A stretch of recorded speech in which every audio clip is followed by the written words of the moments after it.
Good morning. We're going to get started in just about 5 minutes, but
good morning.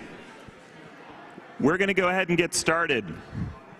Thank you so much for joining us. It's a packed house this morning, which we're really excited to engage and share some of the learning that we've had with WestEd and Hemet Unified School District. My name is John Dolly, and I direct WestEd's Improvement Science team. We currently have a group of about 20 staff at WestEd who do improvement work, and we're hiring. So if you're interested in learning more, please do find a WestEd friend at one of the tables here. So I am also the least important person that's going to speak today, and I'm really excited to introduce the HEMT superintendent and the HEMT executive cabinet, and they're going to do the bulk of the question answering and so forth. But I do want to do a little bit of setup here. So for much of my time as an improvement coach, my understanding of improvement science looked a lot like this. This image, which comes from the Improvement Guide, which many of you are probably familiar with, you've all probably seen it before, really captures some of the key characteristics of improvement. It has the disciplined testing of changes, or PDSA cycles. It has the importance of progressively scaling tests as confidence builds. It has the essential role of data and evidence in warranting whether or not you go to scale. And it has this overarching goal of achieving quality with reliability at scale. There's also an implication, I don't know if you can see it in that sort of hazy, meandering, dotted line, that the actual process of improvement isn't this nice, neat ramp. And in applying this model over the last 15 years or so, I've also had some challenges, and that has what's led me to a lot of the work we're going to be talking about today. Successfully leading an improvement project through this process requires considerable skill, especially if you include the critically important step of system investigation. This makes it difficult to integrate this kind of process into the daily work that people do. This process also requires buy-in from senior leadership, as most individuals are not in a position to support wide-scale implementation of changes. The who, the when, the where of improvement really matters as well. And I've also had difficulty turning improvement projects into improvement culture. And that's really the holy grail of our improvement work. The wins I've seen at the level of teams often took months when they should have ideally taken weeks or even days, and the results rarely transformed the daily operations. So that led me to a question: why aren't we seeing more improved outcomes at scale in education? And, sorry, let's just say education. And as I started to study some of the organizations who were achieving breakthrough results at scale, looking at organizations in the industrial and manufacturing space like Toyota and Alcoa, in healthcare like Cincinnati Children's and ThedaCare, and even in education, places like Georgia State that have managed to close achievement gaps, they all had one thing in common, and that is leader-led transformation. Leaders were really central to the work of achieving those breakthrough results.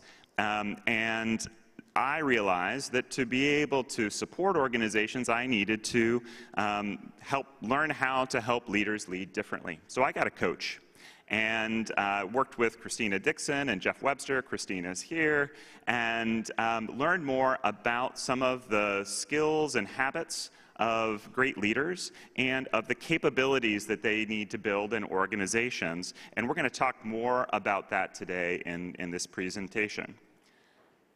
To help with this work, we have a great WestEd team, and I'm going to invite those WestEd team members to raise your hand just for a moment so people know if you're in the room, if you've worked on that project.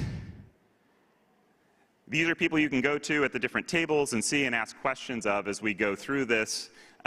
And most importantly, we had the opportunity to build a relationship with a district. I've had a long working relationship with Superintendent Christy Dixon, and she has a transformational leadership team that we've worked with over the years, and in particular over the last 2 years, and has really led them on this new improvement journey. I'm going to hand the mic over now to Christy to tell you more about that journey. Thank you, John. I'd also like for the Hemet USD team to wave their hands. And we will one-up WestEd in that we also have our Assistant Superintendent of Human Resources. We too are recruiting, and so if you'd like to change career paths, we one-up WestEd in that we brought our own HR guy with us, so welcome. With that, I'd like to start sharing with you the transformation journey that we've been experiencing as a team in Hemet Unified School District by speaking a little bit about our culture and about the development of what we affectionately call our basics, or the HUSD way. The reason that I'm starting here is because in order to produce great results consistently in a way that is sustainable takes great intentionality and strategic thinking by all people in the organization. And so we spent 3 to 4 years as a school district lifting and engaging every voice in the organization to define what is important to us in Hemet Unified School District. When I came to the district 7 years ago, it wasn't that we were without a vision, it wasn't that we were without values. However, we had not, as an organization, taken the time to talk about that, to make sure that we had engaged people, and then capture that in a way that it could be carried through year after year as new people came into the organization, and to also be a way to measure up, if you will, is the work that we're leading meeting the expectation in regards to what we say we value. So with that, after lots of years of engaging people and essentially gathering qualitative data about what people were saying about what is important, we brought together classified and certificated team members, and they went through all that qualitative data. And through that, we ended up with what is now our vision statement: embrace, educate, and empower. 3 very simple words with tremendous complexity. Because it's one thing to be able to say that something is your vision, it's another thing to be able to actualize that and to have that yield results on behalf of students. We also talk a lot in Hemet Unified School District about defining important words. Embrace, educate, and empower, important words in our context. And so what does that mean as it relates to the promise that we've made to students? It means that we're committed to designing a system that yields equitable education outcomes for all students, including and especially those furthest from opportunity. And so that is the work of the district. With that being said, this is the ideal state. What is our current reality? Our current reality suggests that there's a tremendous gap between where we are and where we want to be. A couple of data points that I wish I didn't have today to be able to provide to you, but in just wanting to be vulnerable and transparent. Some examples would be that of our chronic absenteeism rates. Right now, we have about 20% of our students that are chronically absent, and there's a lot of reasons why our families and our children are facing that as an issue because of the things that are happening in their homes and so forth and so on. Another data point that is very concerning to us is the rate of literacy and reading at grade level. Right now, if you look at TK through 12, we have about 60% of our students that are not reading at grade level. And what we know about literacy is that if our children don't leave our system literate, the opportunities that they have afforded to them in life are very much minimized. So with that, we have this deep desire to close that gap, and it's not for lack of working hard. We all work really hard. We show up each and every day, well-intended, and so how do we begin to close this gap? And so we know that even though we have what we believe to be just high-performing people, that we needed to tap a friend and say, you know, what we're doing is not working. We need to begin to look at the work different.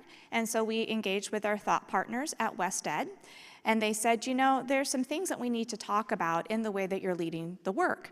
And one of the things that we need to think about is how is it that the student, the one who is the customer, the one that should be at the center of everything, how is it that they are experiencing this system within Hemet Unified School District? And so if we're having concerns with outcomes, how is it that we can go and be present where the work is happening?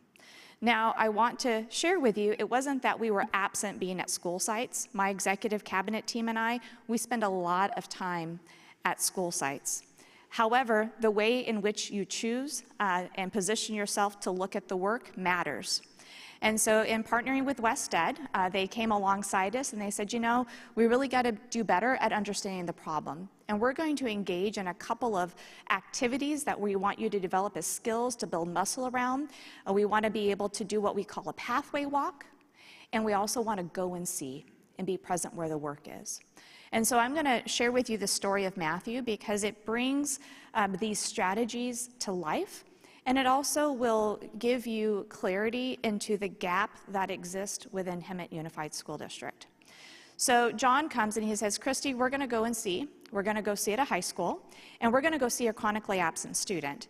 Now, I will tell you, I was probably a little bit sporty. And definitely a little bit critical.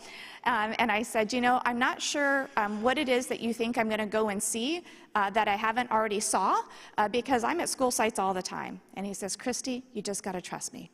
We're going to go and see, and you're going to see things you've never seen before. And then I think I probably said to him, John, by definition of being chronically absent, I'm pretty sure I'm not going to see a student who's chronically absent because I don't think they're going to be at school. He said, Christy, it's going to be okay. We're going to go hang out at the attendance clerk window because often students that are tardy are also chronically absent. I said, okay. So we went to the school site and we begun to hang out at the attendance window. And it wasn't long after we arrived, a young man by the name of Matthew came to the attendance window, and the adult there greeted him and said, you know, it's good to see you. It's been a couple of months since you've been at school. Well, I was proven wrong on the first account in that we found a chronically absent student within a few moments. And so Matthew was chronically absent, and we knew that because through the conversation, it was revealed that he had not been to school in a couple of months. So with a go and see, you're to follow the person or the particular line of work from beginning to end, and we're watching the pathway. And so I'm charged with following Matthew, and I'm trying to be very stealthy because I don't want to interrupt the experience that he's had. And I will tell you that this is a good thing that my job is superintendent, because I would fail miserably at being a detective. And that Matthew knew from the onset that I was following him, but he was a good sport, and he played along, which I was really thankful for. And so over the course of this go and see, what I also learned about Matthew was not only is Matthew a student that is chronically absent, he's also a new father. And the mother of his child is also a student at the school. I also find out, because of the different contacts that he has with various adults, that he's a student who has been designated as a child with disabilities. And then I also find out that he's credit deficient. And so there are a lot of things, a lot of problems that Matthew is experiencing. The thing that I had never observed before, in the way that I observed that day, by going and seeing and being present where the work is, are all of the systems implications that were perpetuating the problems that I observed directly in terms of Matthew's experience. So for example, he went and he had an interaction with an administrator where they had a discussion with him about missing one of his college exams. And the question to him was, well, do you want to retake that exam? Well, as a student with a disability, and just given all that he was facing in his life, thing number one, did he even know what that exam was for? And in the scope of all the things that he's dealing with, does it matter? And so again, how is the system wired to take care of the task versus to take care of the child? And where is the system breaking down to absolutely meet each and every need that every child has? The other thing, as the story of Matthew goes, is John and the team was working with me in terms of what would be the entry point to the work. And they talked a lot about considering safety as the entry point. And I, again, was probably a little bit critical, maybe a little bit sporty. And I said, John, I don't know about that. I said, we have all kinds of issues, chronic absenteeism, literacy, so forth and so on. And on this particular day, when I was observing Matthew, and again, it was because of the intentionality of this particular strategy that I saw things that I had never witnessed before. The number of students that were out of class, without adults knowing who actually had permission to be out of class or not. I'm confident that there were kids that were at school that day that never went to school because there wasn't a system in place to adequately monitor why they are or are not in class. And we can dig deeper and go into a lot of detail about what other systemic issues exist so that children are not in class during the period of time that they're supposed to be learning. I cannot do justice in the short time that we have together, all of the system type of issues that were observed in this one small interaction. And the reason I saw something different that day that I hadn't seen before was because of the idea of go and see and the intentionality behind looking and following a particular path of work or person. So with that, there is an absolute dissatisfaction with the status quo, and we can continue to do what we've always done. But as you know, we should not expect to get a different set of results by doing that. And so we have to begin to think about how do we have the organization learn to think different and to behave different as it relates to solving problems. And so with that, the way that we have described the shift and the transformation that we are trying to experience in our district is through the Washington Monument story. The Washington Monument was experiencing a high rate of deterioration of its stone. And the reason for that is because there was excessive bird feces on the Washington Monument, and the cleanser that they were using to cleanse the Washington Monument was deteriorating the stone. So those that care for the monument say, you know, we have to understand why this problem exists because this is not happening at other monuments in Washington, D.C. So they called an aviary specialist, and that particular person did some investigation and said, well, the reason that there's an excessive amount of bird feces on the Washington Monument is because there's an excessive amount of spiders. Said, okay, well, the spiders are a food source for the birds. So then they're like, well, why is that? And so there needed to be additional investigation. And so they called out an arachnid specialist, and the arachnid specialist said, well, the reason that there's an excessive amount of spiders at the Washington Monument is because there's an excessive amount of gnats. Well, okay, well, why is that? So they called out a fancy person for that too, and they said, well, the reason that there is an excessive amount of gnats is because the timing of the lights. And if you adjust the lights, you solve for the gnat issue. Have your lights come on later. If you solve for the gnats, you solve for the spiders. If you solve for the spiders, you solve for the birds, ultimately solving for the poop.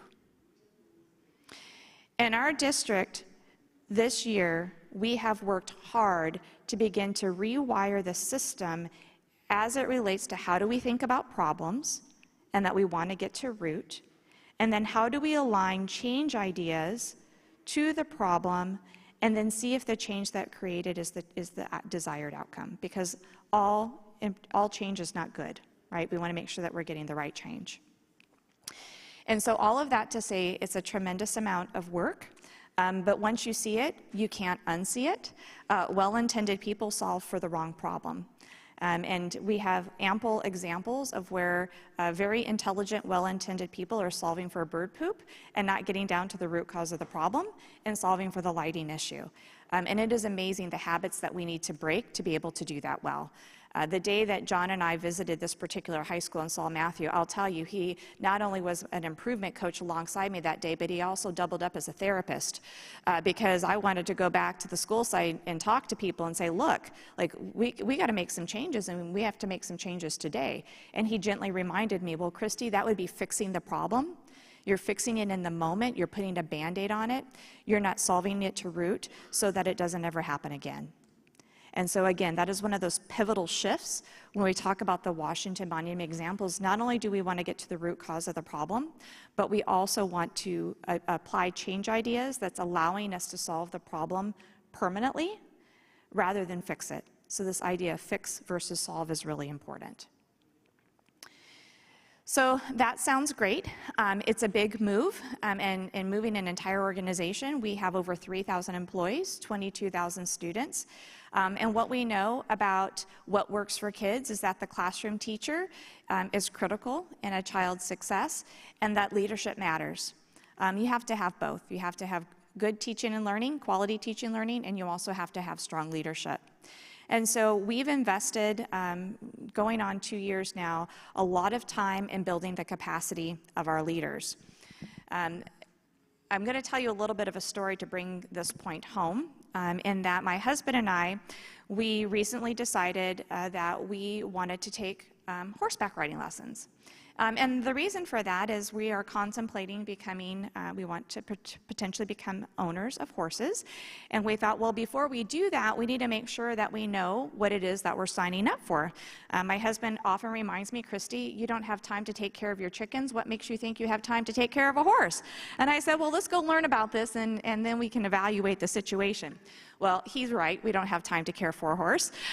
But all of that to say, there were some valuable lessons learned when we went to our lessons. And so the first day that we get there, we meet our trainer. And he goes, oh, have you ridden horses before? And I said, well, growing up, my grandparents, they had a horse, and, every once in a while I'd get to ride. And, and then I really did enjoy it, so I would go and I would rent horses when I had, money on my own. I could go over to the stables and go on an hour ride or what have you. And I'm so thankful that I said that to him, because what he said to me in return is, just because you have ridden a horse doesn't mean that you know how to ride. And we often put people into the position of leader expecting that they know how to lead. And just because people have a title does not mean that they know how to lead. And so there were things, I had never been intimidated by a horse before, but it was probably because it was always in a really controlled environment. And so our trainer was teaching us some very discrete skills about how to be effective in riding a horse. Body posture, the position of your head, how you hold the reins, the way you provide the horse directions so that he or she knows how to move. And these all seem like very simple things. And I was going around in a circle. So in my mind, I'm like, how hard can it possibly be? And then I'd get caught up in my own thinking, and before I knew it, my reins would go down. And this horse was smarter than me, because he was like, oh, she's not on her game, so I'm going to start going this direction rather than going around the circle. And so the coach, he would say, well, you need to get your reins back up. And so it was constantly reminding me, head up, posture up, you got to have your reins up. And I would keep dropping them because I just wasn't used to that. I hadn't built a habit of keeping my reins up. All of that to say, he then says to me, the horse is watching you. And when you're not leading it, it's leading you. And again, when we think about our leaders, have we built habitual habits in them to be effective at leading the work, so that we're not having to come alongside because things are being led without them leading, right? So a lot of intentionality in building the capacity of our leaders. In Hemet Unified School District, we have 2 strategies that we are implementing at this time to bring the Washington Monument description of improvement to actualization. The first strategy that we're using as a more broad strategy, and that is real-time problem solving. What we know is that when we are not getting the results that we want, in part because there's a great variation in how things are being done, and so we want to reduce variation. With real-time problem solving, the variation that we're trying to decrease is, how do our leaders go about problem solving? And not just problem solving, but selecting the right problems, and how do we know that they're getting to root on those problems? So very similar to me learning to ride a horse, what are the habitual habits and the discrete acts that we want leaders to be able to do and do well so that they can be successful in a very intentional and strategic way? So real-time problem solving is a method of investigating a problem that occurs in real time to uncover the root cause, and you're working to solve it, not fix it, so that it doesn't ever occur again. Now, our leaders, and I have to give credit here. So this is ping pong balls all sitting on little mouse traps, right? And I have to give this particular visual credit to our Assistant Superintendent of Human Resources, Dr. Derek Drenja, because he's like, this is what leadership is like, right? One ping pong ball goes awry and it just all erupts and you have ping pong balls everywhere. This is the day in life of what many of our administrators experience. There is no shortage of problems to be solved, and there is absolutely not a risk of boredom, because there are always a lot of problems that need our attention. And so with real-time problem solving, what we're trying to develop in our leaders is how to select the right problem, and so that we're not continually having to revisit that problem, how do we get to root so that we're solving it forever and never have to touch it again? And so this is the framework, because again, it's easy to say, it's much more difficult to actualize it in practice. And so we've created a framework with WestEd that outlines the steps that our leaders are asked to follow as they select and solve problems to root. And there's been a lot of work that has happened in developing the capacity of our leaders. In fact, we've spent the entire school year at our monthly leadership meetings practicing these skills. We have coaching cycles that happen in between leadership meetings. We do a lot of homework, if you will, so that way they're being asked to practice. But you can see here that the steps are outlined, and then on the left, we've got tighter on what types of problems it is that we're trying to grab to solve. Because what we found is when we first introduced real-time problem solving, our leaders were trying to grab really big problems that were not ideal to solve through this model because they were more systemic issues. And so with real-time problem solving, these are more for process breakdowns, where breakdowns happen in processes, and not system redesign issues. And that's a lot of the learning that we've engaged in as a school district. To give you an example of what I mean about scaffolding the learning for our leaders, it's not enough just to say, here's the framework, now go do. We have to, again, take care of them. And how do you hold the reins? What does your body posture need to look like? How does your head need to be positioned? All of those individual discrete skills we've needed to practice and develop so that they can happen more fluid, if you will, and not have to be as scripted. And so on the right here, you can see some of the actions, if you will, that we're asking our leaders to be thinking about and to do as they go through the 4 steps of the real-time problem-solving framework. And you'll see that we're working to get to root cause, we're doing the 5 whys, we're doing empathy interviews, and so much of the improvement strategies that you all are familiar with are incorporated into the real-time problem-solving method. As I mentioned at the onset, culture is important. I would challenge any of you to go and find a high-performing organization that does not also have strong, healthy culture. Those 2 things go hand in hand. The added benefit of real-time problem solving is not only are you solving problems to root so that you've solved it permanently and you're not putting a Band-Aid on it, but what it's done as it relates to building of the culture of the organization is quite phenomenal. Because part of real-time problem solving is going to the people that are closest to the problem. We make a lot of assumptions about why the problem exists, but when you go to the people who are closest to the problem and you elevate their voices, that does something very powerful for people. It says, I value you, you know more than I do, what is it that I can do to learn from you, and more importantly, what can I do to come alongside you to help resolve this issue? And so here are some examples of what it is that we are experiencing as an organization, just improved relationships, ownership, we've been more inclusive, and again, we are also switching from being reactive to be proactive. It seems like a really small thing, but it snowballs. You begin to unearth other things that lead to larger system redesign opportunities. The other strategy that we are working hard to learn about in our organization is Learning Line. Learning Line is very different than real-time problem solving, in that with real-time problem solving, this is a strategy that we're asking all leaders to engage in. Learning line you can think of as somewhat of a model cell, and that it's happening in one location with one particular group of people, and the entry point to our learning line work is around literacy. And the difference here is that they are looking to see, with the child at the center, how are all the systems coming together and or colliding to detract or support the learning of children. And every time we don't hit the mark, we need to investigate that to root so that we can learn what's working in the system or not, and then how can we begin to redesign that. So here, I would say one of the fundamental differences is that we're shifting to a mindset of what are the learnings about system redesign that we can scale out. So even though the learning is happening in a very small space, it has wide scale implications. And so we describe this particular strategy as being an inch wide and a mile deep.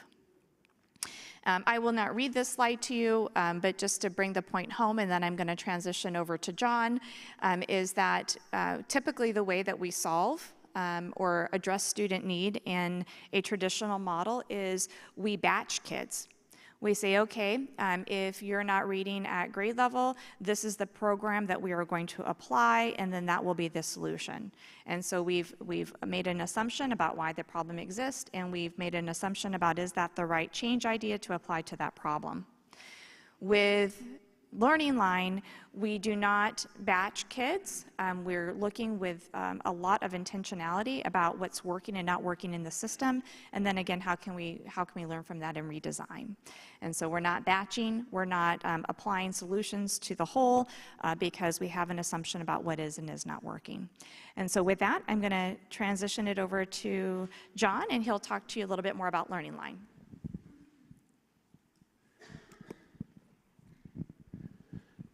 Thank you. So not every problem can be quickly solved to root. Some problems, many problems, require deep redesign of the system, and that is what we're trying to do in the Learning Line. It's an opportunity to get as close to our ideal design as possible, and to make that manageable, we shrink it down real small. That's the basic idea, and there's a few important components to that. The first component is we need to ask and be very clear about what each student needs. And we need to be able to deliver that on that need error-free, that is, without making mistakes, one by one, meaning we're individualizing, on demand, meaning when people need it, not before, not after, immediately, no waste, meaning hassle-free, and safely, so we're not harming students in the process. And then we need to understand what's the work. What is it that we do as a system to deliver on those needs? And that work needs to be clear. It needs to have specific activities, content, timing, sequence, and frequency.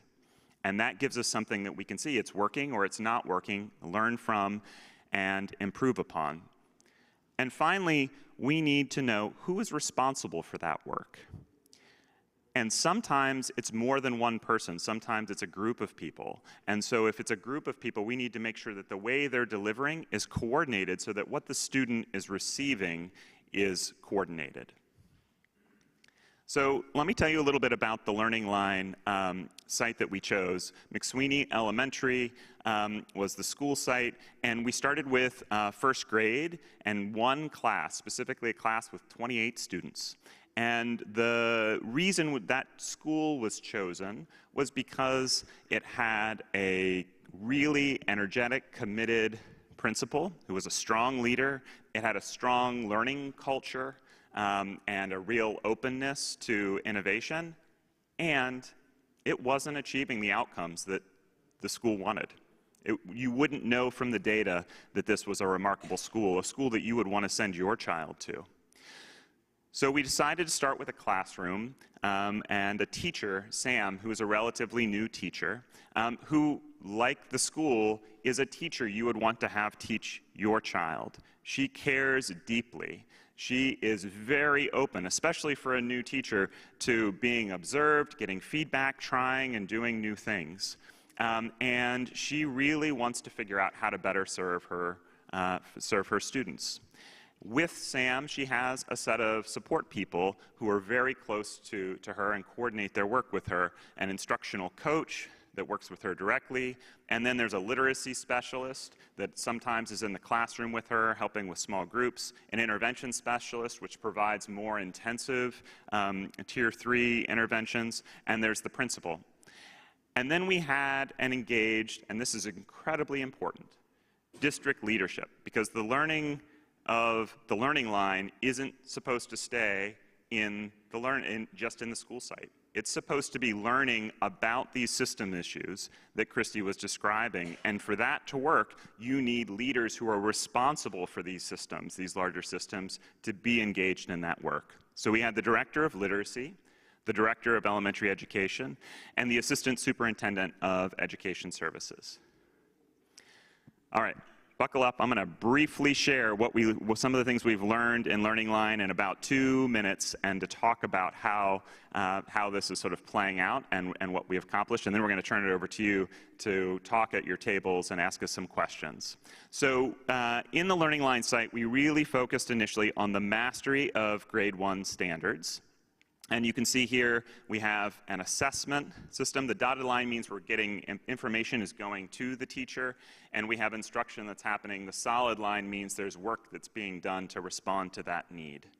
And one of the very first things we realized is those two things were not connected to one another. I see your shocked looks. Why? Why wasn't assessment and instruction linked to one another? Well, there were a lot of important reasons. One is that the assessment wasn't the right information for teachers to actually act upon. It wasn't providing, it was summative information. We had 12 assessments that were being delivered, that were being taken over the course of the year. None of them provided teachers with what they needed to do to teach their students the next day.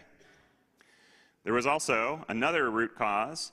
There was not a planning process. There was not a clear standard for how that data was supposed to be used in the instructional process. So, and that you learn, you ask all the way up the leadership chain, well, what is the process we should be using? And every teacher is supposed to figure it out on their own.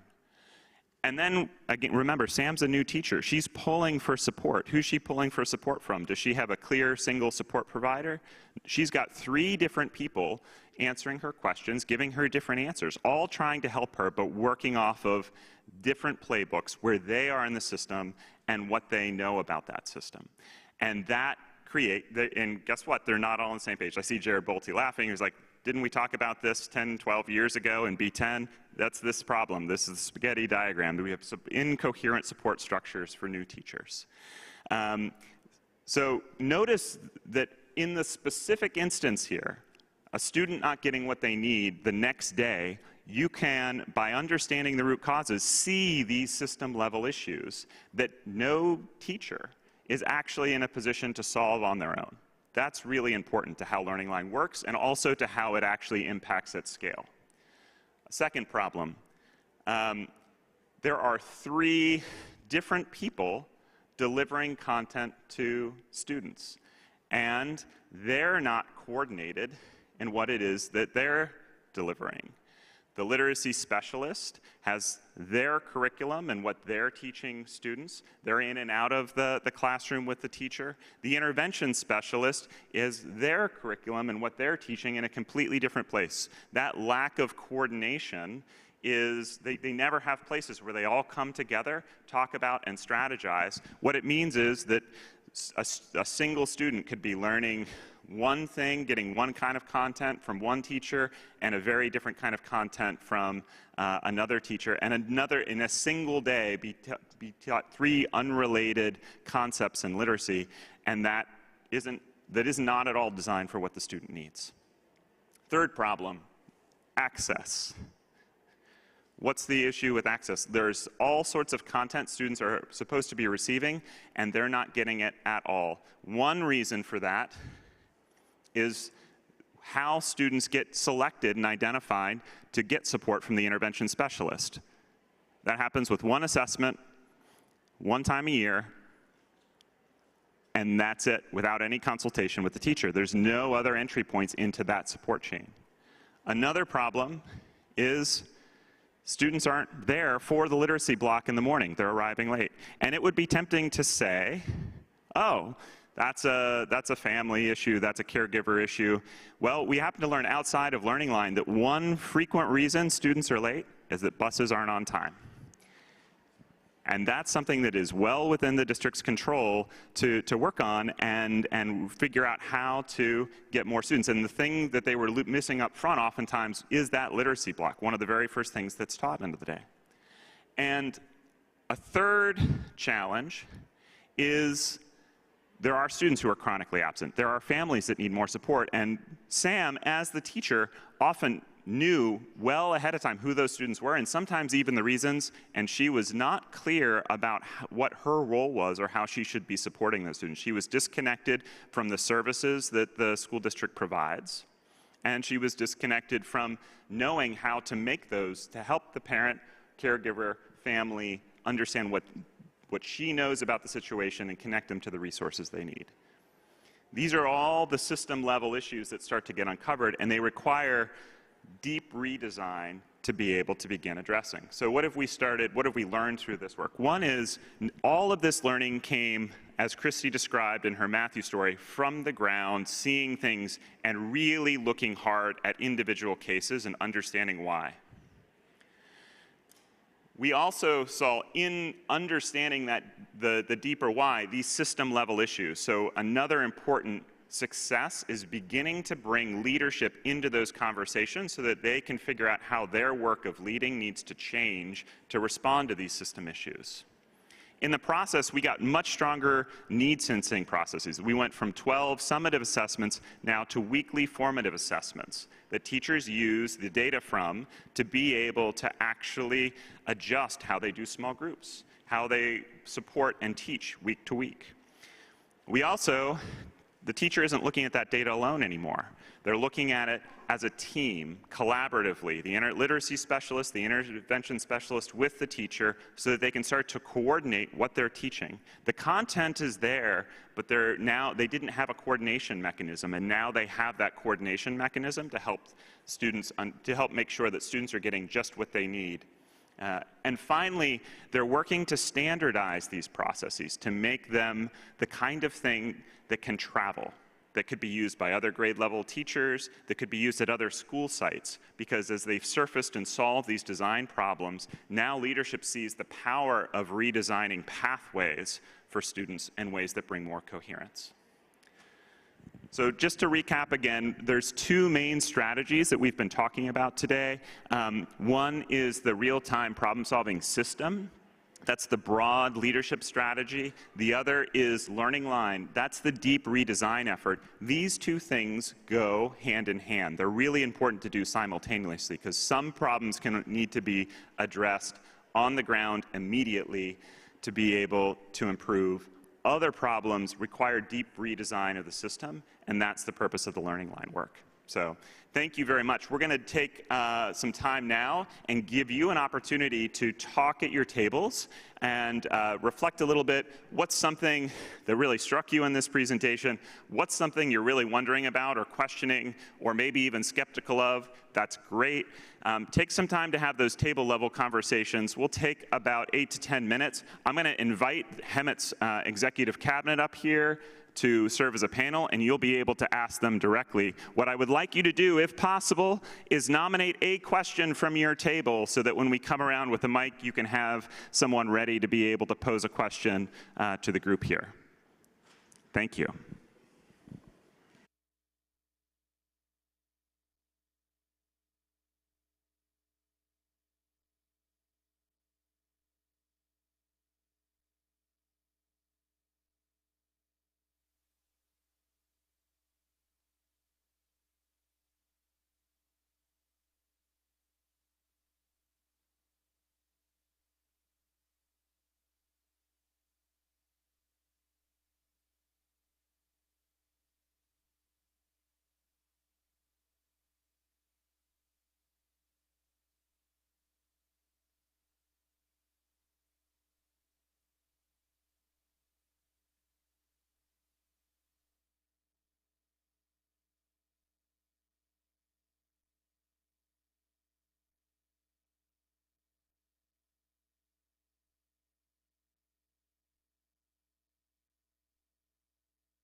All right, take one more minute here. Wind up. Remember, if there's someone you can nominate to ask a question from your table, that would be fantastic.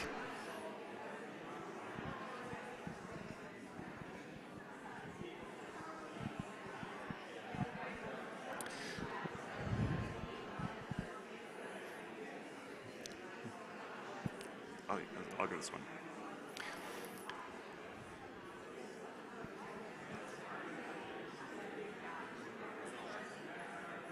I'm going to ask the first question, but when I go to you, you can use this mic.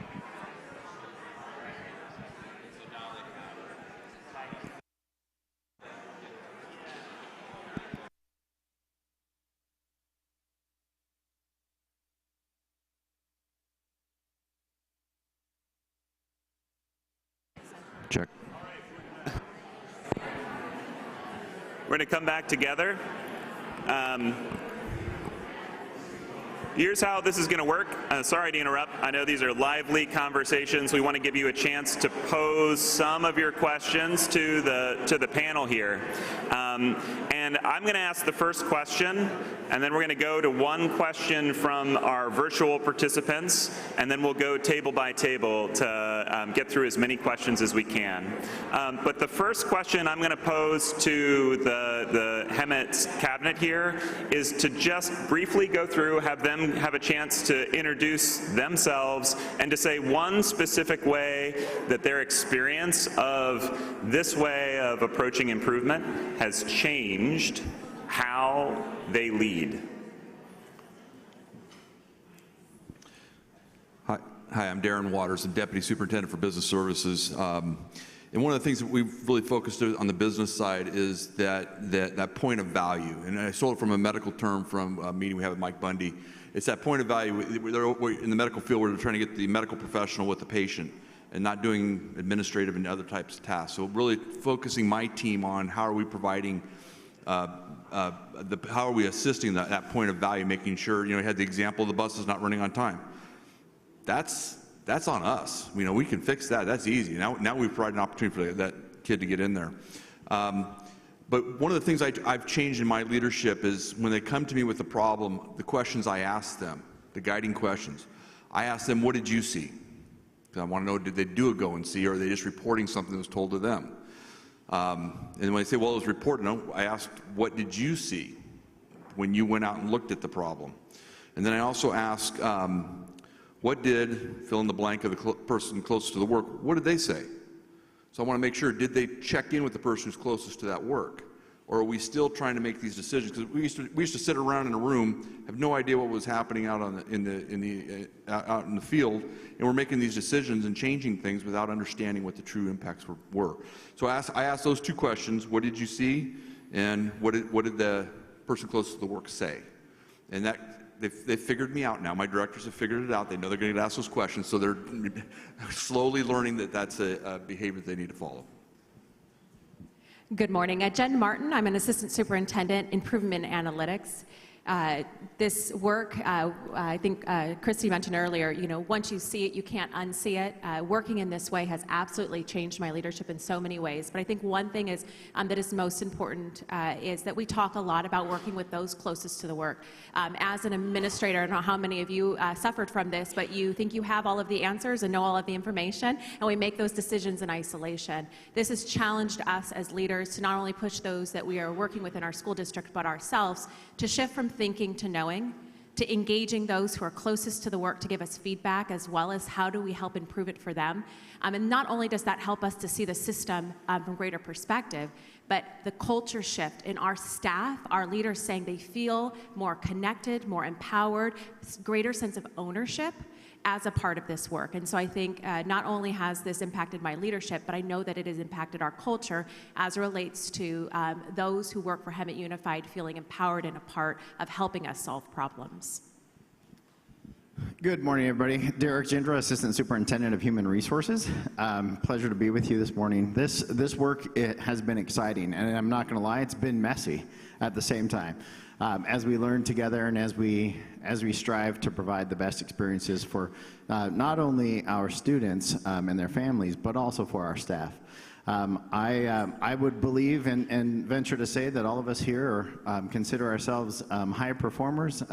Hopefully you don't consider yourself a low performer, but if you're here today seeking answers, and for me, I think that all of us up here, including our superintendent, we truly believe that that we have everybody's best interest at hand, and like Jen said, we typically jump to a solution right out the gate.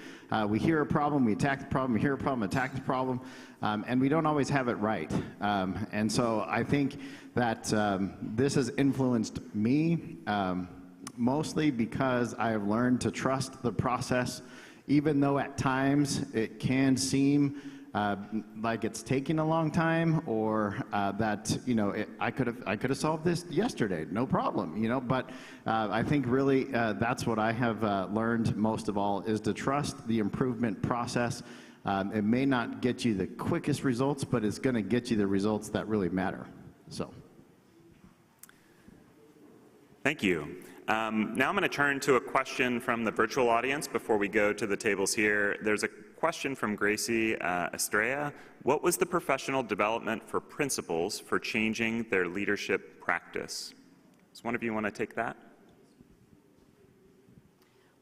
I'll start by saying that we look at our professional development for our leaders in a way and that it's never ending. So there's an expectation that the culture that we have in our district is that learning is perpetual, and we have a lot of scaffolds in place, and so that it's not just a event, but it's a way of being. And so I'll start by saying that, and that we have a very robust system to support our principals that's inclusive of monthly professional development, but then we also have essentially what our, we call them squads, but like a PLC model, so that our principals are continually learning from one another.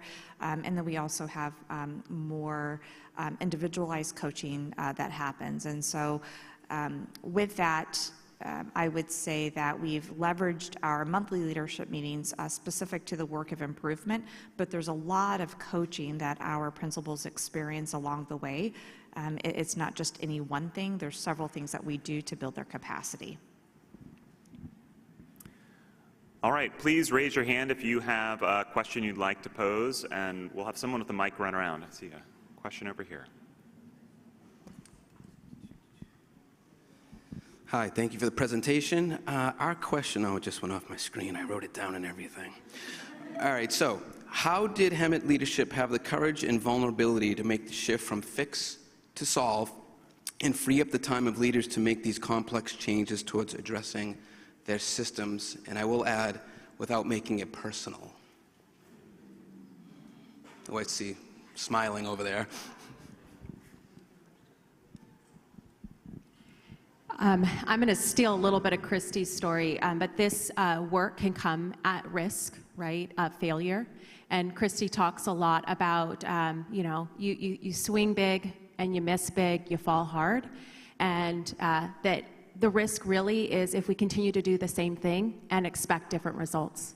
And so this work can be risky, but it's the right risk on behalf of kids. And so from our senior leader as a superintendent saying that, she has allowed all of us in our district to be able to take risks on behalf of our students and to feel comfortable with that, knowing that we are going to learn in our errors.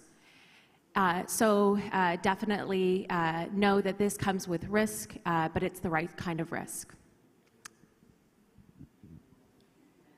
That is the story that I tell. We as a cabinet team and as the superintendent, we have 28 buildings in our district, that's school site buildings in addition to all of our divisions and departments. And so we have systems in place to have regular communication and interaction. And this messaging that you heard today, this has been the messaging that's happened in every building. And so to Jen's point, I share with tremendous vulnerability about our why and what it is that we're working to accomplish, and I say it exactly how she said it. The reality is the work isn't about me. It's not about the adults, and it's not about ego. It's about doing our best for kids because our kids deserve that from us. And so the way I message this is, what is the risk I don't look at it to be a risk at all, and that if we don't do anything different, we're just going to continue to get the results that we already have. And so if by being different, the only risk is to get better, then why wouldn't we take that risk? Our kids deserve that from us. And so we're just very vulnerable and very real in the messaging, and we've had that same dialogue with our board, very intentional conversations along the way. One other thing, and I'll pass it down to Derek. You asked about not making it personal, and we really focus on systems, not people, right? What is the system breakdown? And we had a kind of a pendulum swing, and people are like, well, now we can't hold people accountable. Well, no, that's not exactly right. People still do need to be held accountable, but we want to start off by focusing on the system. And that took a little bit of time through my division because there were some trust issues at the director level and some of the frontline employees. So working on that trust, that we're not trying to blame anybody. We're just trying to figure out what exactly is going wrong and how do we help solve it. And that, it does take time, but I think it's really rooted in establishing that trust first. Yeah, actually, Darren just stole my thunder. That's exactly what I was going to say. But I can give a little bit of a personal example to that. When we were working in human resources, there was a particular problem that we were working to solve. And right out the gate, this was relatively new in our district. And I thought that I was looking at a systems issue, right? So I'm thinking, okay, how did this happen? How did this happen? And go talk to people, go see people and whatnot. And then I'm like, okay, I have an issue around this particular point of the problem. So I'm going to call in the person and I'm just going to ask questions. But I learned really quickly that just calling somebody into my office automatically put them on the defensive. And it was like, that trust needs to be built significantly better, and she needed to be brought into that whole investigatory process a whole lot sooner. So I put myself out there just to say that we don't have it right from the beginning, but learn from that, include as many people who are on the front line into that conversation as much as you can so that you can truly focus on systems and not people. And so that was a learning from my side. Thank you. Another question. Over there. Please say your name and organization if you can. Maya Stewart, Mendocino County Office of Education, and this is my table team here. We very much appreciated your focus on starting from the learner experience, and we were wondering about how did you help all levels be able to see how many different systemic levers existed? Like, how do you visualize that system and help others who may be just seeing where they can fix it and want to immediately glom onto that piece to step back and see some of those broader systemic connections? I'll give you an example from our learning line. We all have assumptions around what are the needs of students, and we've talked a lot about challenging those assumptions and getting clarity. When we entered into that first grade classroom with 28 amazing little kiddos, we really started to take a look at each individual student and realized how many different systems were converging that were not serving students as we had idealized. And it is very difficult because organizations like school districts are complex. And so we had to be very disciplined to really focus and stay along a pathway until the need of the student challenged us to go and look at a different pathway. And I'll give you an example. John spoke a lot about our students in that classroom and how 5 of them were chronically absent. We worked a lot on aligning assessment and instruction. That was a focus and a need for a lot of our kids. And we were pulling in our director of literacy, our director of elementary education to support and understand that system and help to redesign for all schools, all classrooms. Now, has that been done? No, but are they informed and working on that? Yes. But then you start to understand the needs of 5 particular kids who are chronically absent. There are different folks who are positioned in the organization to be a part of that, and then they are being pulled into the work based off of the needs of the kids. You can go in many directions, but we have to stay disciplined to help really focus on what are the needs of the kids and work to solve for that, because we know when we can solve it for one, we will be able to solve it for all. I'll also just add to that, I think creating good visuals of what this work looks like that nest and relate to one another is part of how you keep people focused on the right levels of the work, and that's an area where we're still growing and developing what that system looks like so that you're building something that all adds up to coherence. Another question. We have time for maybe one or two more questions. I see a hand in the back there.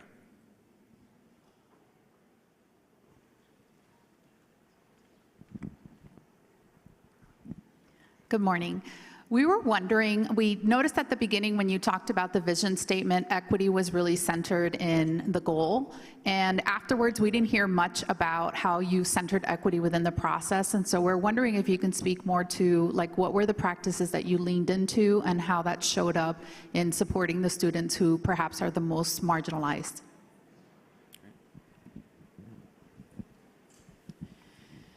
So one of the things that we need to get better at is how are we looking at individual student data as well as groups of students to be able to position us to be able to solve to root why our children are experiencing and getting the results that we're getting. And so with real-time problem solving, although there are different problems that our leaders could be grabbing to solve to root, I would suggest that those are the types of problems that probably are not going to get to the systemic types of issues that are contributing to us not being able, if you will, to truly design a system where we are providing for equitable educational outcomes. That is really the work of the learning line, if you will, and not that real-time problem solving is absent of that. But what we know is that we have a lot of systems that are in our district that are not designed with the lens of equity. And so our assessment system is a part of that. Also how it is that we're coming to solve the problems of chronic absenteeism.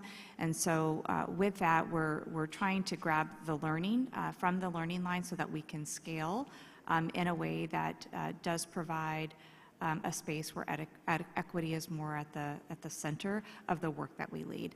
And again, I'm just being really transparent in that with real-time problem solving, although we would want our leaders to be grabbing problems that are equity centered, the reality is that we become very addicted to solving problems, and we want them to have more intentionality in that. And then there are learnings from the real-time problem solving that could potentially have equity implications that we want to learn from, but the issue of equity and how we are getting better in designing our system to meet that goal, that is strongly grounded in the work of Learning Line. Real-time problem solving may get to some of that, but certainly not to the depth that it deserves. So I know that that's a very surface level response for a very deep question that you've asked, but hopefully that gives you some insight. Can I add one thing to that, which is, I think one thing that does come through in the real-time problem solving is, and I think all of the cabinet members spoke to this, is the habits of mind that you're seeing. So when a supervisor is working with someone they supervise and you're asking and trying to understand how they're analyzing problems, you can see equity issues arise in that problem analysis. The extent to which students or caregivers are blamed, for example, is a common one. Being able to see that in your system is really important because it helps you understand what some of that equity work is that you need to be doing to change mindsets and dispositions. I think there was a question in the middle here. Yes. Good morning. I'm Masay Kinsey Ship, and we represent the North Carolina Department of Public Instruction, Office of Federal Programs. And so we're just interested in knowing how your state agency supported you in this transition and this work.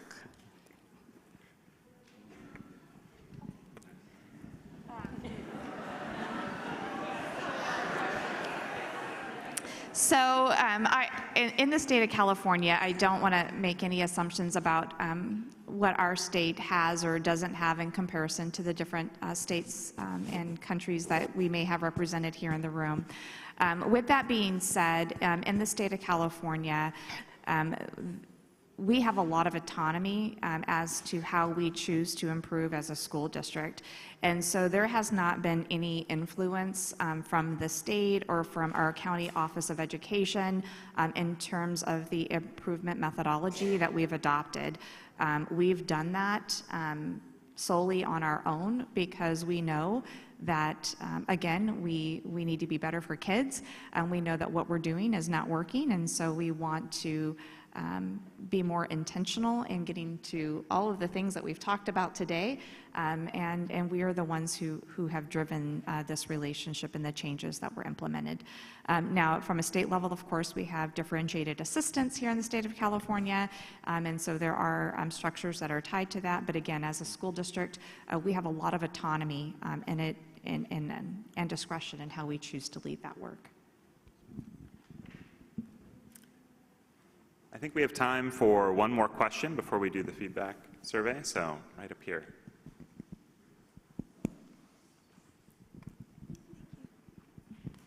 Good morning. I have a question for Christy. I think your concept of being addicted to fixing is something we don't talk about enough.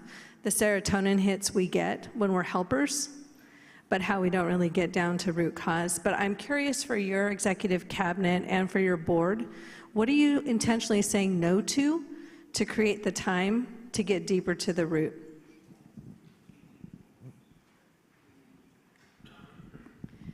So I'm not trying to set them up, but I want to hear from them, and so I'll give my 2 cents at the end. Normally they're my cleanup person, but I'll come along behind them on this one. I'd love to hear from them. We didn't take anything away. I think it's just how we look at the work differently, and that understanding we've got to put in some extra hours now to reap those benefits down the road, in the sense that all the time, I kind of done a survey with my directors. How long have you been working on this problem? Some people say that they've been fixing this problem for a number of years, right? So really the savings and the time that we have is once we've solved it, and we no longer have to fix it every year, we've gained that time back. I will tell you, it's a little bit rough in the beginning because you're doubling up a little bit. I was going to say the same thing. I work closely with one of our high schools addressing fights that are happening and trying to understand the systems at the school sites that we can improve upon to increase safety for our students and our staff. And I work with our assistant principals and principal there, and they all said, this is a lot of time invested now, but it does pay off dividends as we're moving forward, because once you're able to solve that, you're not coming back and fixing it again, as Mr. Waters had shared. But I think one thing that I will speak for Christy and share that she has done for us as an organization is interactions, especially our monthly leadership, squad time with our principals, our assistant superintendent time with our directors, our leadership team, to be very intentional about what goes on that agenda and to protect that, to make sure that that is the priority of the district, and to have conversations and engagement that is building every leader as a learner. And that's beyond our principals. That's also our classified leaders. So she has said no to a lot of things that we wanted to put on those agendas that distracted from this focus. I think my colleagues have said it best, is that everything is still on the table. So we still ask our directors and our direct reports to engage in the necessary work. However, I will speak to 2 things, if I can. First and foremost, in working with my directors and direct reports, when people come to me or to the team with a problem, we would truly start to look, is this something that can be solved quickly? Or is this something that needs some time dedicated to it? If it's time dedicated to it, okay, then we're going to look at a system redesign, and we're going to have to build in time purposefully onto our calendars in order to attack that issue. And we recognize that it's going to take time, months, possibly a year or longer, to really truly solve that to root, and then and bring forward some change ideas. On the other side, for real-time problem solving, again, it goes back to that grain size of the problem. So we had to give permission to the people doing that work. Real-time problem solving should be applied to a problem you can solve within 48 to 72 hours. Get down there, get dirty, talk to the people closest to the work, develop some solutions after you've solved to root, and then test them. It should be done within 48 to 72 hours, so quick cycles of improvement, quick. And so that's a strategy that we've used alongside the notion of total system redesign. But it has been intentional, it has been planning, it has been purposeful so that we can make sure we check off those boxes and get truly into that work over time. I'll say a final word and then I'll pass it to John. There's an expectation of our cabinet members, and I'll say this, and they know it to be true.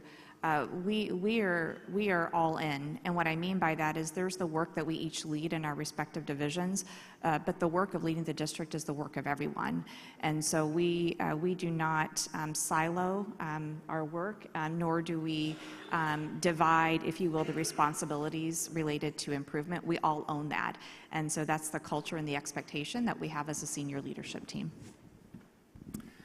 And with that, I'm going to thank you all for your excellent questions and engagement today. It was so wonderful, and please give a hand to the Hemet Cabinet.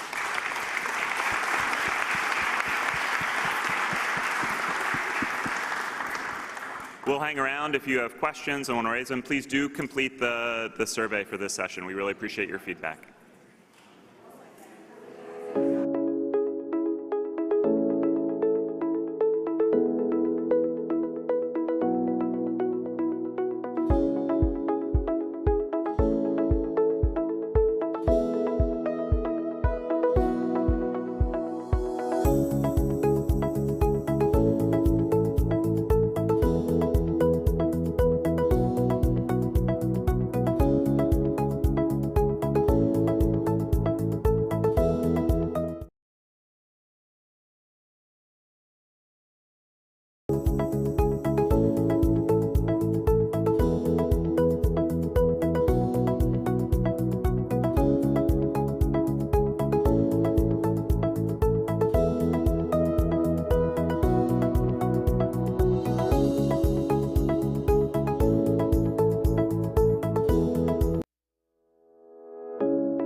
Good morning, everyone. Hello.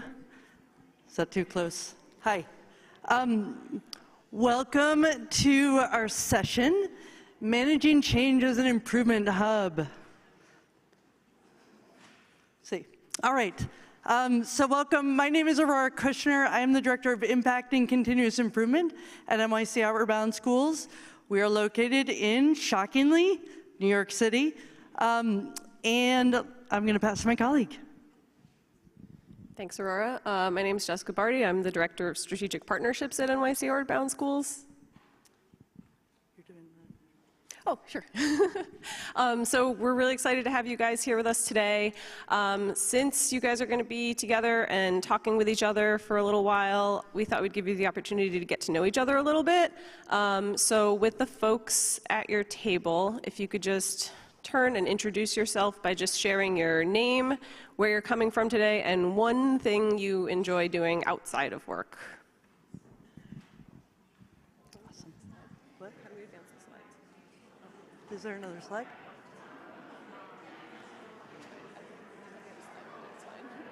No, because we changed it. I'm just going to tell the folks. Please back to join the table.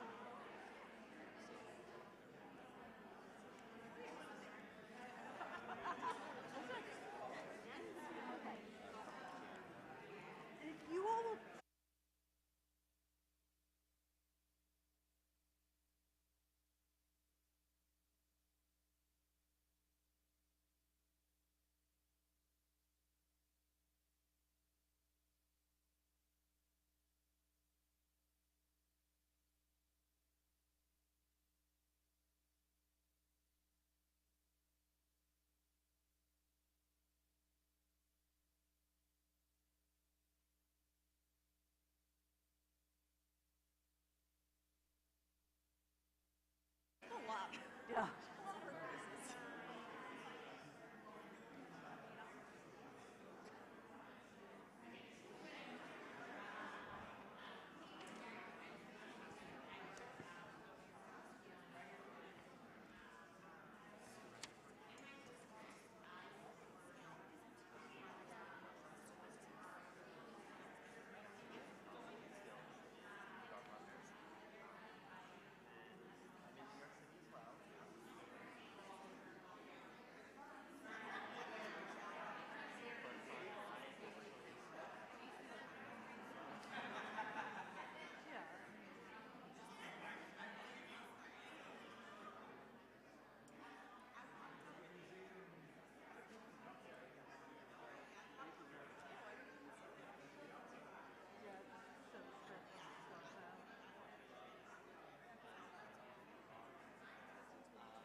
Take another minute, please.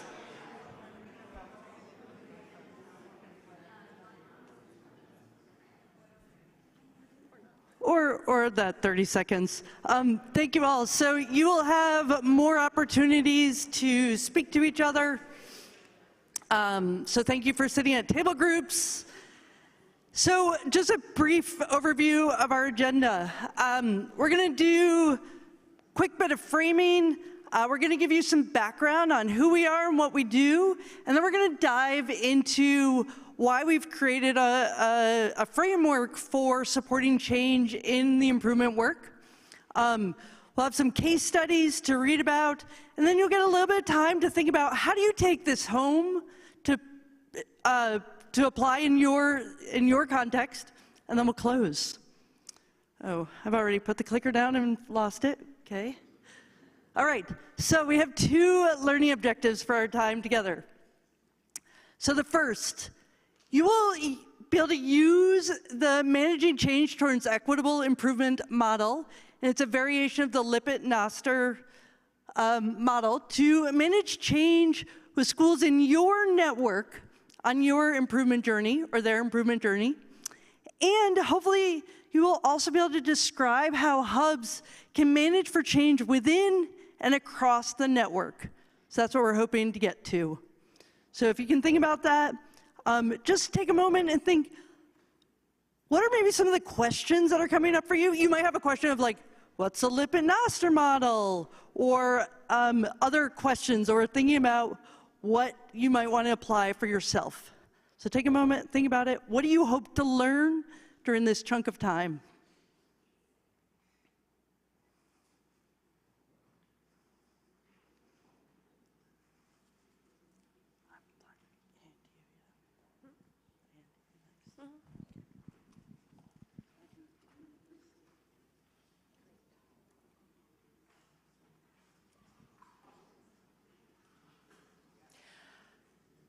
So we do want to share with you a little bit about our context and the work that we do at NYC Outward Bound Schools and specifically at Crew Initiative. But we could stand here and talk at you about it, but instead we thought we'd give you the opportunity to dive into the different aspects of the work that you're most curious about. So you'll see posters around the room.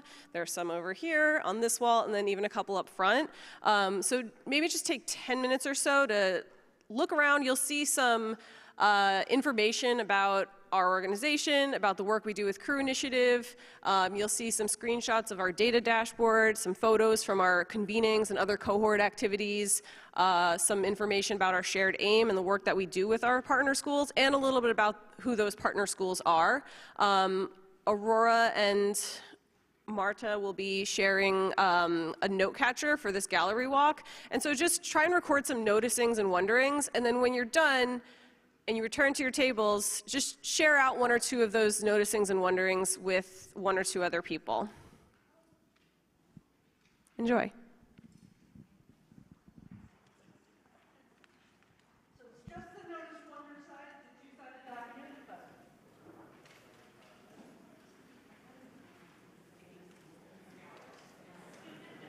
the gallery walk side is what you'll focus on.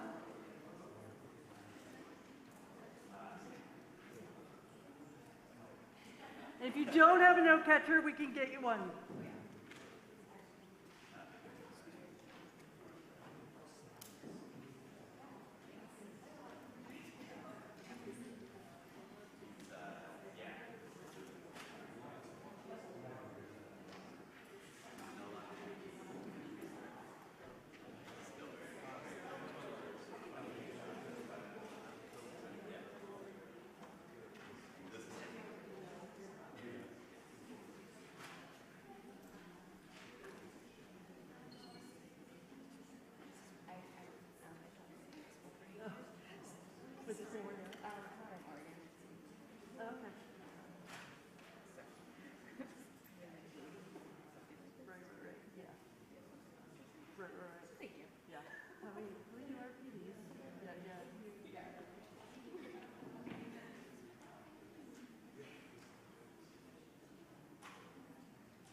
And for virtual folks or folks who are feeling you don't want to move around, in the app is the gallery walk document. It's about, well, I'm not great at like knowing sizes of documents, but it's huge because it has all these pictures. So, but you can access that as well.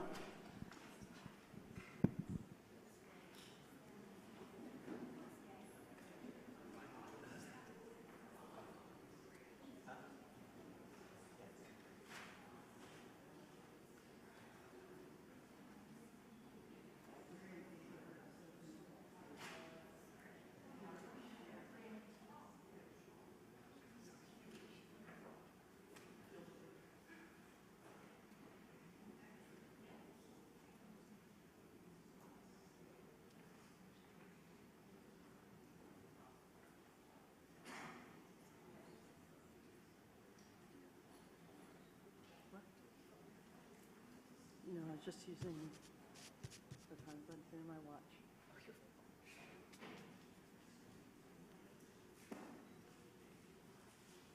Because I already lost my phone. Oh, yeah.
So as you're finishing up looking at some of the artifacts in our gallery walk and returning to your tables, just remember to share out one or two things that you observed that you want to lift up and share with your table mates.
There's questions of the notices.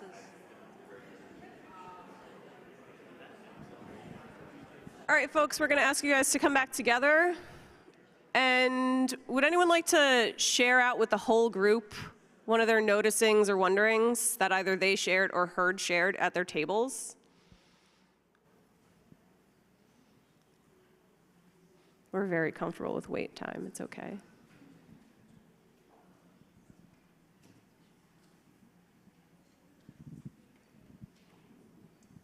Yeah, I believe there were some questions. Come right to you. Oh.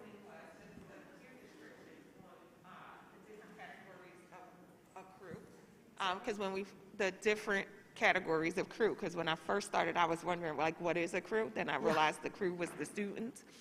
And then I noticed here on this side, you had things that pertain to students and the commitment that they were going to make, and they had to sign about it. But as you got further over on this side, I started noticing that this was the adult facing on how they were going to improve interacting with the crew and their commitments. Thank you for that question. Okay, so great question, because when we talk about crew, we actually might mean a few things depending on context. So when we talk about crew, we mean both the structure of crew, which is like our supercharged advisory. We also mean the spirit of crew, so like building that idea that we're all collectively working together as a community toward a common goal. And then we do have our students in their like advisory type groups, right? That's like the structure of crew. But some of our schools are working on staff crew and really developing that sense of community as a staff. Part of that might be to kind of mirror what the student experience is and help them build understanding. And part of it is to genuinely build a sense of community amongst the educators and adults at that school. I know we had another question over here. Yeah, I was just curious to know how you all define partners and how it is that you all determine who should be in the room, how you share accountability and share common vision. Great. Jess, do you want to take that to start? It's a great question, too. So when we talk about partners, we talk about our partner schools, and for the first 2 years of Cru Initiative's existence, we've provided all of our partners schools with the same kind of services, right? They all get the same amount of coaching hours, they all attend convenings, they all identify one person at their school who is the Cru guide, who's working with a coach from NYC Outward Bound schools. It's interesting that you asked those questions, though, about like who is in the room, because that's actually one of the early learnings from Cru Initiative is that we actually want to have more people at the school in the room. So like going forward, we're like changing up our partnership agreement to request more face time with the school leader at the school, because it's so critical for them to be able to help support, create the structures for adults to meet together, to like really build their understanding, to plan, things like that. And we have built in, like when our coaches go to schools and do their on-site coaching visits, they do set up things like focus groups with teachers, empathy interviews with students, and things like that. So like we've developed some documents that like help support that work. And at our convenings, we do sessions that kind of like build understanding of like what that's going to look like and why it's so critical.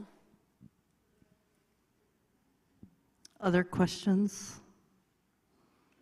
Or notices are great too. Great, yes.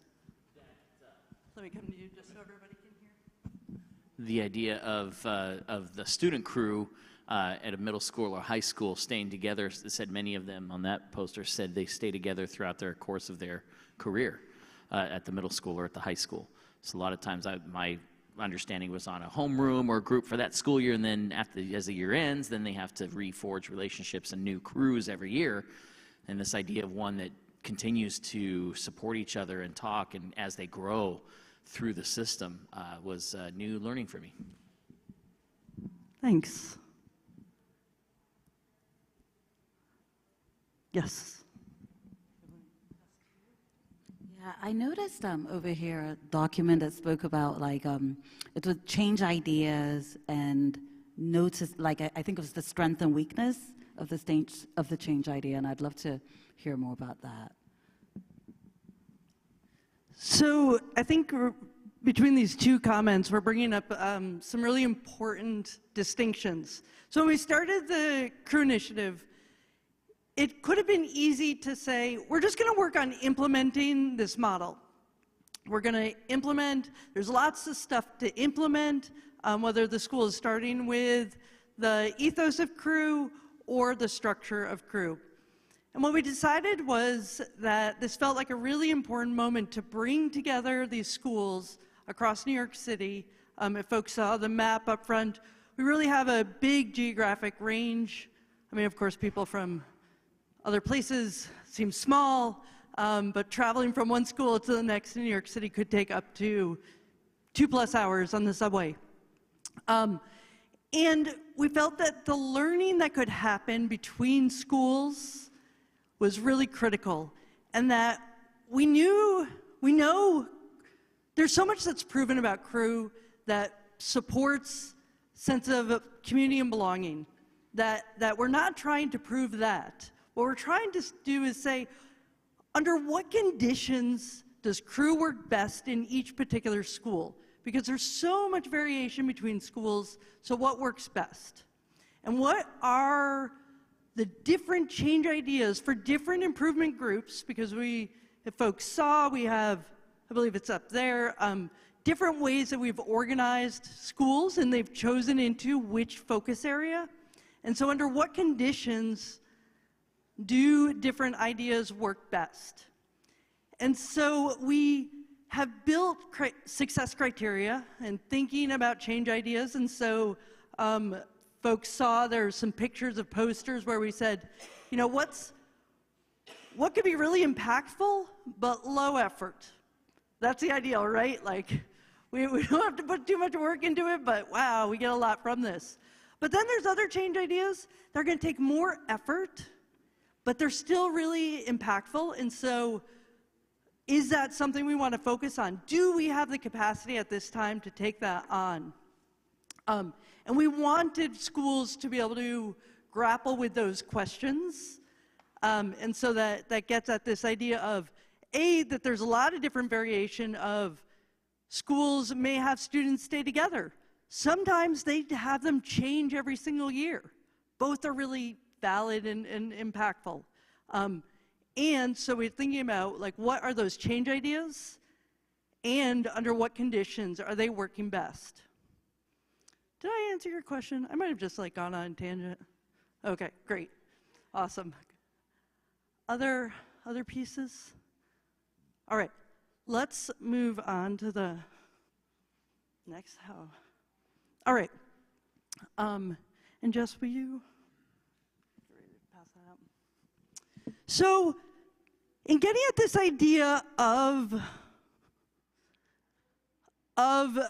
thinking about ourselves as an improvement network, during the first year, we found that schools, and this probably isn't surprising to many folks, that schools were getting stuck in a place of implementation. Challenges where they were saying, like, well, this is hard to implement, we're getting stuck there. And we found ourselves really coaching towards that implementation of, here are these places, and you can just leave the document for a second, because I want to give some like overview of it.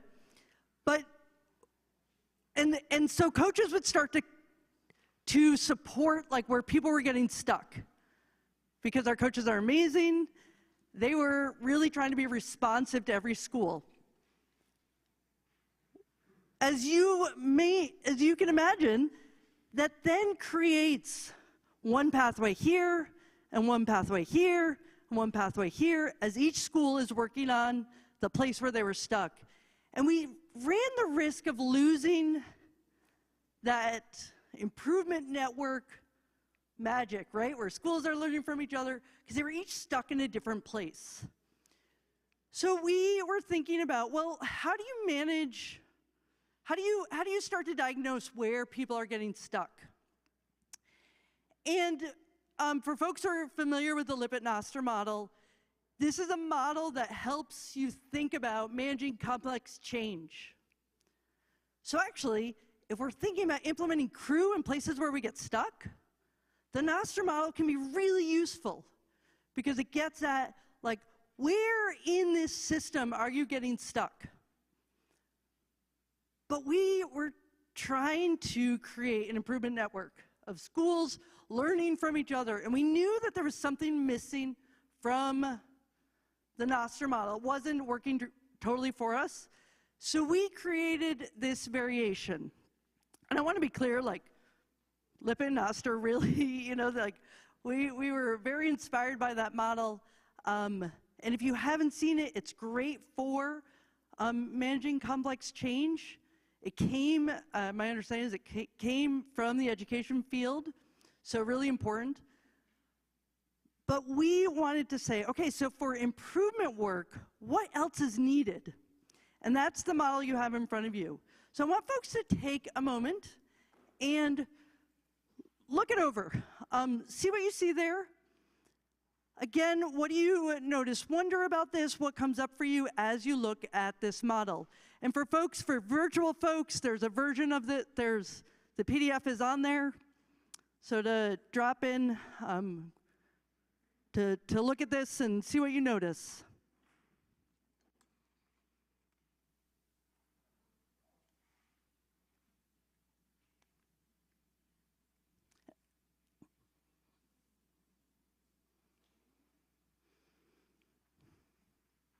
And there's some questions up on the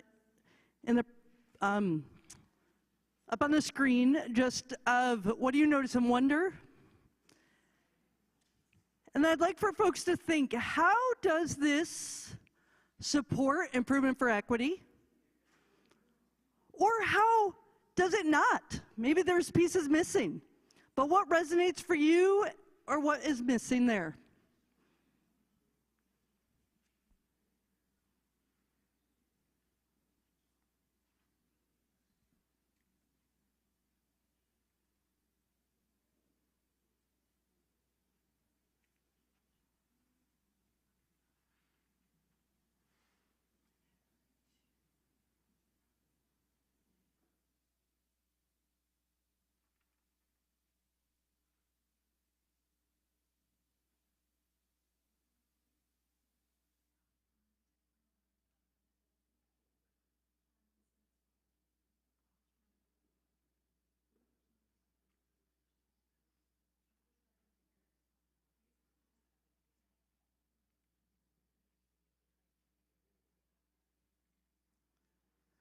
I see folks are already starting to talk.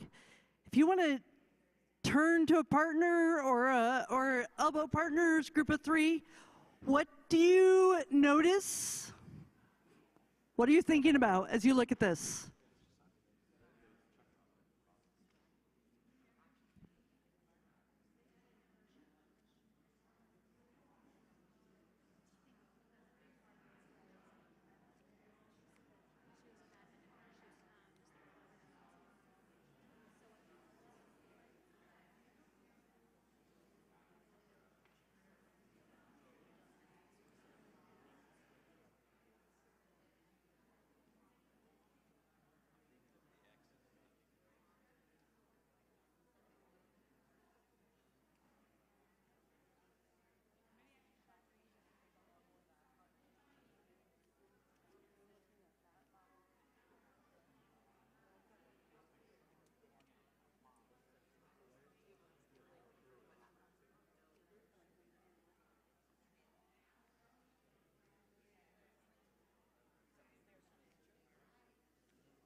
All right, I'm gonna, if I can pull everyone back together again.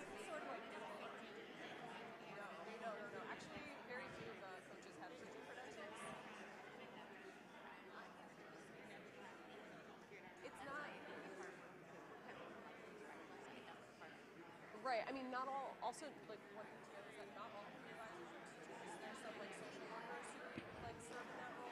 If I could pull everyone back together again. Sorry. Hi, folks. So I'm curious if there are clarifying questions that folks have about this. Because in a moment we're going to get into some case studies of what it has looked like in us using this. But are there any clarifying questions? Or probing actually can work fine too. Great, thanks, Jess.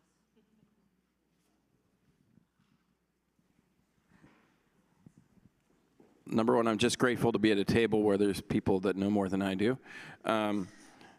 We had a question on that last line on the chart here, and you know, if there's lack of ownership equals compliance, and that was a little confusing, but then we realized compliance is not a positive thing, not necessarily, right? So it's so just the terminology was a little confusing at first, but someone else explained it to us, which is great. Right. It's just enlightening. And I want to name, we really have seen that where, like, that piece came clear to us, in that the collective efficacy that comes with teams working together and really knowing their why shifted the improvement work. But when that was missing, I think at best we have compliance, right? And so that was where I thought, well, let's put the best foot forward of, you may see compliance, but you may see other pieces as well. great. Yeah, can I pass you the mic? Yes, so I was talking with my thought partner here, who I just met, Beverly, and a question we had about the model, which I think tags onto the ownership component, is, well, how do you then get people to think from a measurement standpoint of, like, how do you measure the ownership or the level of impact so that it is not just laying in compliance, like, well, I had an idea and we think what we're doing is right, but how are we really truly measuring that the impact is happening? It's a great question. And I think that that's where, if our top row is our ideal, right, and that all the pieces are being met, then we're having improvement for equity. And that improvement for equity is going to look different, of course, based on your aim. So in our network, we're looking at students' sense of community and belonging as one big factor. And so we're thinking about that and thinking about with subgroups, when we disaggregate the data, do all students really feel a sense of community and belonging?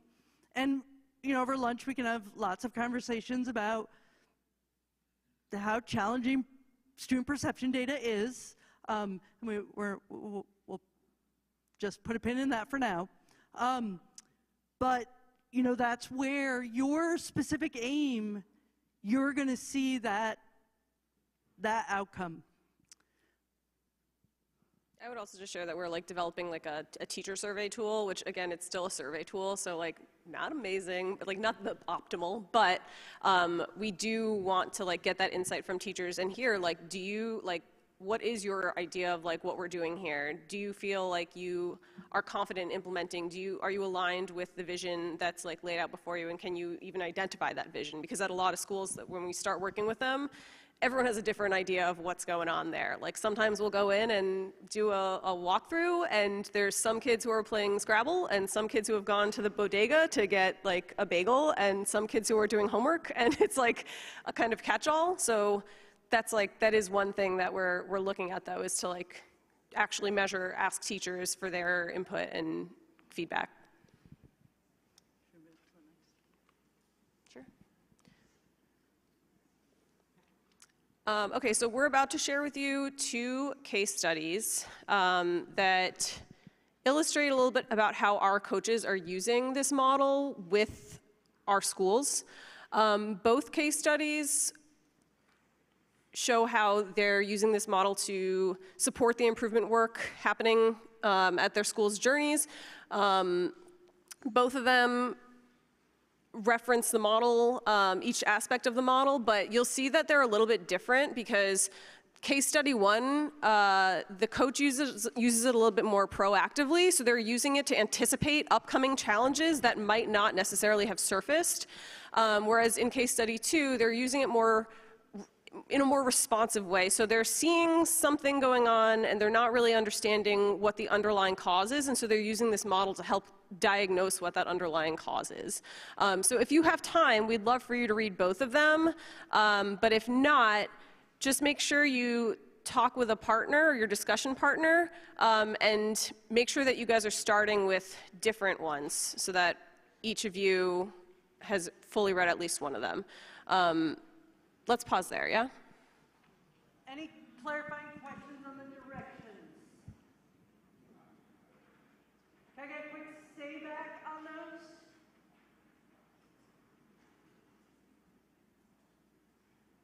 We're going to decide in pairs which case study we'll choose. We'll choose different ones, alternative ones, and then read them, and then discuss with each other the 2 questions on the screen. Thank you. Great. Have at it. And they're on the app as well, if that's helpful for you. Okay.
so, yeah, and so.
Some of the schools you're working with are not full school health, right? They are. None of them are. None of them. Oh, I thought some were. So these are schools that are only doing crew.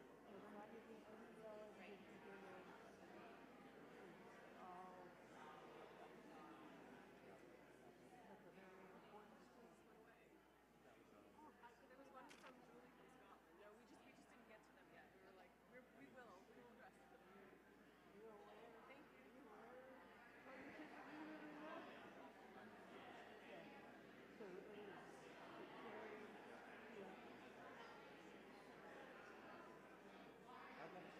No, I mean, I know that it's been shaky and changing. So,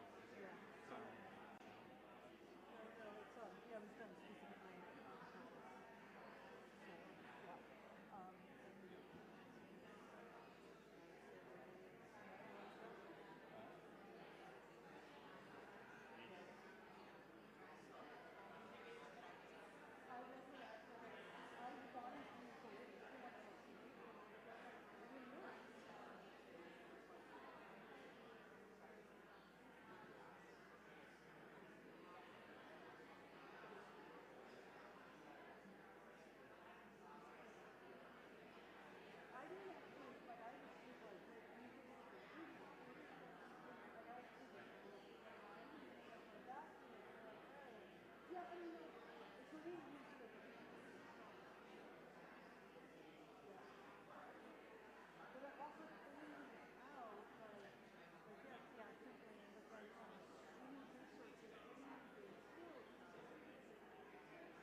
All right, so we are so excited to hear so much conversation, but we'd like to bring it back together as a whole group.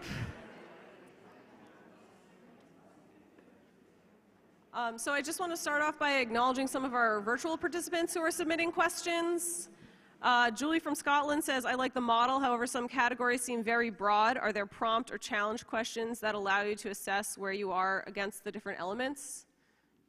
I think the case study helps illustrate a little bit, like how you would actually use these categories and what kinds of questions and what kinds of thinking you would prompt the folks that you're working with at the school to think through. Or was there anything else you wanted to add? I think another important piece is that, I mean, while we'd love really easy answers or a quick fix, that this is just a tool.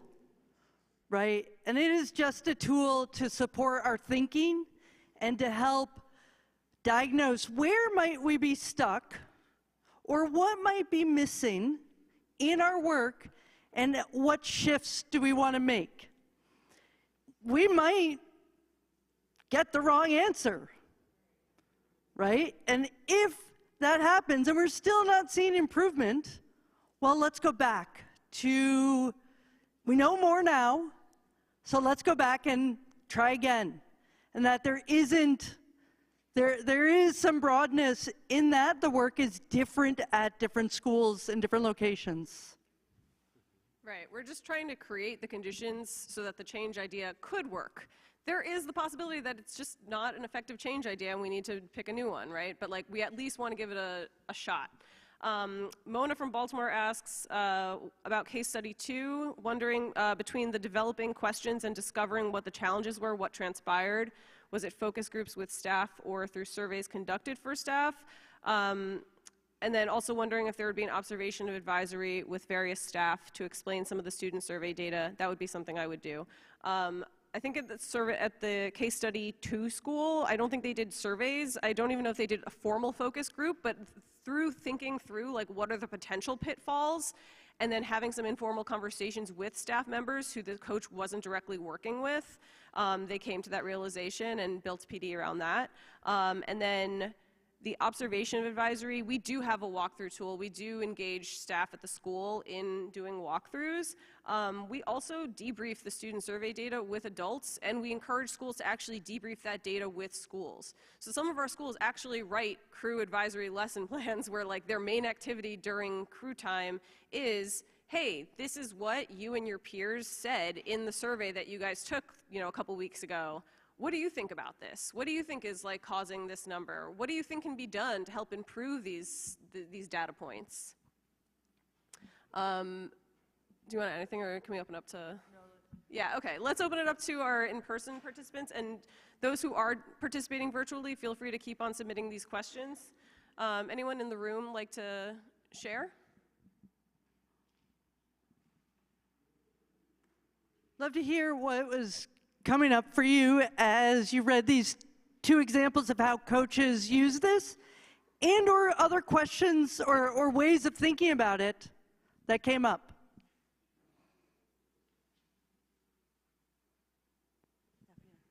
We were talking a little bit about how explicit you were using the model. It seems like it was different in the 2 schools.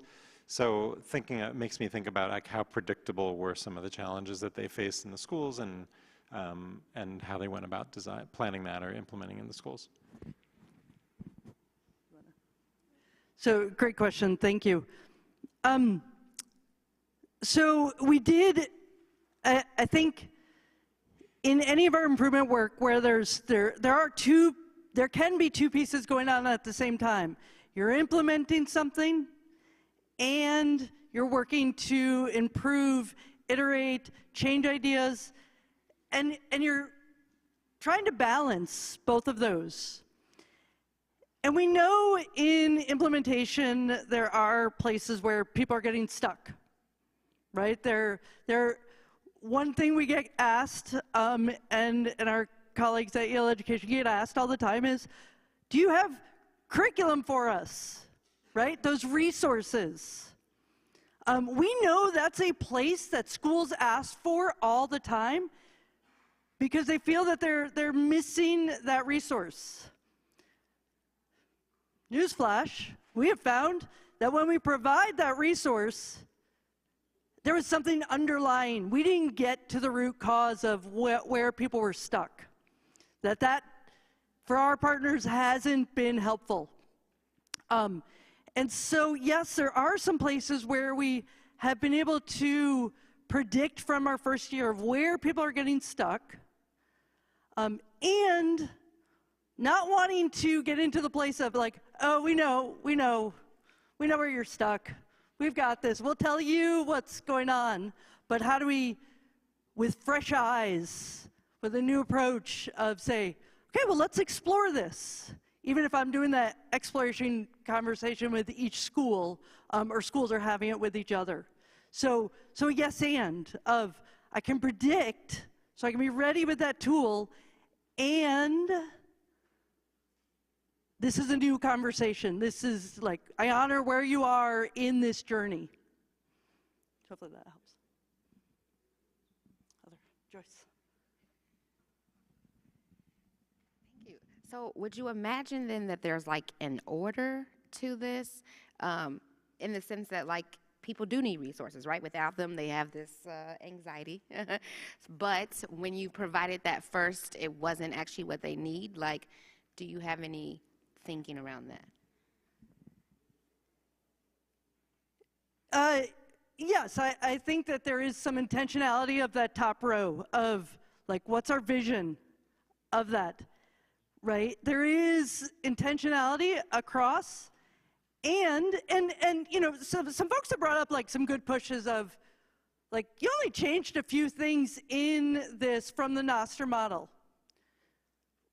Want to acknowledge that like this is inspired from the Nostr model, and when we used it, because we went to the Nostr model and felt like, there's still something missing, even when we try. And so where are those pushes? And yes, vision and collective efficacy is at the end, but gosh, I sure want to see teams working together, believing that they can improve. I want to see that from the beginning. And so, like not linear, right? Like, and ideally we want all of it, but different conditions are going to lead to different things potentially missing. And so in both case studies, different pieces were missing. Both are on that journey of improving conditions for young people. I would also add, and for those who are like math folks in the room, like, you know, PEMDAS, order of operations, it doesn't literally mean like multiplication and then division, right? So like there's like a back and forth, you know, like especially if you look at the first two, which one of our participants brought up, like is it vision and then stakeholder voice? Ideally, stakeholder voice goes into the vision, right? So it's a conversation between those two things. It's not like step one, step two, step three. The other thing that I wanted to name was that our schools, some of them come to us and they're like, we've never done this before. We really want to start an advisory program or a crew program from scratch. How do we do it? That is a very different, like the coaching for that looks very different from schools who are like, we've been doing some form of crew for 10 years. And at one point it was great and now it is completely broken. Please help. Because it's actually harder to coach a school that already has something in place because you have to address all of the, we did this, well, we did this, we did this. And it's like, well, maybe you did this 10 years ago. How many of those people from 10 years ago are still here? And how many of those people who are here now actually gave you any kind of input on the vision? How many of them are actually bought into this? So like we do have to acknowledge that like we don't actually have control all the time on the order of operations here. And some of the work is like, here, like listening to what folks are saying at our schools of like what is in place and what is not, but then really interrogating that and asking other stakeholders, other educators within the school, getting evidence that those things are actually in place. There is also a question from a virtual participant. I'm curious which element of the model is most often missing when crew look at it this way? Are there aspects we get right more often and others that are missing? What does this tell us about how we start or set up the work? I think Aurora was mentioning, like resources, most schools already have some resources. We have schools come to us who are like, you know, our superintendent gave us this curriculum. We have 100 copies of it and they're all sitting there collecting dust because it doesn't feel responsive to our student needs. So, you know, like we can give resources, but usually we find that there's other pieces that are missing there, like Aurora was mentioning. I think when we're working with those schools who are starting from scratch, we can be really intentional about where we start. And we can talk about like, let's like figure out how we're gonna get stakeholder voice and create a vision and make sure everyone is bought into that vision. But, you know, it's not always the case.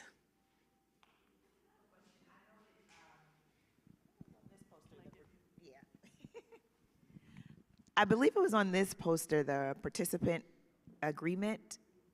Do you, in your conversations, does that apply in a cyclical process with this, or have you done, I guess that's my question. I'm wondering, like, because I read the case study 1, and they were talking about stakeholder voice being missing, and I wonder, how do you bring something like that back to the table to really hold in with that ownership connection, collective efficacy, even if you do that? I don't know, or how could you, what are your thoughts around that?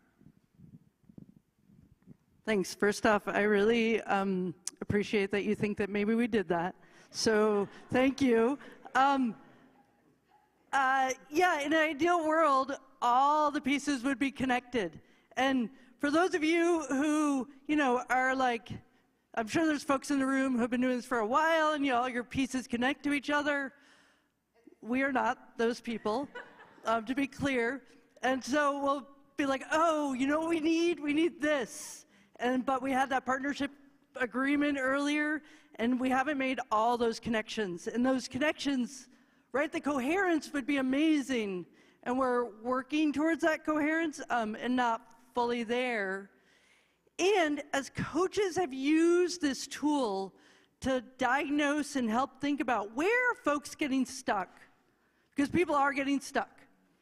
So where are people getting stuck, and what is the right next step for them? We really want to, so our coaches are brilliant and amazing and want to be responsive to schools.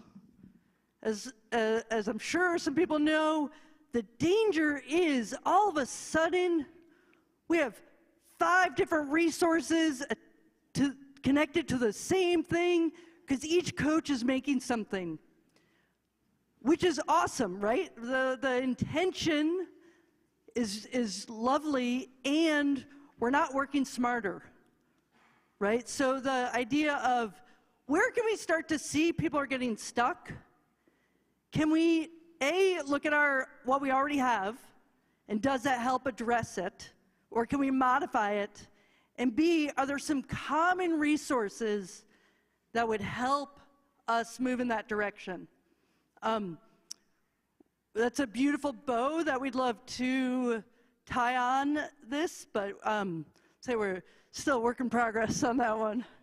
And we do revise the participant agreement every year, and going into year 3, like this model, like using this model just for this year has really helped us see some of our missing, some of our gaps in our participation agreement. So absolutely, we are looking to better align what we're asking from schools to this model, because we know that's what's needed. We know that those are the conditions necessary to actually affect change. Yeah, I'll come to you.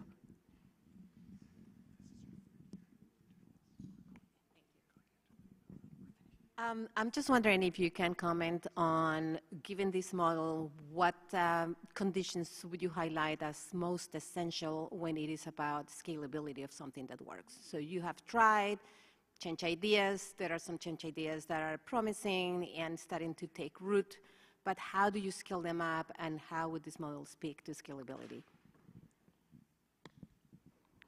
Great question, thank you.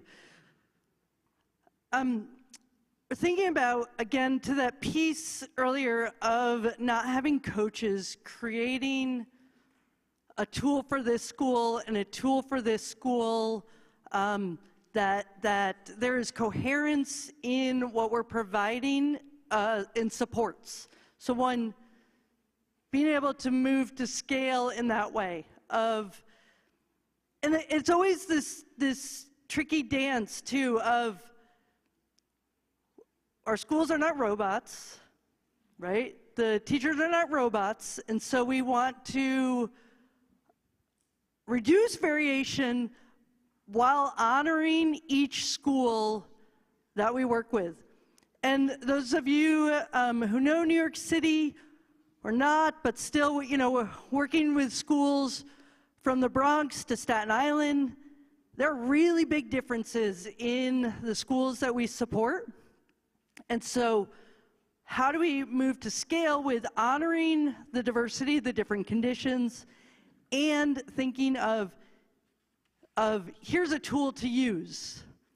And so there's a little bit of being broad and thinking about those conditions, and there's a little bit of what are the what are the leadership moves that are necessary? How do we bring in, what does this shared accountability of ownership of the collective efficacy, what are all the ways that can look like? So there's different ways to be showing up in that column, for example, or the skills can look different at different places, particularly where you are in that improvement journey or implementation journey. Does that help? Okay. Any other? And I do want to say that part of designing this, so if folks have read the PACE report on like gaining traction, has anybody read that? All right, well, it's a great report. And they talk about, so this is a problem if nobody else has read it because it's like a lot of my stories, I get half the details like nailed down. But one of the factors that they're talking about is scale and moving to scale. And that coherence felt really important to us in moving to scale, that there are some common pieces to the vision that all schools need to have in place. So again, like that piece of coherence being really important for being able to gain traction and move to scale. All right, so, I have the thing. Here we go. All right, so we want to take just a couple of minutes. If you notice on the back of your gallery note catcher, we have a planning template. And we really just wanted you to take a couple of moments to think about these questions. So as you think about your network, what's coming up, how might you use this in your context? I'm sure you've been thinking about that. Anything you might be thinking about in diagnosing your own work or your partners, and then what tools do you have to support this work? So it'll take about 5 minutes to just jot some ideas down for yourself.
All right.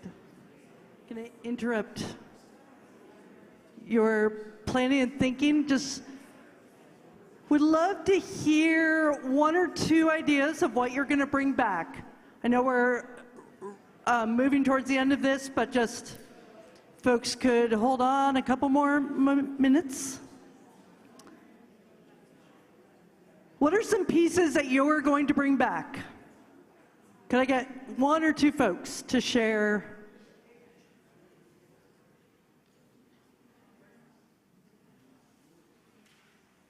How are you going to use this? One or two ideas. I mean, you don't have to have the two, just if you have one.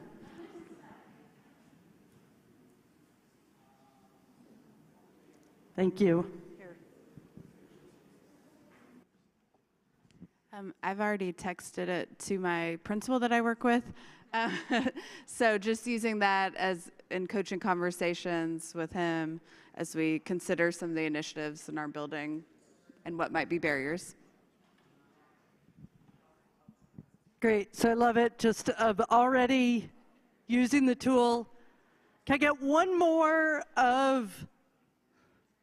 idea? Yeah, great, thank you so much. So in the conversations around the case studies, I really appreciated that, and working with different districts and different school-based leaders, and particularly instructional coaches, I was thinking of even just presenting one of the case studies to them so that they could see the different coaching moves that maybe they can tap into or just learn more about as you're also showing them the tools. I really appreciated the case studies as well. Thanks, and I think just this highlighting that sometimes the technical of, here's this tool, I'm going to share it with you, just read it over, just to broaden your way of thinking about this. That technical approach can be really impactful. And sometimes that adaptive of, how are we going to use this and what are the coaching moves that are so different in different scenarios? And that's really important. If you use this, or if you think of different ways that this might be made better, please reach out and share with us. We'd love to think and improve together. So thank you. I need to remind you all that there is an eval that we would love for you to fill out, because we love feedback and we'd love to hear what you think. And thank you all. Yeah.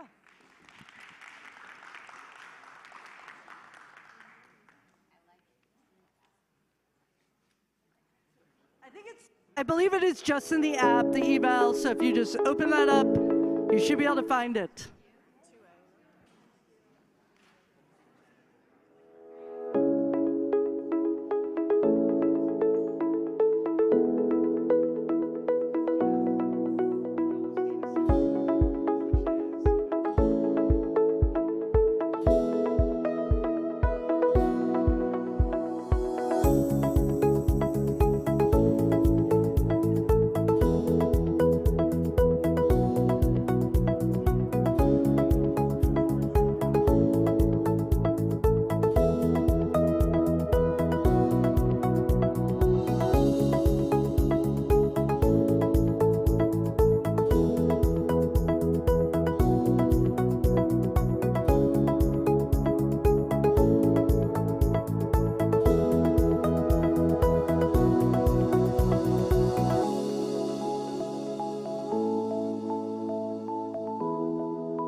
Hi, everyone. Mark Masick. I'm an ELA teacher at Edward Steele Elementary in North Philly. And hello, everyone. My name is Jana Reeves, and I'm also an ELA teacher at J. Cook Elementary in Philadelphia. And since we are the team's current classroom teachers, we know after lunch you guys get a little tired, so we're going to get everybody working up. We're going to do a little turn and talk. We got 2 questions for you. The first, why did you come to this session? And your second question is, what are you hoping to learn from this session? Is everybody ready? All right, you can turn and talk to a partner for a little bit, and then we'll call you back.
If you can hear my voice, clap once.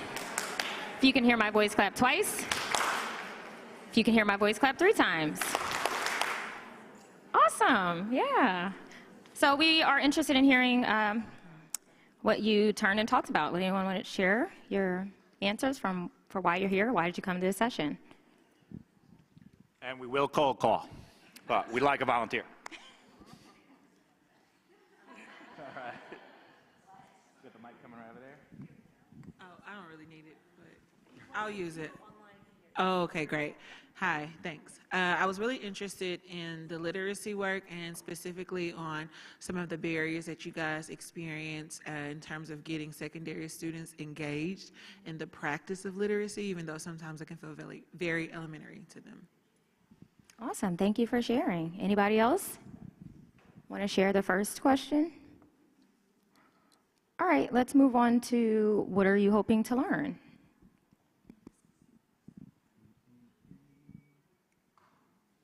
I think I see some people in the back. There was a hand over here. Yeah. There's a hand over here. I don't know if you can use this one. Good afternoon. Masay Kinsey Ship, North Carolina Department of Public Instruction, Office of Federal Programs. And my colleague and I are always wanting to learn how can we support school districts and schools.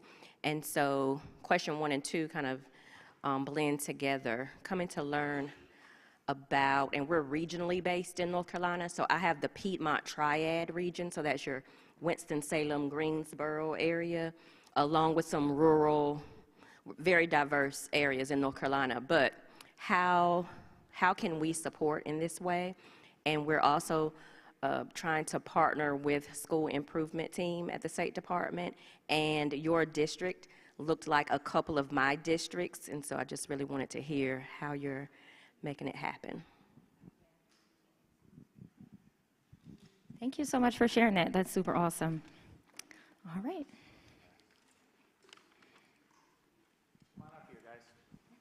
Yeah, we're going to clear out so people can have a seat up here.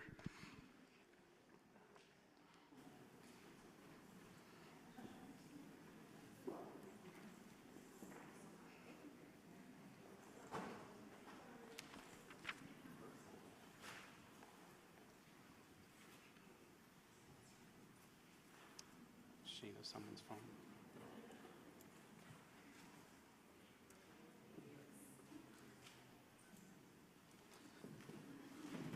They left you all by yourself. Oh, that's not fair.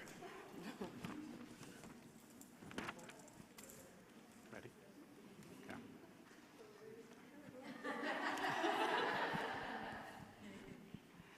So I want to introduce you to someone who is a leader and an educator who is developing and supporting the network's academic teacher leaders to ensure that every student has an English class that is rigorous, relevant, and engaging. Thank you. I'm Allison Seeger. I'm the lead academic coach for the Acceleration Network. And I'd like to introduce you to a leader who is using a shared definition of equitable instruction with their leadership team to align teacher feedback with teacher support and coaching. Good afternoon, everyone. I'm Principal Hayes from Bryan Elementary School, and I'm going to be introducing someone who created and evolved leadership look forwards to create clarity for teachers and transform the learning experience for all her students in ELA classes. Good morning, everybody. I am Dr. Wilson. I am the principal of Blankenburg Elementary, and I'm going to introduce you to a leader that creates and evolves leadership look-forwards to create, clarify for teachers, and transform the learning experience for all her students in the ELA classroom. Hello, my name is Latia Parks, and I am an ELA academic teacher leader, and I am going to introduce you to someone who is leading teachers' intellectual preparation of grade level text and tasks so that every teacher is ready to help students access rigorous learning.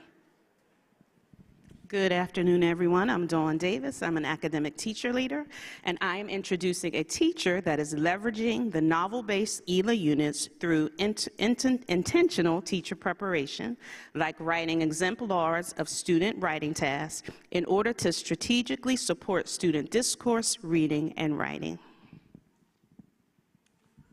Hi again. Mark Masick, middle school ELA teacher at Edward Steele, and I would like to introduce a teacher who is shifting the thinking work of student reading and writing to the students with these wonderful tools like student notebooks and evolving rubrics. And hello again, I'm Jana Reeves. I'm a teacher at J. Cook Elementary, and I'm going to introduce our leader who is leading our network to pursue equitable education for all of our students in Philadelphia's most challenging schools. Thank you. Again, my name is Sean Conley. I'm an assistant superintendent in the School District of Philadelphia. More specifically, I'm an assistant superintendent for the Acceleration Network. Me and my team are excited to be here with you all today to talk about some of those systems changes that we have been doing integrated within the concept of a cycle of continuous improvement.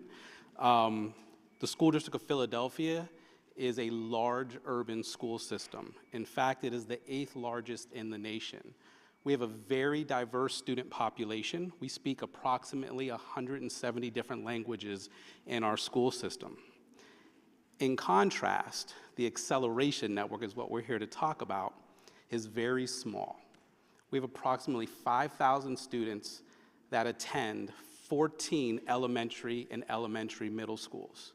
However, the biggest difference between the school district and our network is we are Black and brown. Approximately 95% of our students are either African American or Latinx. So this slide here does not sufficiently describe our network. To sufficiently understand our network, we have to talk about the city of Philadelphia. We're the only elementary network that spans across the entire city. So let's talk about the city of Philadelphia. 31% of the children in the city are food insecure. And for the sake of this conversation, that means you live more than a half a mile to a grocery store. Okay? In North Philadelphia, approximately 50% of our families are food insecure.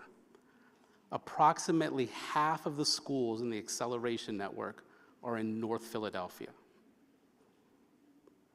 In the city of Philadelphia, the unemployment rate is 12%.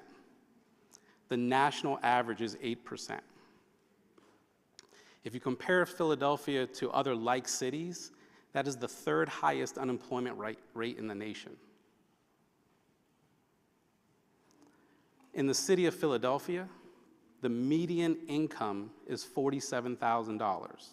And again, if you compare that to like cities, that is the 3rd lowest in the nation. And we all know that wealth and poverty are not spread equally across the city. In Philadelphia, our poverty is concentrated into two places, North Philadelphia and West Philadelphia, where all but 3 of our schools are located. The city of Philadelphia has some of the highest crime rates in America. Some people characterize Philadelphia as the most violent city in America. Over the past 3 years, we've averaged 2,300 shootings and nearly 570 homicides. That is up 300% in the past 10 years. But just like poverty and wealth, crime and homicides are concentrated into 2 areas of our city, North and West Philadelphia, where all but 3 of our schools are located. I'm not doing this to define our communities. I'm not doing this to define our students or their families. I'm merely setting the context for what we are doing. I'm sure most people in this room understand. Let me first, before I do that, let's talk about this map. This is a map of Philadelphia stress index map. It takes in those quality of life indicators that I was just talking about, but also includes things such as educational attainment, access to green space, asthma, things like that. And if you look at the map, as you get down into the orange and red, those are the more challenging parts of our city. And that is where all 15 of our schools are located, 14 of our schools are located in the red and the orange. And again, not trying to define our students, it's just the context in which we're working. But I'm sure everyone in this room will also understand that there's a role that institutional racism plays into these quality of life factors, right? And I would also say that the measures that our states use to define student success, effective teaching and learning, or the quality of our leaders is not accurate. I would argue that those measures instead describe the experiences and opportunities that our students do not have access to on a consistent daily basis throughout the school year. Again, we're not trying to define our students or our communities or our schools. It's merely the context in which we are working. The Acceleration Network was created to address these educational inequities. Our vision is to disrupt the inequities that prevent educational, social, and emotional successes by investing in people, investing in our teachers, investing in our leaders, and investing in our support staff. So what does that actually look like? Every school in the Acceleration Network gets an additional assistant principal, gets an additional school counselor, receive additional funds to purchase additional climate staff to ensure our schools are safe and secure. We put a stamp on class sizes in K-2, so there's additional funding for classroom reduction teachers. We do not allow more than 22 students in a classroom in grades K-2. With regards to my team, the only network in the city of Philadelphia that is not split with other networks. So my team solely is dedicated into supporting these 14 schools. But we also have some structures in place. Each school receives additional money for after-school professional development. Depending on the size of your school, a school can receive anywhere between $80,000 to $120,000 for after-school PD for teachers and staff. We also are a network of choice. We have an acceptance letter, and if a teacher signs that acceptance letter, what you're agreeing to is to participating in PD after school at least 5 to 6 hours a month. We also are the only network in the city of Philadelphia that has what we call a summer summit. And all that really means is you get to come back to school early. Teachers come back early. Come back early for professional development, make sure you're ready for that first day of school. We also are set up that each of my staff members have a point of contact in the school, and they provide professional development on a monthly basis for their point of contact. So all of these things are in place. But the one thing that's not up here that I think separates us the most is we constantly are talking about, do you believe in the children that are in front of you? Let's take a step back for a second. We've been talking about schools as educational institutions. Let's talk about a different school, a school of fish. What do you see? I heard fish swimming together, going in the same direction. They're all the same. I see this one that is going.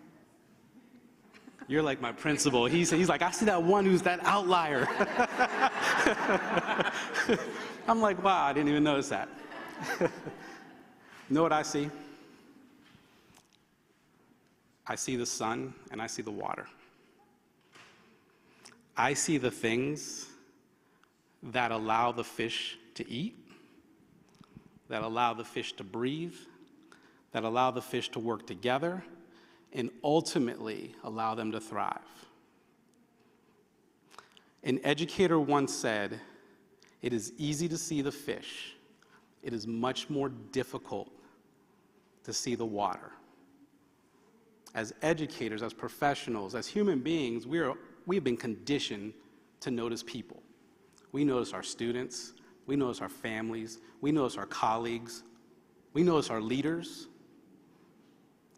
But do we always notice the environment, the systems that allow our people to thrive?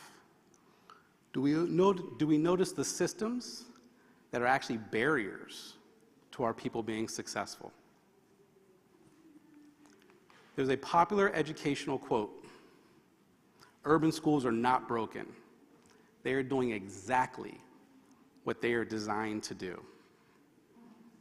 If you want to create change, if you want to improve something, if you want to drastically improve something, the first challenge is to see the systems that are getting you the results that they are getting. And I'm not just saying see the systems. I'm talking about really take a step back and see the systems and ask yourself, what are they? Why are they here?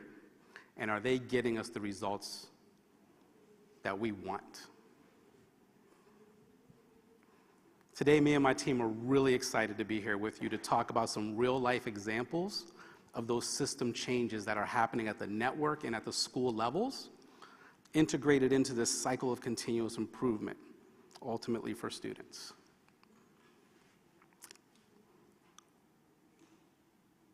Okay. Just that was a time check. I wasn't sure if I was going to go into this part or not.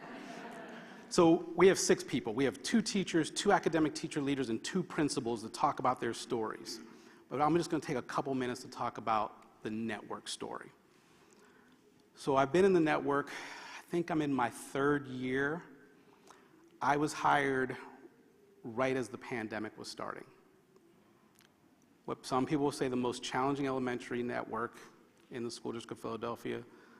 Schools were taken out of other networks and put into this network to really wrap around them. So when I looked at the data, I noticed overwhelmingly the students are in that most intensive tier 3, whether you're talking about academics or behavioral. Ton of suspensions, very low achievement. And then I went and interviewed every principal and asked them, like, hey, what's going on?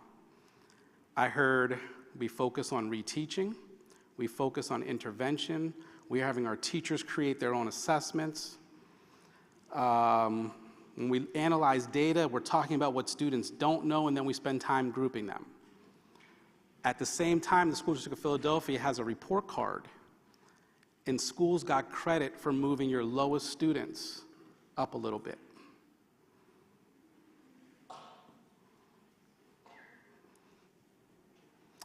The other thing that really stood out to me in this conversation, not one principal talked about a network focus around instruction. I'm doing this, you're doing that, we're doing this over here, but nobody had like, hey, this is the direction of the network with regards to instruction. So I knew the first thing I wanted to do was flip this triangle. But the question is, how do you do that? Nobody talked about the Common Core state standards. No one talked about implementing a standards-aligned curriculum, Tier 1 instruction. So I was like, okay, that's where we're going to start. We're going to create an instructional focus. The other thing that we have, and I didn't say this, someone should have told me this when we practiced. Every school has 2 content teachers that do not teach classrooms. They're responsible for coaching, in my opinion, they're responsible for coaching up teachers. When I talked to the principals, sometimes they were intervention teachers, sometimes they were coaching teachers, sometimes we weren't real sure what they were doing. So I said we're going to have to reimagine the role of our academic teacher leaders in this network. So we started bringing them in for professional development as well. We started talking about unpacking standards. Principal meetings were on Achieve the Core. We're unpacking the standards. You had to bring exit tickets. You had to bring assessments, understand the rigor, the demands, the language of the standard, and then look at the assessment that your teachers are giving. Is there an alignment? More times than not. So we go through this for about 6 months, going into classrooms. After the PD, not one thing was changing. It was really frustrating. And then I had to ask myself why. I never asked anybody about their belief about children. And I realized I was trying to make a change with a technical solution. We're just going to build the capacity of people, teach them to unpack standards, teach them the lesson plan. But what did you really think about the people in front of you? Did you think that they could learn? Did you understand your role within that? So we started talking about the opportunity myth. And there's 4 key resources in the opportunity myth that we were grounding all of our conversations in. The first one is high expectation for children. And the second one, and we all know this, right? Students are going to do what you put in front of them. If you give students low-level work, if you give them low text, that's what they're going to do. We said we're going to give them grade-level work, and we started grounding everything we did into the opportunity myth. The other change that was happening, instead of talking about the lowest students, I started talking about the highest students. I got beat up for this one. I wanted to know the number of students, the percentage of students that were in the proficient category. We created a Where Are They Now tracker, and I wanted to understand at the beginning of the year, those students that were cognitively capable, where are they at the end of the year? Guess where many of them ended up? In lower levels. I use this as a data point and accountability point about the implementation of Tier 1 or standards-aligned curriculum. We're going to teach all students. We're not just teaching the lowest students. That also required us to really think about the academic teacher leaders again. Teachers were cutting and pasting lesson plans. So what is missing at the school level in our teacher team meetings, what we call professional learning communities? We had to support the academic teacher leaders as well. We took a stance on phonics instruction. And then the big one. We noticed that you would go into an ELA class and you had these short passages, usually from the intervention program, multiple choice questions, trying to measure or assess a standard in isolation. We said we have to stop that. Complex texts have to be at the core of everything we do. Shared reading, vocabulary, small group instruction has to be at the core of everything we do. We also then started to change our mindset about principal meetings. Went to a 1/3, 2/3 model. Instead of sitting and getting, 1/3 of the time we're reflecting and learning, 2/3 of the time you're planning your application, and before you left, you had to make a Tier 1 commitment. What were you going to do over the next month to improve Tier 1 instruction around what we just were learning? And then we started adding student growth performance. We could look at every teacher's classroom and say, how fast are your students growing? We know that a student who's multiple years behind has to grow at a faster rate than a student that's on. And we started analyzing that data with principals and assistant principals and academic teacher leaders. In the future, I want to bring this back to my principals. Next year, our focus is on leadership team meetings. The schools that are getting the biggest bang for their buck, that principal is super clear on what they're trying to accomplish. They don't walk into a room with their teachers in a teacher shortage and say, hey, we're focusing on tier 1. They're saying, hey, we're focusing on tier 1, but that means A, B, C, and D needs to happen in your classrooms. And I'm going to reground that our principals stay at the center of the cycle of continuous improvement. So in your leadership team meetings, here's the focus, here's your action steps, everyone's going out to collect data. A couple weeks later, we're coming back to see where we are with that. So I apologize for taking up too much of your time with this. I know we're here to talk to my principals, my teachers, and my academic teacher leaders, but I just wanted to give you a little bit of the story about the Acceleration Network. So with that, I'm going to turn it over to Allison Seeger. Awesome. So Assistant Superintendent Conley here was talking to us about what we've done at our network. And about the systems and structures. I want to talk a little bit about the culture we're trying to create, the culture that's necessary for continuous improvement. So this illustration here is an illustration of mycelium. And mycelium is a fungal network that you find in forest ecosystems that connects the roots of trees. I read this amazing book, and this isn't an educational book, Finding the Mother Tree, and it changed the way I walk through forests, because now I don't just see a beautiful tree, but I see an ecosystem. And what I learned about mycelium and the way these trees are connected is that trees can send messages to each other. Like if one tree gets attacked by a disease, it sends defense signals out to others so they can protect themselves. They send nutrients, oxygen, food. And I say all this because I think there's a connection to how we want our professional learning communities to feel. So you'll hear from teachers, from teacher leaders, and from principals about professional learning communities.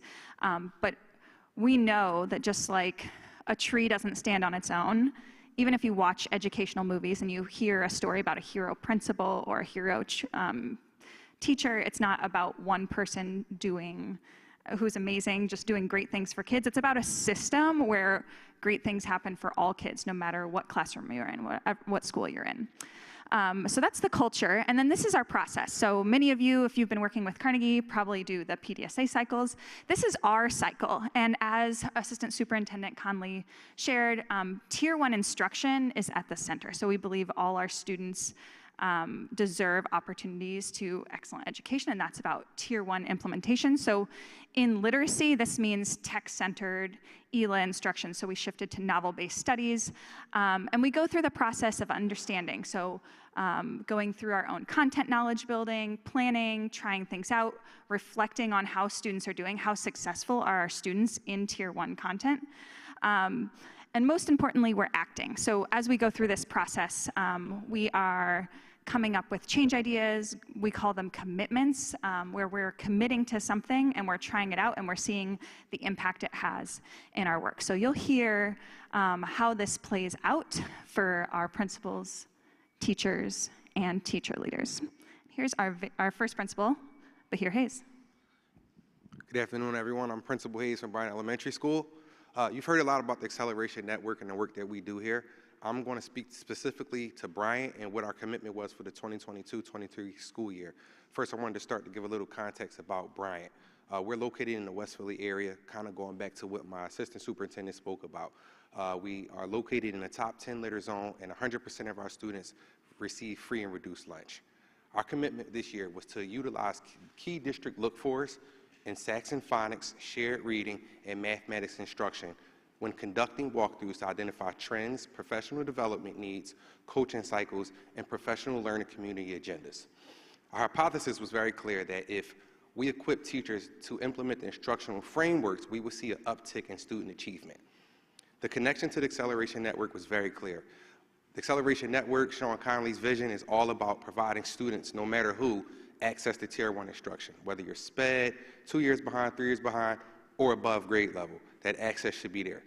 The biggest learning for me was that when I used to do observations, I used to say like, oh, all the kids had the district curriculum or they had access, but that's not access. That's just giving them the material. And what we realized was that you have to put scaffolds and things in place so that students all can access the material. Just saying, hey, do it, doesn't mean they can do it. And in Saxon Phonics, K-2, that was very clear. It was a very clear roadmap. Just to give some context, Saxon Phonics is a scripted program that we use here at the district. So we knew exactly where to start and exactly where to end. And we grounded ourselves in this continuous will that the Acceleration Network uses and the School District of Philadelphia, this understand, plan, and reflect phase. We wanted to really make sure that our K-2 teachers understood all components of the Saxon block. And it's made up of 3 major components: the warm-up, the new increment, and the application phase. We wanted them to also understand what the standards were and how it connected to their learning going from year to year. We spent a lot of time with that during professional learning communities. Then we moved into planning. We plan. We have an academic teacher leader. And what they do is weekly for an hour, is built into our schedule, is they plan with teachers and they create these professional learning community agendas. And we actually had our teachers role play in real time. And you know teachers like to do that. And it was great. It took a while for us to get to that point, but once teachers saw how comfortable they were in real time, they bought in. They even annotated the script so that when they were out there teaching, they had their script annotated and they were ready to go. At that point, that's when we took a pivot as an instructional leadership team. We took a step back and went back to our look forwards through the walkthroughs. We noticed that teachers weren't being intentional about what activities they were choosing and selecting to teach to students. Some more context. Saxon Phonics is a 60-minute lesson. The district gives us 45 minutes. So you have to be really, really selective about what you pick. And you also have to make sure that it's impactful and useful. We realized that we needed to really work with teachers around this reflect phase. Are you actually using data to inform the actual activities that you were using? Once we did that, we saw that students were starting to grow and learn, and we made growth. From the fall to the winter, we went from 25% of students scoring at or above to 37.8% of students at or above. Congratulations, we won. That wasn't true in grades 3 through 8. This was hard for me. I pride myself on being an instructional leader. I was an excellent teacher. I felt like I was the literacy guru. And then when we got to this map, as you can see, that's me in the middle. Just didn't know what to do. Our district had purchased a brand new curriculum that was novel-based. So if you're a teacher in here, anybody teachers in here? Teachers, how many teachers? Okay. If you're an ELA teacher, you go text to text, passage to passage. Everything's in isolation. You could plan high level for that lesson. Now teachers had to have a thematic lens, which means you had to read the book fully before you even started the plan, right? So we were in uncharted territory. On top of that, we had students who, had a pandemic slide, who were already a year or 2 behind, lost 18 months of instruction. And now they're reading complex texts like Frederick Douglass with 37 kids in the classroom and 10 brand new ELA teachers. And we just kept going in this circle, and we always, you probably could guess, landed back to me in the middle looking frustrated and confused. We realized we were overcomplicating this thing, and we needed to make things very, very simple so that we could keep the look-fors at the center, but still provide that coaching and feedback to teachers based on what they need. So I know this looks like a lot, but I'll try to explain it as much as possible. We created something called a standards-based tracker, and it's not like a quiz and how they doing the quiz. Actually, this is just our pacing guide that the district provided aligned to the lesson guidance. So we assessed how well students were doing on the formative assessment lesson by lesson. Very simple. Did they hit it? Did they miss it? Teachers would identify the gaps. This is where our academic teacher leaders came into play. We prompted them to use these standards-based trackers to plan professional learning communities. This allowed us to keep the look-fors front and center, but provide teachers what they needed based on where they were at. Okay, so they struggled with this standard and this type of question. I'm going to plan my professional learning community agenda around where you're at and what you need. And while we didn't get the academic data we wanted, we did see a decrease in major student behaviors and an increase in student engagement. And we did see some teachers, going back to that SGP, make some significant growth. This is my time. I look forward to speaking to any of you if you want to at one of the tables. Thank you for your time.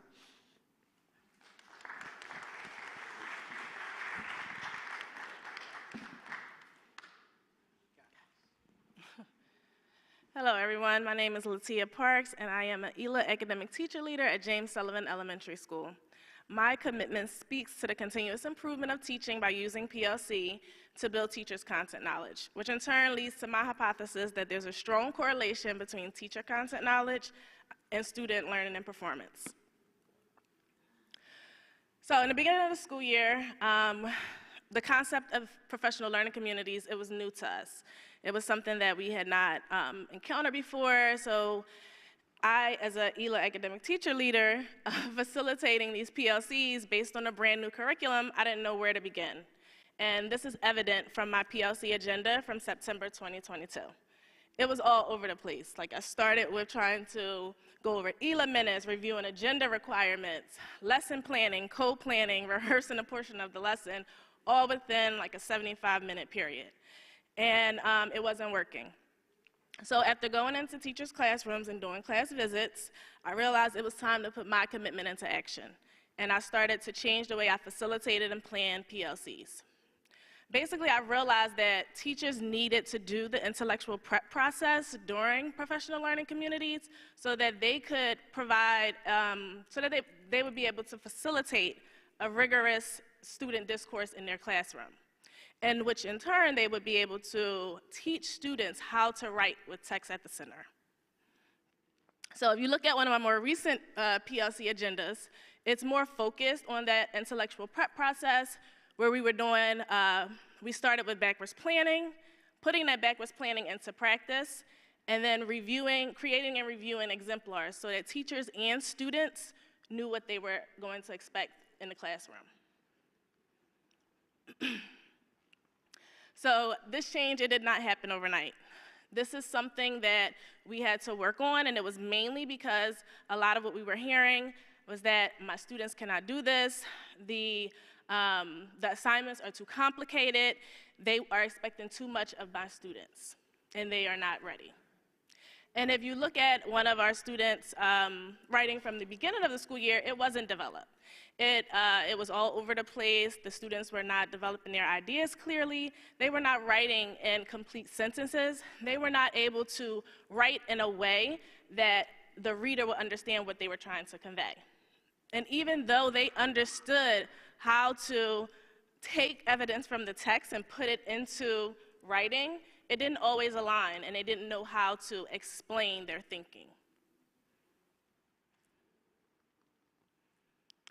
So as we move through the school year, just kind of analyzing the text more in PLC, so as a group with the teachers and myself, we would do that intellectual prep process, and we would analyze the text together, because as Mr. Hayes said, they had novels, and they were not reading, teachers were not reading beforehand, so I allowed them to read during PLC.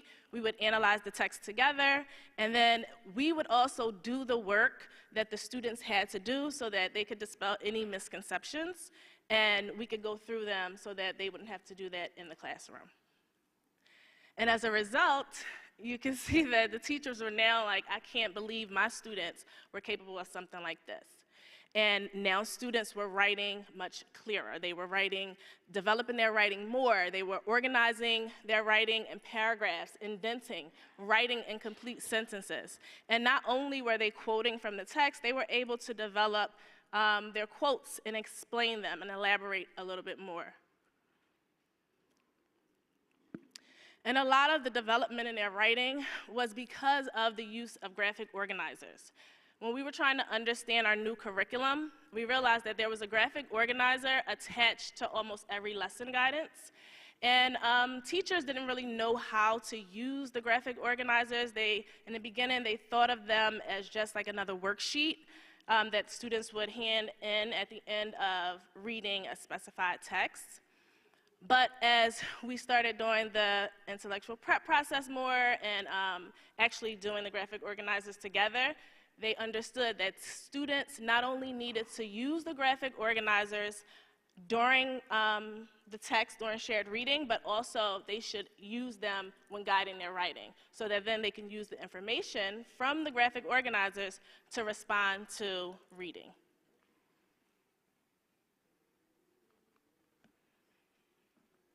So as we went through the year, and even now, we are learning more and more about how PLC is helping us to use that, to build that teacher content knowledge. And in turn, we are using that for opportunities for students to be able to have that more rigorous student discourse. And the student discourse allows students to be able to understand the text. And if they don't understand the text, they're not able to write about the text. And so doing this, it allows a more cohesive written work, and that is what we have done and continue to improve on. And if you want to know more about that, you can see me at the round table at the end. Thank you.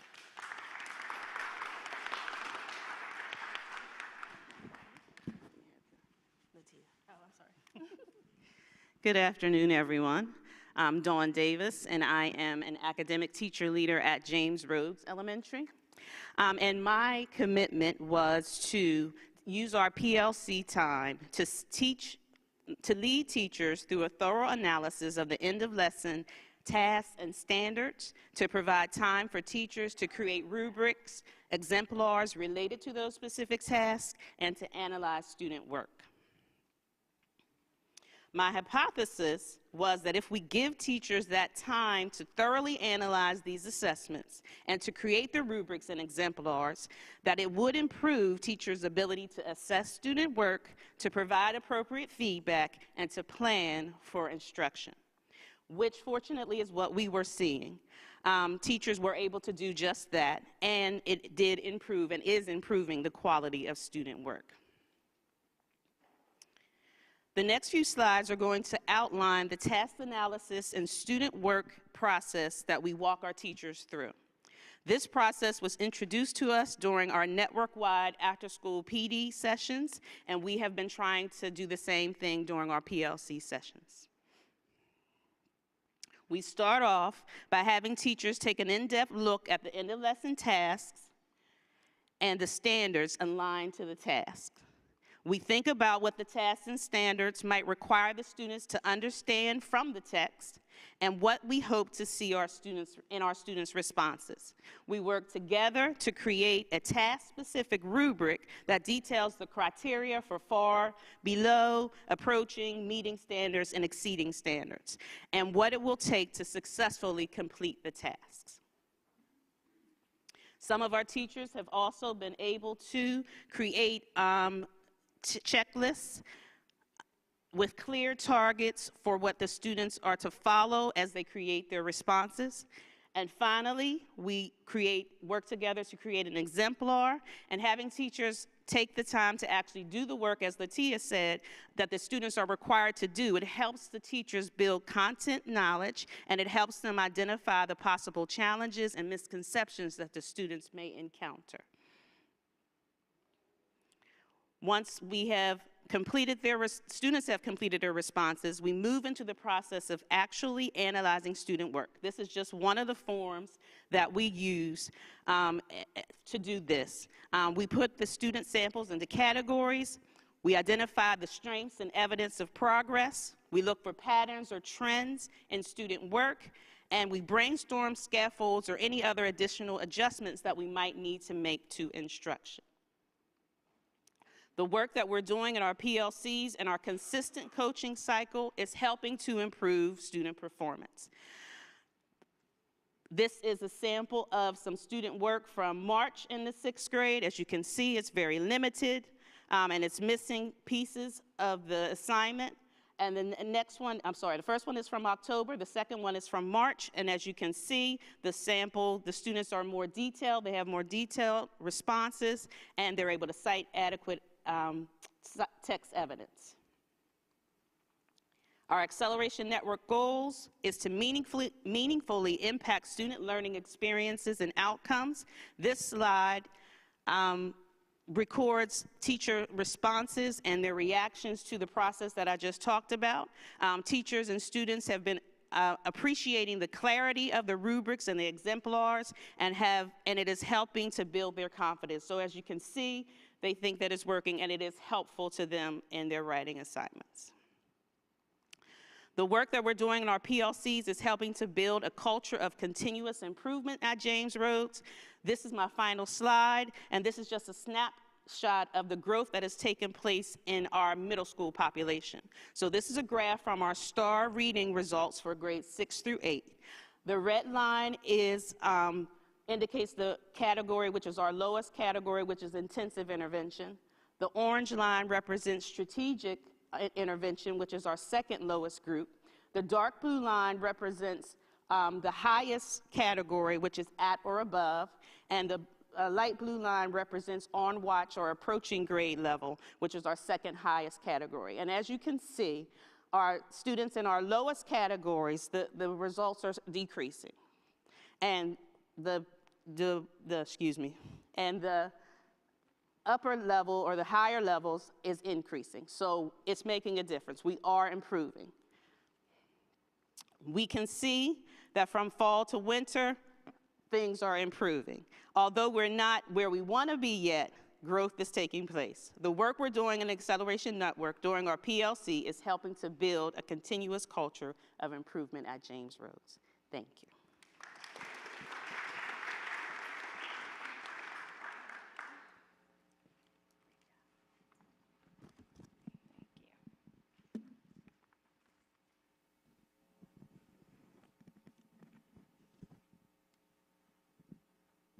All right, hello everyone. I'm Jana Reeves again, and I am a 6th grade ELA teacher, and I'm at Jay Cook Elementary, which is basically in North Philadelphia. So I'm an 11th year teacher. However, this is my first year at the Acceleration Network. So just like Mr. Conley said earlier, when I got to my school this year, I met students that were really behind in ELA. They were 2 to 3, sometimes even 4 grade levels behind in instruction. They had gaps due to the pandemic, like Bahir said. So it was really a tough place to be. But when I sat down in my first PLC meeting, they asked us to make these commitments. So we were asked, like, what are you going to commit to do this year so you can accelerate the learning of your students? And I'm like, accelerate, okay.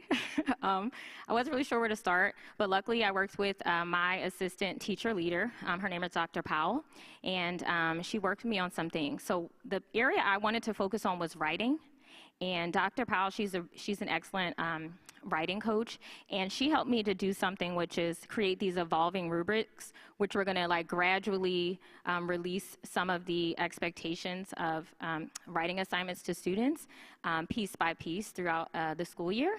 I also decided that I would pair that with a writer's checklist. Like you saw earlier from the other slides. So the writer's checklist was to hold students accountable to their work and the expectation of the assignment so that I wouldn't have to keep telling them and reminding them what to do. And last but not least, a little bit later on in the year, I decided I would commit to using readers' notebooks because as you heard, we got this new curriculum, these novel units, and I wanted to make sure students were really grasping the big ideas of the text and holding on to it so that it would translate into their writing.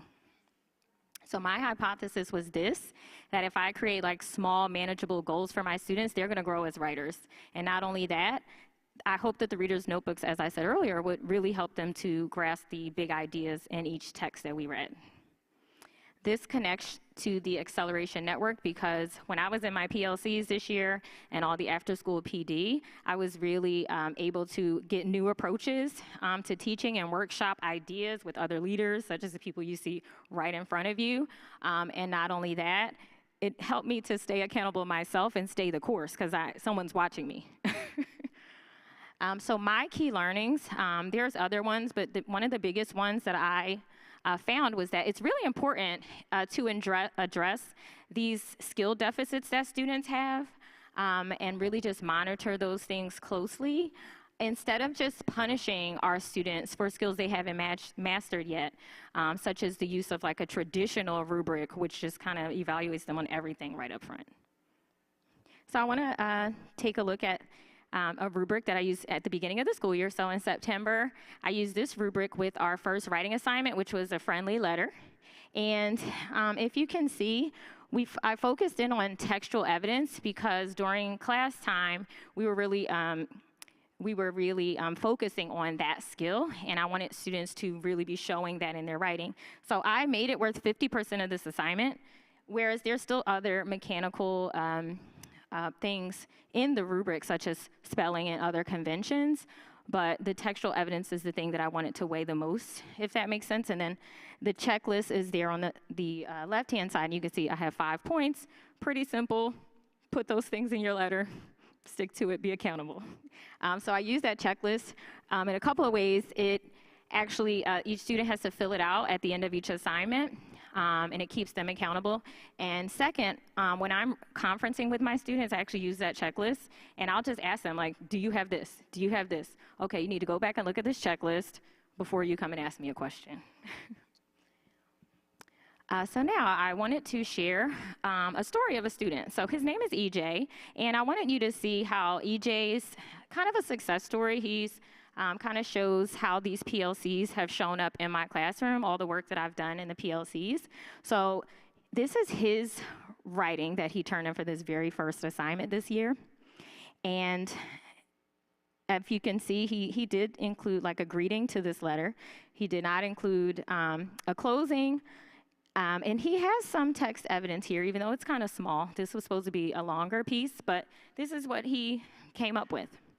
So this student, EJ, he's a wonderful kid. He's motivated, right? He's like one of those kids everyone wants to teach. He contributes his ideas all the time. So, you know, naturally you would think, oh man, his work is going to be awesome. But what I saw with EJ and most of my students is that they really, really struggled to put their thoughts on paper. I mean, it was like a visible struggle with this kid. And he also has struggled with his spelling a lot. He even told me that in the beginning of the school year. So I wanted to help EJ and other students like him that I was teaching this year. So by January, my rubric looks more like this. By then, I added transitions, I added evidence. Well, we were still working on evidence, and then I added explanations. So those were like the heaviest that I weighed. And this is EJ's assignment here. So he has the format down a little bit. This was supposed to be a 3-paragraph essay, but students were struggling with some of the conventions, so he only has 1 paragraph here, but that's okay. He started with a clear topic sentence, and the arrow is supposed to be down a little bit more, but it's okay. He has transition words throughout. He used a lot of textual evidence this time, and you can see it grew some. And he tried to give some explanations. He was supposed to give more than that, but it's okay. But his spelling has definitely improved a lot in this piece. So this is important, this next slide, because this is about midway through the year. So in February, we were like approaching Q3, or maybe right at the start of Q3. And as I was trying to shift the cognitive load to my students, right, that was like my goal and one of my commitments through the year, like I had some trends in their work, some things that were really sticking, that were positive, which is great. So I celebrated that with my students. I had them analyze each other's work anonymously. I just put it up on the screen. I had them talk about it, and I had them compare it with each of those rubrics, each of those checklists that we had. And it's like, hey, what do you see? And they're like giving all those positive trends. Oh, we're restating. Oh, we're using evidence. We're using transition words, Ms. Reeves. And I'm like, yes, you are. But in addition to that, we had some next steps. So I want to show you just a couple of examples. So we had an assignment. This is an actual assignment that a student turned in, and kids were easily able to identify things like misspelled words, right? They were like, you know, this student has misspelled the name of the characters in the book. Like, how can you do that? It's right there in the book. That's lazy, right? And just like other things that they're literally hearing me say all year, they're like pointing it out very easily. Oh, there's no quotation marks. This student didn't punctuate, or things like that. So I'm like, you're right. And then I had them look at this other piece, right? And just looking at it, it looked okay. So kids were struggling a little bit with identifying the problems, but I started pointing out to them, well, take a look here. As you can see, the student is not writing really clearly. They're using a lot of informal speech, which we shouldn't be doing in this kind of writing. And the evidence and explanations are really not clear, like what the student was trying to express. So then my students were saying, well, this is stupid. Like, you know, this writing shows that this kid is stupid. And even though, like, that's not what you want them to think, what I really appreciate, and I think the takeaway for me, was that my students were growing as writers. They were thinking about themselves intellectually and what it was representing their writing. So I told them, if you are looking at a piece of writing and saying your classmate is stupid, or you're thinking that these kids are stupid, what do you think your work shows about you? And so my hope was that students would really take that in, and for the rest of the year, they would be more cognizant of the things that they were missing in their writing. So I hung up this poster in the classroom, and we added some next steps of things that we need to keep in our writing all the time. And I just said, hey, we need to do these things because, as you know, like your writing speaks for you. It's going to be the way people perceive you as an intelligent person. So now this is March. I just wanted to show you briefly what my rubric looked like by March. Here's a checklist that I included with that rubric. We were writing 4-paragraph essays by March.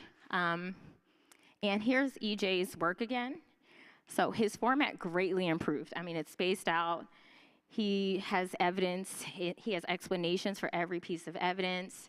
It's very robust. His spelling is more consistent throughout. So I could tell my students are really, really thinking more about what their writing is showing about them.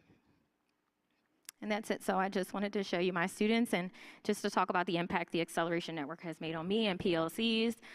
It just really keeps me committed to continuous improvement every day to see like just the joy of my students when I come to school. Thank you.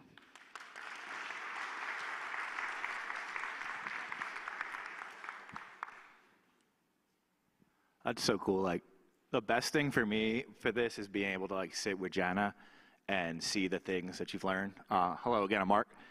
And I've only been a teacher, I didn't used to be a teacher. Big deal, right?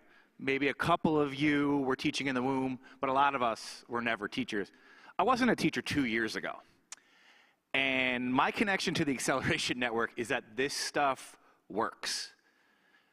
Before I was a teacher, I was a sports writer, and the first rule of writing is show, don't tell. So I could tell you that it works, but I'm going to show you that it works. And to build on what Latia said before, I'm going to do a little backwards planning. What I found out is that all students can do grade level work and be enthusiastic, even in middle school. But it wasn't easy. And I wanted to find out why. So again, show, don't tell. I asked my students, what worked? And I had a wide range of students, and I love this first one. This is a student who at the beginning of the year is like, I like math, I don't like ELA. And it was like he Googled what to tell your English teacher. Because it said, when I read figurative language, I feel like I could express myself better. I said, okay. My high achievers are like, I'm gonna write a house on Mango Street based on my neighborhood. I have some crazy people in my neighborhood. Even more of these, the girls, they're showing me their poetry. Can we show you our poetry now? Again, these high achievers, they are putting in extra work. And I leave this last one. This is Dawson. One day, the principal walks out of the room and he goes, we are saving your, and I stopped him. And I leave it there because this was my commitment. My commitment, my principal goes, okay, I'm coming to your room. How many people are we going to see revising their work? Said, 17 out of 17. You're going to see every student, even Dawson, revising their work. And sure enough, principal walked in, he walks around. Every single student was actively revising their work. And I lead with Dawson there because it wasn't always like this. On the left was me last year. Again, I didn't know much about where my school was. It's in Nicetown, and I'm going to show, don't tell, but people will tell you something about Nicetown in North Philadelphia. They'll say it's an ironic name. So the people in Nicetown are not exactly nice. It's a very violent neighborhood. But that's not the reality of Nicetown. Nicetown is a formerly blue-collar company town where the company left. It is a tale of disinvestment that probably everyone in this room knows about. And I'll tell you that what I'll show you is my students are putting the nice back in Nicetown. And that story that's been told about them is not reality. But how did we go from here last year? Everybody's sad, the pencils are on the floor broken, the teacher is confused. That's actual quotes. Can we write today? Yes. To this year, my hair is a little shorter, my beard's a little more trimmed, and the students are happy. And it's all this stuff that they're telling about. It's continuous improvement. In Philly, we say trust the process, right? And from day one, I had no choice to trust the process. And it starts at the top of the network. And one thing that Sean didn't tell you at the right is these professional developments that are offered, they are paid, which is awesome because, again, I was a 36-year-old first-year teacher. $25 was $25. But I took something away every time I went to these professional developments. Everyone you see in this room, Sean, Allison, Dawn, they were not just names on an email. They were people who were leading this professional development for me. Then I took this stuff into school. Continuous feedback and support for administration. I knew my principal was going to be in my room holding me accountable. And he was going to give me actionable advice. Continuous, and having this academic coach who I meet with every week, who's just someone with this wealth of knowledge, not just about the subject, but about my school and about the kids. So that was awesome. And it really, I had no choice but to get from here to here, because all I had to do was show up and be willing to put in the work. Like, it was awesome. There's, like Allison said before, there's no such thing as a hero teacher. Like, this is no movie. There's no Mekhi Phifer. Like, we're just here doing what we can. Now, again, I could tell you that it worked, but I want to show you. So I'm going to tell you the story of a couple of my students. And I'm going to start with Jeremiah. This is Jeremiah right here. He's holding up our trophy. We won the attendance award last year. So I knew a couple things about Jeremiah. I knew he showed up, and I knew he was afraid of his mom. And if you give me a student like that, I could teach them. That's all I really need. But on the first day of school last year, I'm fresh off the pandemic. I'm in this town that I had been told things about. And I'm teaching setting. I like to show my students, not tell them, show them, right? So a picture of a beautiful beach. We're reading a story about a beach. And Jeremiah raises his hand, and I go, yes, tell me about this setting. He goes, I have more of a question. Okay, how come the sky is blue? How come sometimes the sky and the beach is black? And I'm like, that's a good question, but let's unpack that. What do you mean? He goes, well, in that picture, the sky is blue. Every picture I've seen, the sky is blue. But when I went to the beach this summer, the sky was black. And I said, oh, it's just nighttime. And I moved along because, again, I didn't want Jeremiah to feel a certain way. But in my head, I'm sitting there. I did not know night from day when it came how to get Jeremiah from that point to that. This is what we were dealing with coming off the pandemic. Students that could not tell night from day, right? And not Jeremiah. I learned over time this wasn't Jeremiah's fault. It was the environment. It was the school he had been in, right? So I learned about Jeremiah. I learned he was a guy who liked to gather evidence, but he struggled to make those connections. He put a crayon in my pencil sharpener and broke it twice. He put glue in the art teacher's computer cart and broke it. And he couldn't gather evidence because he was gathering evidence but not making these conclusions because Jeremiah was always on punishment. And he came in at the beginning of this year. I was lucky enough to have him, and he goes, oh, Mr. Masick, I need an A this year. I said, okay, lucky for you, I've been going through continuous learning cycles so I can help you get there. But you're going to have to do the work, and you haven't shown me that. And he goes, I genuinely don't know how to get an A. I need it. My mom is going to kill me. So I said, okay, I'm going to show you. So first things first, the one thing we had done well always was centering that text, Tier 1 teaching for everybody. This is my own book. I carry my book, and I apologize. My partner's mother is a librarian. Please don't show this to her. But I mark up my book. I fold it. It drives the kids crazy. They're like, buy a new book. I'm like, no, this is how a reader treats his book. So I gave Jeremiah my book early in the year. I said, you need to be gathering evidence like this. So we went from there. And it really affected me when Jeremiah said, I don't know what I'm supposed to do. Now, luckily, at this point, the network, Continuous Learning, I had one of our great coaches, Vicky, who's not here today, she was looking at my exit tickets, and they were all multiple choice. And I go, look, everybody got it right, even Jeremiah. And she goes, great, but why are you having them do their exit tickets in multiple choice? I was like, whoa. So right there, I changed the expectation. I had my students writing a paragraph every day, and that became the base expectation. It was no longer a paragraph is too hard. So soon, my principal again had said, okay, we're doing 5 paragraphs today? This is like October. I'm like, 5 paragraphs? What do you mean? Like, okay, let's do it. Accountability, continuous improvement. Now, luckily, again, this network is great. They had put me in a Zoom room with Jana, and I learned about her evolving rubrics, and I implemented it, right? So now Jeremiah knew the text is important. I want 5 paragraphs. And then I got him in the front of the room, and I had committed to writing exemplars, and I had Jeremiah write it in front of the class. He told me I typed it, but anytime he moved along from the text. Now, what I'm about to show you is not that exemplar. Whoa, what happened there? I think I just broke the whole presentation, guys. I'm going to show you Jeremiah's work. It's really great.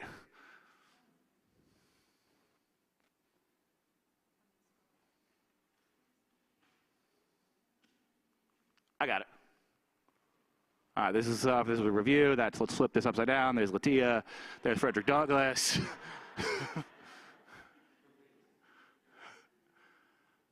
I just wanted to show you the exemplar, the evolving rubrics, because I'm about to shout them out. All right. Dun, dun, dun. Okay, this is Jeremiah at the beginning of this year. You know, he started to answer the question. He at least related to the text. This is Jeremiah now. And this was not the thing I worked with him. He was sitting over there typing. And I'm like, God, he's working really hard. And he had realized by now through all these things, Jeremiah, the student who did not know night from day, is now writing paragraphs. And this, I'll show you, I have it over there, I can show you closer. It was about snap judgments in the house on Mango Street.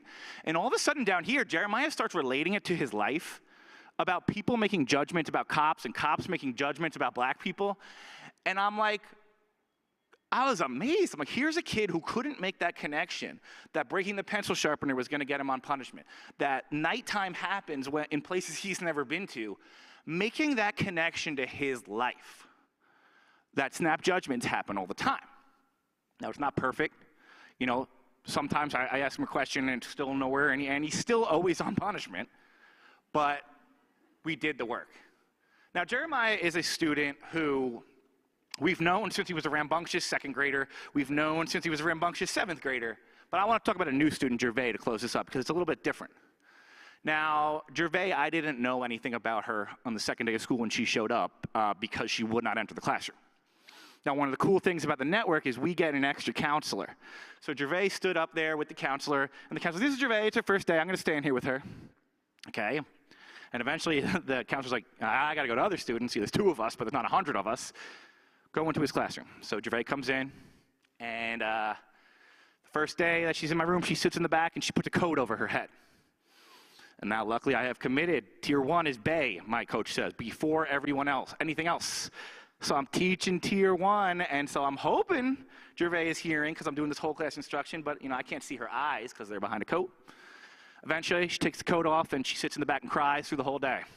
And the students, again, they're nicer than what you've been told. They're like, oh, come on, Mr. She's crying. We got to go talk to her. I'm like, I checked on her. She's fine. Eventually, I start talking to her, and I realize, she comes up to me, and she goes, I don't want to be here. Okay, let's unpack that a little. I want to go home to the Bahamas. And I said, Gervais, me too, but let's try to find a silver lining in this situation. Gervais wrote this first thing on the first week of school, looking at me for approval on every single word, asking me how to spell every single word. And when it came down to here, eventually, I'm like, we got to skip paragraphs. She goes, no, I can't leave spaces. I said, okay. There's something else. There's something going on here. And it has to do with the confidence thing. This wasn't an ability thing with Gervais. I found out she loves to read. She loves Percy Jackson. We had talks about that. I said, Gervais, white space, all this stuff happens. It lets us skip a line. She's like, I hate it. It looks weird. And I say it like this because this whole presentation, we're making stuff look easy. But all this white stuff, this white space, a million things happen. I learned a million things. I'm just going to tell you one thing I learned to help Gervais. Allison ran this wonderful professional development about teaching older children to read. And it was like, it's not, you're teaching the same skills, but you have to have a different approach. And one thing I took away from that is this thing called, did you just get smarter? So again, Gervais always asked me for help, but she knew it. I was just like, you do that, you do that. And I walked away when we finished this letter to the Kenyan government that she wrote. And I'm like, Gervais, did you just get smarter? And I see a smile. I'm like, okay, this one works right here. This was it. I'm like, no, you knew it the whole time, didn't you? And again, there's still some times where Gervais won't do it without help, right? Because there is this confidence thing that I'm still trying to invent. But a lot of times she'll go, I knew it, but I just couldn't start. And that's still an advance. And I'll tell you, the counselor came in and said, hey, I saw Gervais raising her hand. I'm like, I know, pretty good, right? But I could sit here and tell you this, but again, I want to show you. So I saw her mom on the street a couple weeks ago, and I like to walk into school to show my students that I care. And I go, Ms. Robinson, I run up, I'm going to present on Gervais' work. And I wanted to give her a picture. And think about that student. And again, this is what the network does. A lot of people talk about equity, but all this support that I get from the network, that we all get from the network, is showing we care. So think about that student who was crying, who would not take the blanket off her head or the coat off her head. Am I holding this upside down? I'm just trying to build suspense. I did it again. All right, anyway, there's a picture of Gervais smiling. All right. I'll let Dr. Wilson pick it up. Thank you, guys.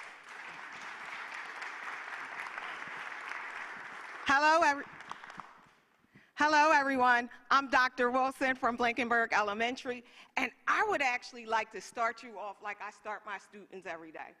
Are y'all ready? Yeah. So we're going to do a call and response. So I start off as good, better, best? Good, better, best. Oh, no, we don't start it like that. We do it with pride and enthusiasm. So I'm going to do it again, all right? Good, better, best?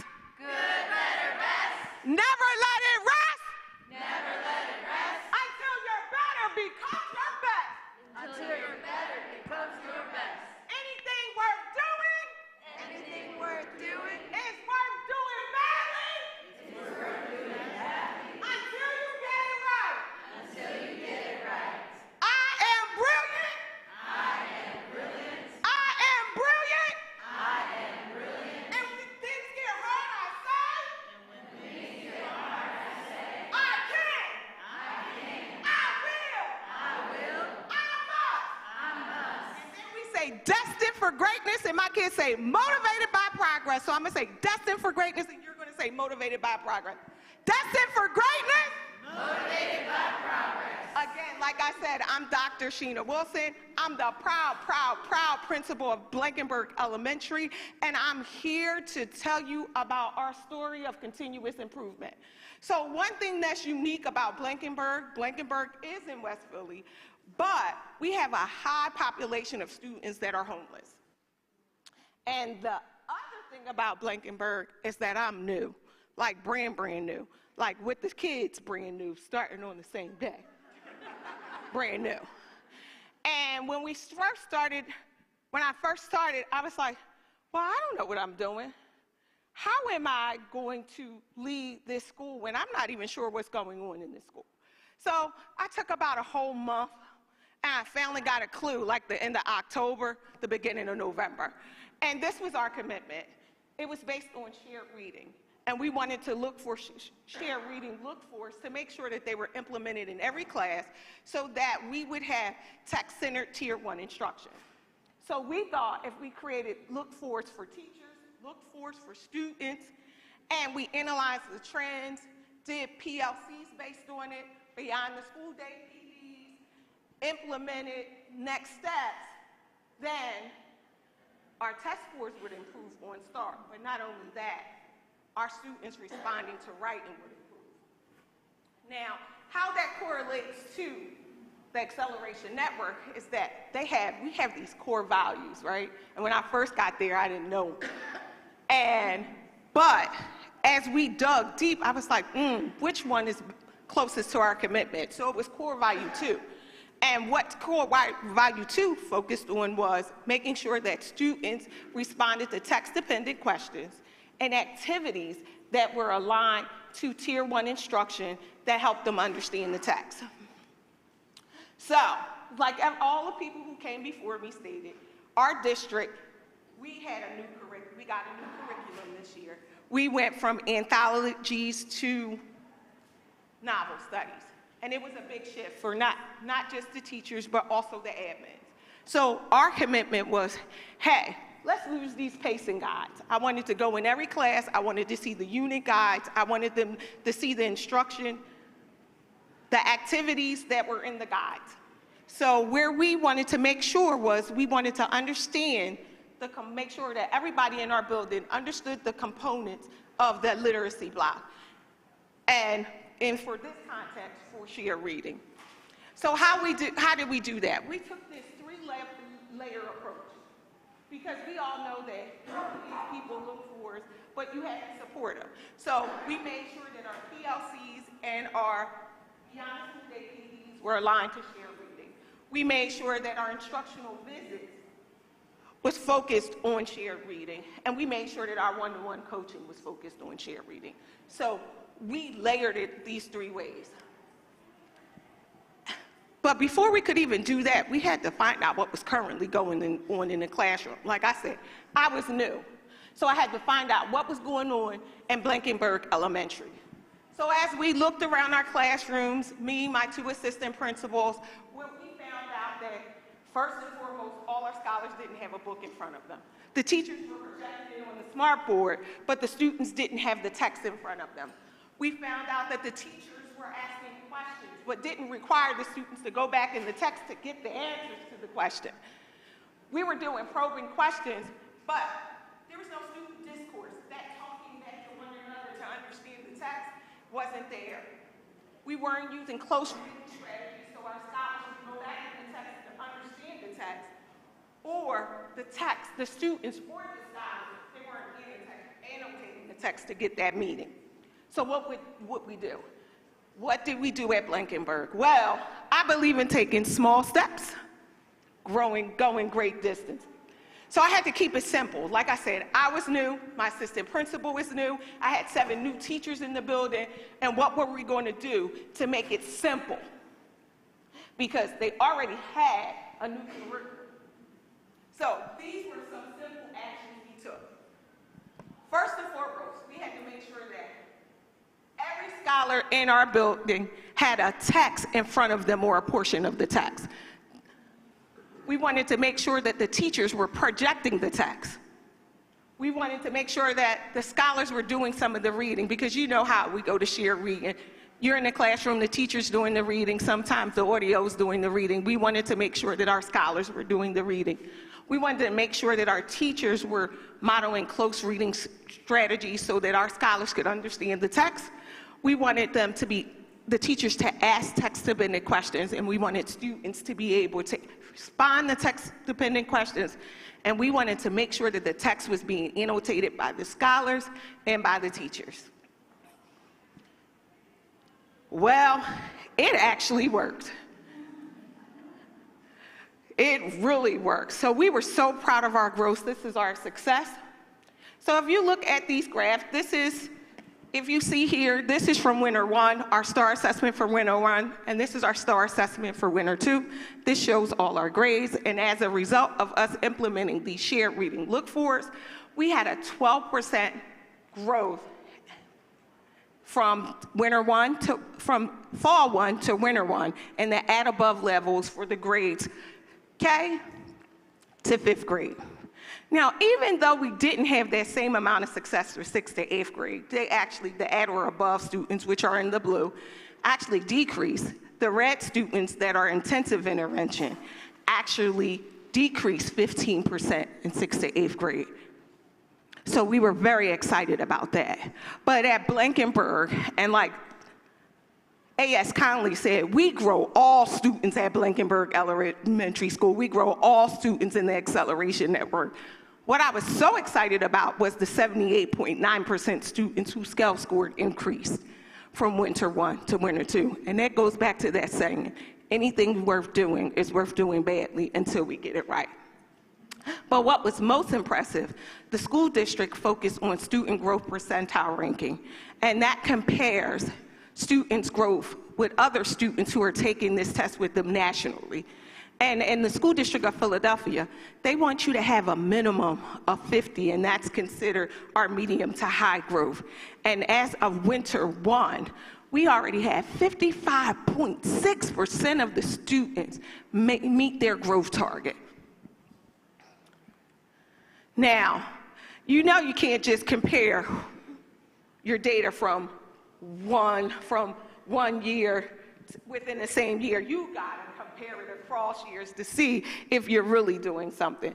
So this is our comparison in winter 1, 16.8 in the school year 2021-22, and this is our at or above students in the school year 22-23. As you notice, we made an increase, but not only an increase at the at or above level. If you look at the red, our intensive intervention students have also decreased, and we made a 15% decrease there as well. Now, we are nowhere near done. After going through all this, we realized that we had several areas of improvement that we need to do. We noticed that we still have to look at student work more frequently, that we have to really make sure that the shared look-fors are consistently implemented, because you know how it goes. What's not checked is not done. So we had to make sure that we continue to check it. We have to implement a system where we consistently support our teachers with the look-fors and establish an in-house instructional rounds and be more intentional with coaching all teachers, regardless of what stage they're at. So like I said, I'm Blankenburg Elementary. If you want to know more about our improvement, just come talk to me. Like I said, at our school, we focus on good, better, best. Never let it rest until your better becomes your best. Thank you.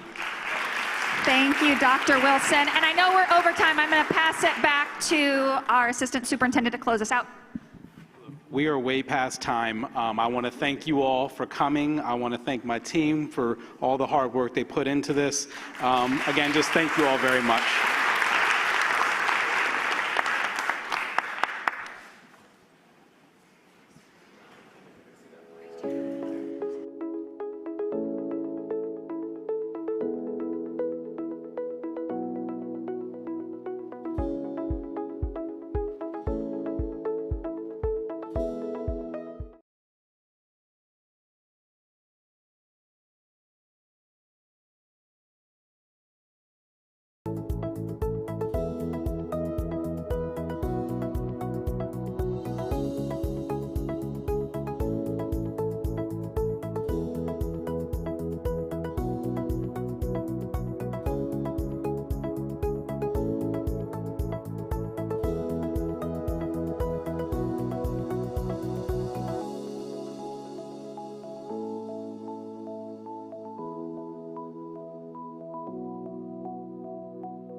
Hi, friends. Just checking the mic. How's everybody? How's your day going? Awesome, awesome. We'll get started in just a few minutes.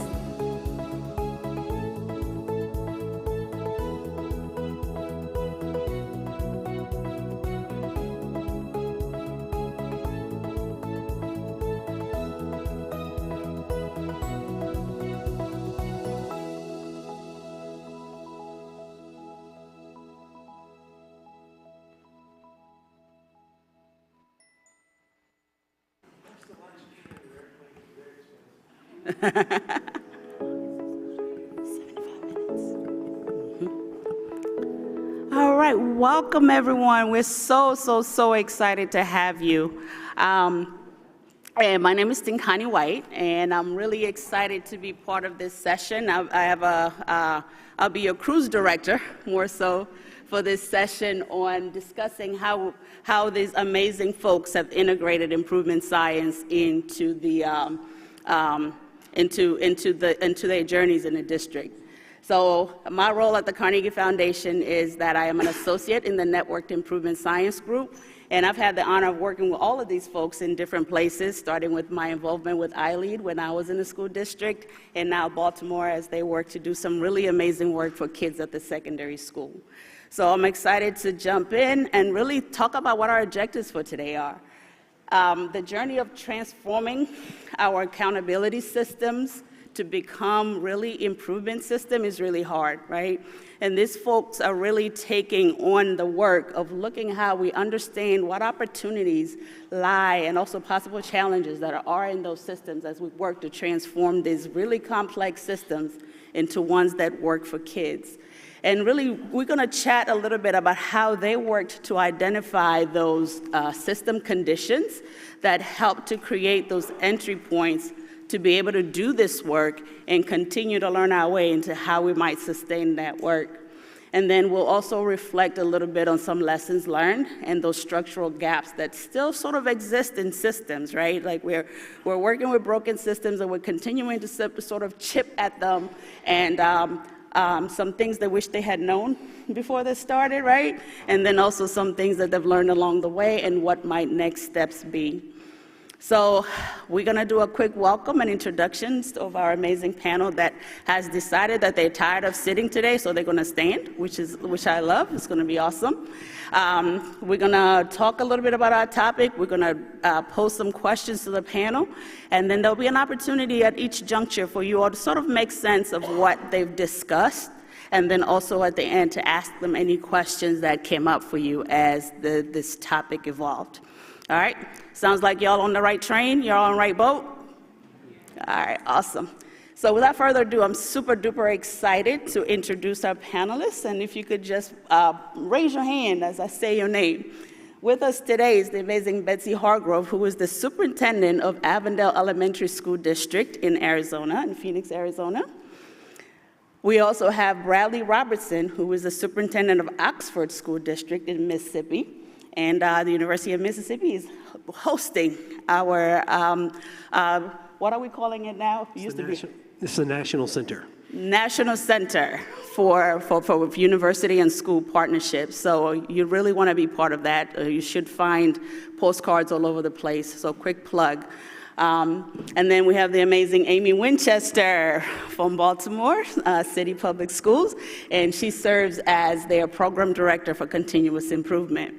Then we have Jerry Bolte. I know you've heard his name in all of your sessions at some point with the amazing work that he did in B10. That's what he looks like, this amazing guy over here. He is the founder and CEO of Improving Education, and we're excited to have him. And then we have Zach Jaffe, who is the Blueprint Literacy Coordinator for Continuous Improvement, also from Baltimore City Public Schools. And then we have Hunter Taylor, who is a clinical assistant professor of, and also scholar in residence. Y'all need to write that down because you want one of these in your school. He's a scholar in residence. I was like, whoo, let's do that. And he is from the University of Mississippi, and he works with the Oxford School District. And then I already introduced myself and who I am. All right? So, without much further ado, we're going to jump right in here. So we're going to chat with our district friends about, if you could give us like a brief background of their schools and their contexts and what sort of brought them to this work. And I want to give you the slide thingy so you can advance yourselves. And we're going to start with Baltimore. And if you could just give us a sort of a summary of your journey and the enabling conditions that really supported and catalyzed you to do the work that you're doing now. Thank you, Tinkani. Wanted to give you a little bit of background on Baltimore City Schools because I think our improvement journey is a different one, and with this context, you'll understand why. So we have close to 76,000 students in Baltimore, 157 schools, and over 11,000 FTE. And here you can see our student population breakdown right there. What you don't see up here is anything about poverty or free and reduced meals. In Baltimore City, every student gets free meals, and so that's not a measure that we use of poverty. But I think you understand the circumstances of our schools. In our context here, because we are such a large district and it is such a large bureaucracy, that we are trying to kind of build from the inside out, building these improvement habits and figuring out how we can make them a regular part of people's jobs, and then figure out how we can scale that larger. So right now we do have an Office of Continuous Improvement at our district, and that would be Amy, and she is really working to try and build that infrastructure and to say, here is a model that can be applied to so many other areas within our district. We needed to start small, again, because we are a large district, and so right now we have these partnerships. We have our improvement, and they're partnering with me in the Secondary Literacy Office and our fellowship there. We also have a fellowship that's working on ninth grade on track to graduate, which is going to be spreading to all of our high schools next year. And then we are just going to be starting up a new network with Gates Foundation support around elementary math proficiency. So BSLIC is the network that we focus on the most. This is our longest running improvement network, the Baltimore Secondary Literacy Improvement Community. 45 school practitioners across 19 middle and high schools. And again, that cross-departmental team in our district office. That's our network aim up the top there, really focusing on 8th and 10th grade students, specifically those who are usually underserved by resources. And our real mission is around shared improvement and providing opportunities for teachers who are the real experts in how things should work instructionally and know the contexts in which improvement can happen, to become a platform for them to elevate their knowledge to the rest of the district about secondary literacy outcomes. They are the change agents within our network. Here's our brief network journey right here. We started in 2018-19 launching the network. We had a pilot of literacy coaches, and so 14 of them who worked at secondary schools initially started thinking about our change idea and doing research into some of the gaps that our students were facing in terms of literacy skills. That sort of continued and was expanding with more schools, and also kind of shifting to this idea of why don't we bring in some other people within the schools, improvement champions, and they were just starting their work in 2019-20 when all of a sudden COVID hit and forced us to rethink things. And the way that things were rethought was around our teacher fellowship. And so these are some of the key drivers that we have been focusing on. Improving the quality of student learning in ELA classrooms is a lot of the coach work. And then if you look down at this fourth one, or third and fourth one right here, the kind of orange and blue, we realized that we needed to focus not only on writing, but foundational and early literacy skills that were not achieved by all of our secondary students by the time they got to middle or high school. And that's where this teacher fellowship idea came about, like a writing fellowship and the phonics fluency and vocabulary fellowships, if you see that on the blue level right there. That's what happened during year 3, is to try and establish these fellowships for teachers that we recruited and paid a stipend and had them be part of an improvement network. In year 4, last year, that really evolved into, wow, we're really seeing some great gains in fluency. That's what we need to focus on. And so we brought on more teachers and asked them to investigate these kind of different areas in which fluency protocols could be implemented, such as small groups, whole groups, or even out of class. And that evolved into like, okay, wait a minute, we can also do ELA small group instruction. We can do pull-out reading interventions with some of our teachers. And we've also continued our writing fellowship this year. And that's where we are. That's been our improvement journey with this teacher fellowship. Let me turn it over to Oxford. Good afternoon. I'm Bradley Robertson, again, the superintendent of the Oxford School District. Just a little background information about the Oxford School District. We have 7 schools in the Oxford School District. We basically have a 2-grade system in all of our schools, with the exception of our pre-K school and our 6th grade school. It's about 4,700 students. Not near as large as Baltimore, and as the superintendent, I'm very thankful for that. But in our 4,700 students, we are a very diverse community in the state of Mississippi. Just how diverse? Inside of those 4,700 students, there are about 35 different languages spoken by Oxford School District students. We are about 35% economically disadvantaged, about 45% minority across the Oxford School District. We are a district of innovation within the state of Mississippi, which, if you know anything about districts of innovation, we are given relief from certain accreditation standards in order to be innovative in our practices, to try to achieve or to raise student outcomes across our school system. Some of those accreditation standards are relieved from for things like seat time. We have flexibility with seat time to get students to the Carnegie unit. And we also have some relief around hiring credentials of staff members. So we're able to hire experts in the field of something they may be teaching instead of having necessarily a teaching license. And we found both of those the relief from both of those standards to be helpful as we try to further educate our young people across the Oxford School District. Hey everybody, I'm Hunter Taylor, and I get the honor of giving you the Chamber of Commerce speech, okay? But we wanted to do this because we thought, again, it was very important on trying to give you a snapshot of our context and how people view our town, our community, both inside and out. We're a nationally recognized retirement community. My parents are 2 of those that have joined that mix. And again, just there's a lot of leisure, a lot of cultural things to be able to see, whether that's in music, restaurant scene, literary scene, sports. We're an SEC college town. We were named one of the top 50 best small towns in the South. Home of William Faulkner, so obviously that attracts a really diverse, strong liberal arts program at our University of Mississippi.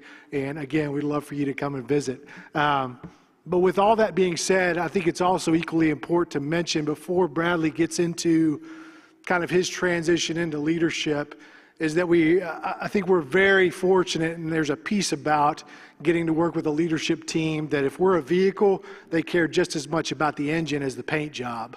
And what he's about to go into was making sure there was an accurate picture of the students, the families, how they're being served within the Oxford School District. I was honored to be named the superintendent of the Oxford School District in March of 2021. I was very passionate about the position because 21 out of my 23 years in education have been spent in the Oxford School District. From everything from a mathematics teacher to the high school principal, to the assistant superintendent, director of curriculum, and now to the superintendent.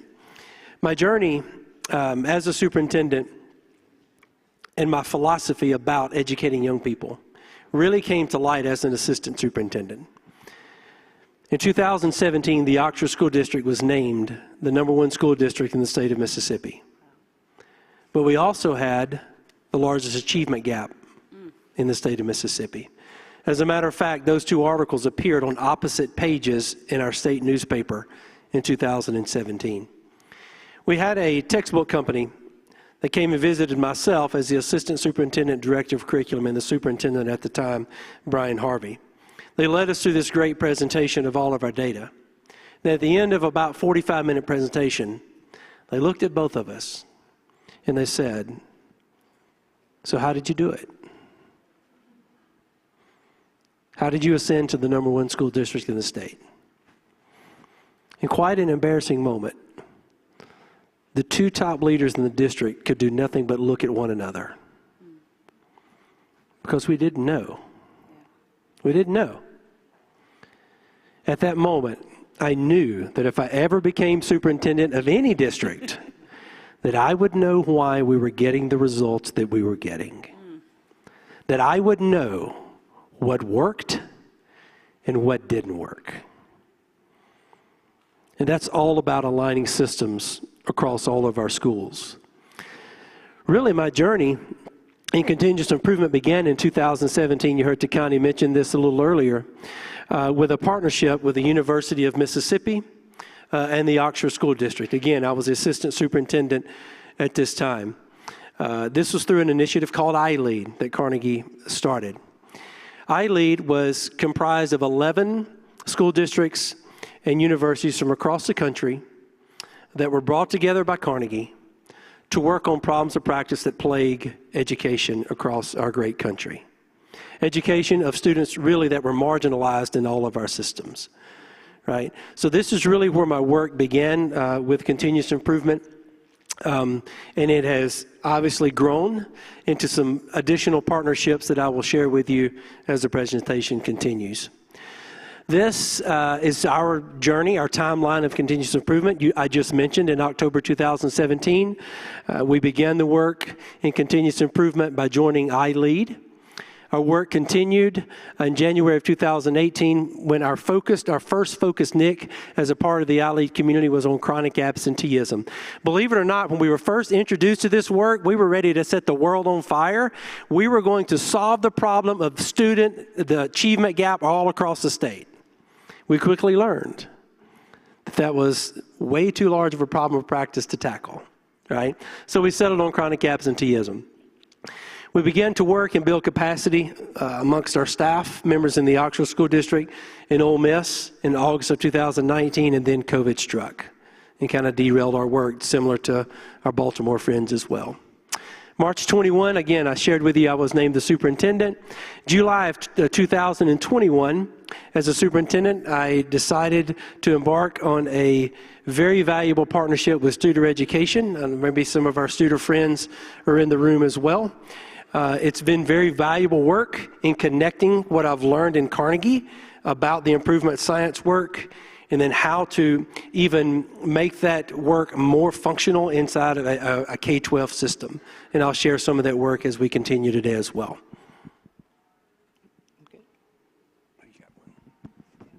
And I'm going to tell you the story about Avondale Elementary School District, how we started with iLead and where we've continued our journey. Avondale Elementary School District is located just outside of Phoenix. We have 9 schools, just under 6,000 students, very diverse, and 74% of our students are eligible for free and reduced price meals. We started with a problem of practice that was very real in Avondale at that time and all of Arizona, as a matter of fact. And it's something I think any one of us in this room could recognize today, and that's the teacher shortage. The inability to staff every one of our classroom with a certificated instructor. So we partnered up with ASU, Arizona State University. We had a long-standing relationship with them that started with a lot of transactional actions. It started with grants, and hey, we have a grant where we want to study this, or hey, we'd like to bring your teachers in and let's learn about this new approach and let's study it together. Hey, we need student teachers. And we'd like to stay in that relationship with you as well. But we had a very long-standing relationship with the ASU, which led to a new picture of what it could be in pre-candidacy and in service for our educators. And so when we couldn't put a certificated teacher in our classroom, we did like what everyone else did. We made paraprofessionals teachers. We made subs teachers of record. And sometimes when that didn't work, we doubled up classrooms or we moved coaches, very much needed coaches who were doing amazing work in our districts, into classrooms because we needed an adult with our children. Sitting with ASU, we reimagined what it could look like. We brought their pre-service educators, their third-year and fourth-year students into our classrooms for pre-service induction week all the way through the last day of school. We made them employees of Avondale Elementary School District while they lived their full-time life as students at ASU. And we took our two organizations and were able to not only fill classrooms, provide an elevated experiences for pre-service candidates. We provided a new level of teacher leadership rather than taking that incredible educator and making them an administrator. We kept them in the classroom where their best strengths were and replicated the things that they were doing and being able to compensate them differently and appropriately to do that. All of this in an effort to make sure that every one of our children had the very best person or people in front of them, because we did it with dyads and triads. 2 student teachers in one classroom, a lead teacher in another classroom, and the 3 of them collectively responsible for both classrooms, or 3 with 1 lead teacher. We spread that model into all of our classrooms relative to how we approach teaching and learning for our children through the work that we learned through iLead. Benefits, challenges, and lessons learned. I've already told you a little bit about the benefits, right? And that switch from one teacher, one classroom model to all educators, all collective responsible for the children at that grade level and across our district. Challenges, there are a lot. It's incredibly messy. And taking a university who had systems and processes and procedures in place and having to navigate those to do it differently, and thankfully an amazing dean who was behind this all the way and took out all of those barriers. However, ASU approaching their students as students, we're talking to their students as our employees. And there were some nuances and some policies and practices that we need to work through and come together around. Again, leaning into that very strong relationship we had. Our lessons learned, I'm going to share with you in a minute, but I'll give you a precursor. We took the work from iLead and spread it across our entire system in the district and have phenomenal results that we want to share. Thank you so much. So, you know, what I heard were some different contexts, right? I heard from Baltimore, we have this large district, and an entry point for us in this work was secondary literacy and really looking at how we can bring teacher fellows together to do this work and build almost an infrastructure around that. From Oxford, I heard about, you know, the work from the superintendent's seat, saying, hey, how do we start to build an infrastructure where we understand the results that we're getting? Where from Avondale, I'm hearing like a very specific problem again that came up. We're like, well, no teachers in these classrooms. How can we work with our partners and come together to do this work? So I would like to kick it to you guys for a moment, for you all in the room.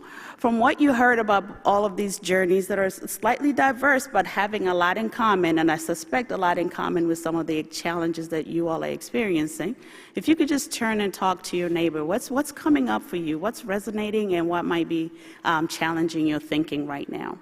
So let's just take a few moments and do that.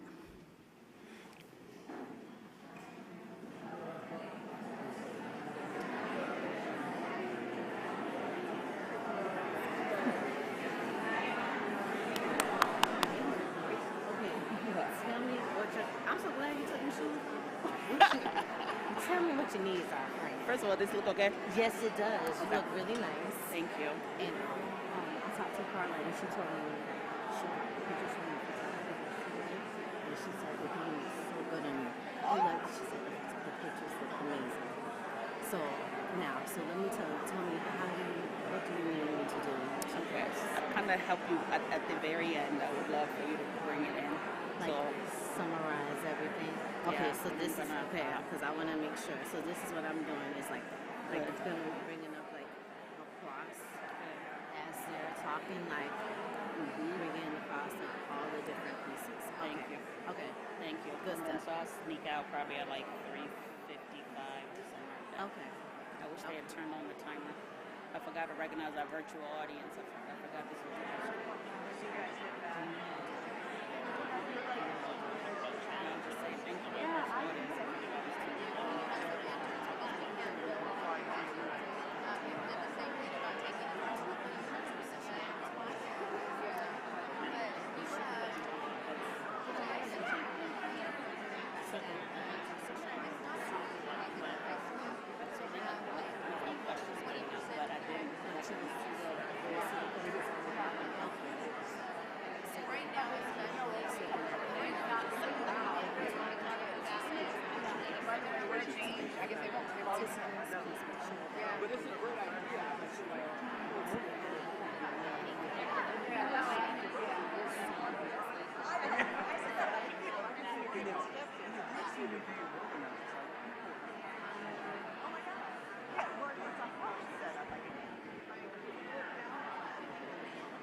Take about another 30 seconds or so.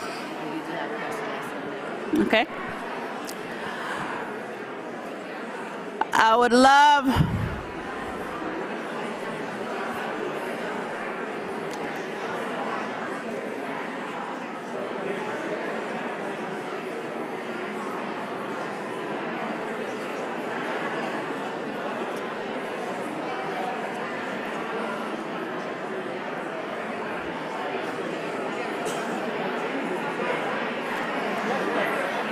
if you can hear the sound of my voice, clap once. If you can hear the sound of my voice, clap twice.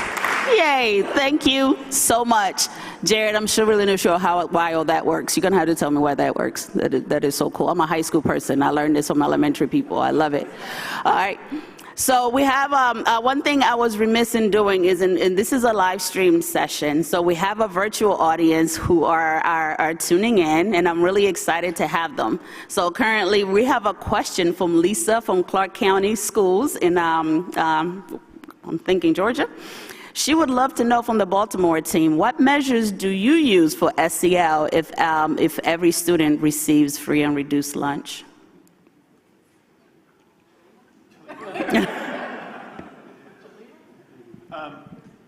If you look at our website, there are a number of measures that are mentioned, but it's very clear on our website as well that those measures, even when you kind of combine them together and show like a poverty rate of 60%, is definitely an undercount, you know, just because we don't have all of the same data when you have one clear measure of free and reduced meals.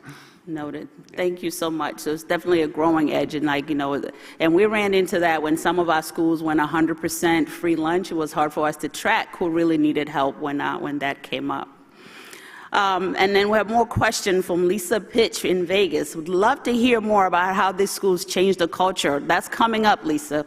So trust me, that's coming up. That's our very next question. So any questions from the audience or any couple moments from our live audience that's here or something that resonated with you about what you heard?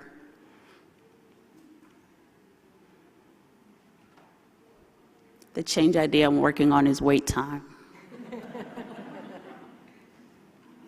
All right, so we will move forward because I'm sure you want to hear more about the work that happened. So now the question that we would love to pose to our team is, in order for all this amazing work to happen, there have to be some structures and routine and processes that either you learned your way into or you were intentional in putting in place. So again, we'll start with Baltimore. What were those that you those structures and routines that you leveraged to do the work that you do? So when we started the continuous improvement work with BSLIC and then also at the district level, one of the things that we wanted to strive to do was not just implement a program or tools, but actually shift habits and behaviors in the way that people did their daily work. And so for us, it was more than just implementing a PDSA cycle or doing empathy interviews with students. It was about the underlying purpose and mission for why we use those tools to better understand our system.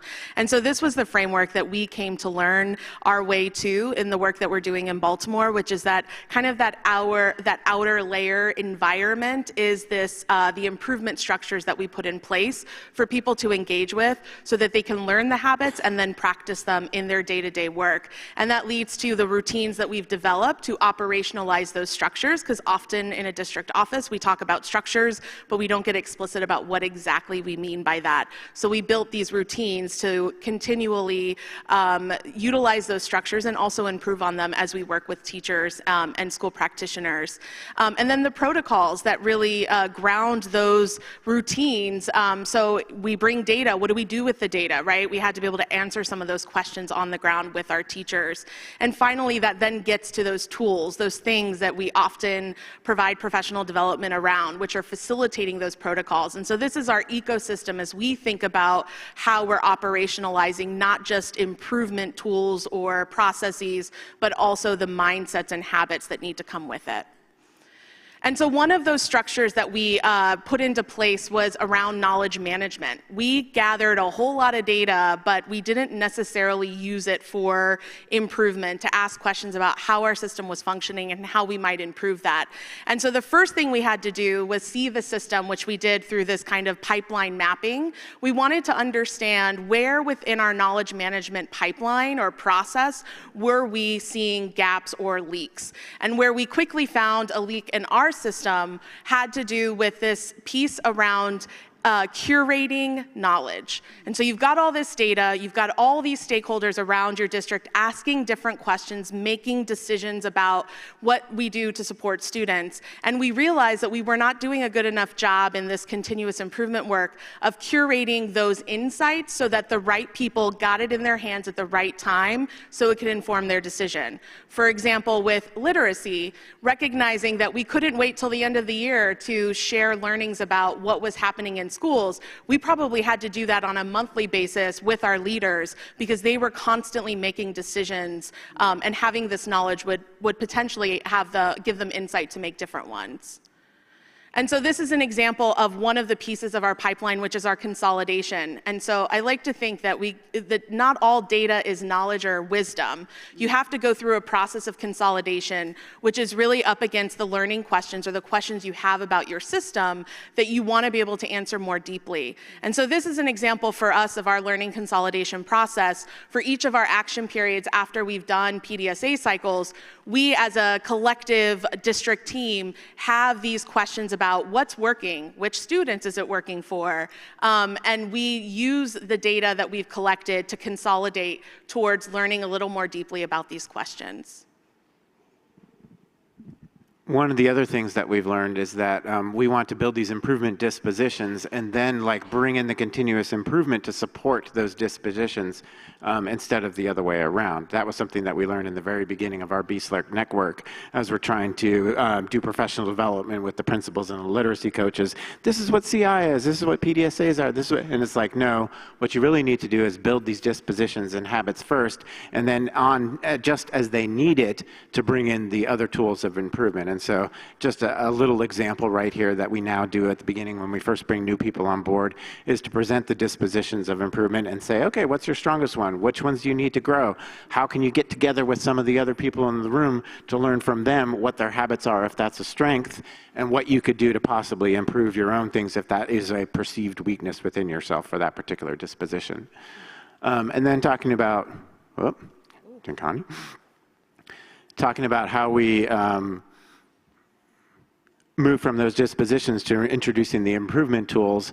As said, we introduce them as needed. And so as an example, with our teacher fellowship, as we're asking them to gather data, maybe it's numerical data at first on what literacy is like within their classrooms, then the next step is, okay, we need to talk to the students. We need to do some empathy interviews. So at this point, when it's now necessary, we're going to teach you what an empathy interview is. We're going to, and then if you go back just a second there, Tinkani, So what are empathy interviews? We're going to do a little professional development around that. And now we're going to give you a chance on the next slide to kind of generate your own questions that you're going to go and talk to your student ideas. So here's an example of a little brainstorming around that. And then the last thing is, yep. Thank you. And then the last thing is, okay, now we're going to provide you a system for recording the notes and being able to elevate some of the learnings from those empathy interviews. And again, that's just one example of you have the habits, and now here are the tools to support that. So then we also, actually go back to, yep. So then we also knew that a cadence of work was needed. So while we had all those things, we're building dispositions, we needed to create a cadence of work where teachers could come together, huddle around learning that they were having, and really dig deep into the data that we were gathering, the changes that they made, the adjustments that they needed to improve. So it was a place for teachers to really come together and reflect collectively, to network with other teachers, because they're in schools spread across the district. They don't have that opportunity to really come together, and that was a really secure, safe space for them to talk about the changes that they were making. And then finally, acting and planning. So we were embedding the PDSA process into the huddle routines. And then that also allowed us to capture really nuanced information. So part of the huddle was actually doing the work. It was actually typing out and reflecting on the work that they were doing. So we were able to bring up and populate trends across 20, 30 teachers around the changes that they were making, the learnings that they were having, the ahas, so that it would feed our process of consolidation and learning overall. And the last tool that we use to really help facilitate this data collection and this knowledge management process structure were what we call lab notebooks. And this is our PDSA form. We've started to frame PDSAs not as a technical cycle, but as the scientific inquiry that it is. And so why don't we call it what it is? Like when we were in high school, you have composition books, you have a lab notebook, you have a hypothesis, you do a test, you document that, and then you do some reflection. And so that's what our lab notebooks have really evolved into. We've got some fellows here who actually use it, and so they can give you the honest truth about how these are and how they feel about them. Because, the reason that it didn't start this way, we started in a Google a Google PowerPoint, and from working with our fellows, we turned it into what is now kind of the center of the structures of our network that we use with our teachers.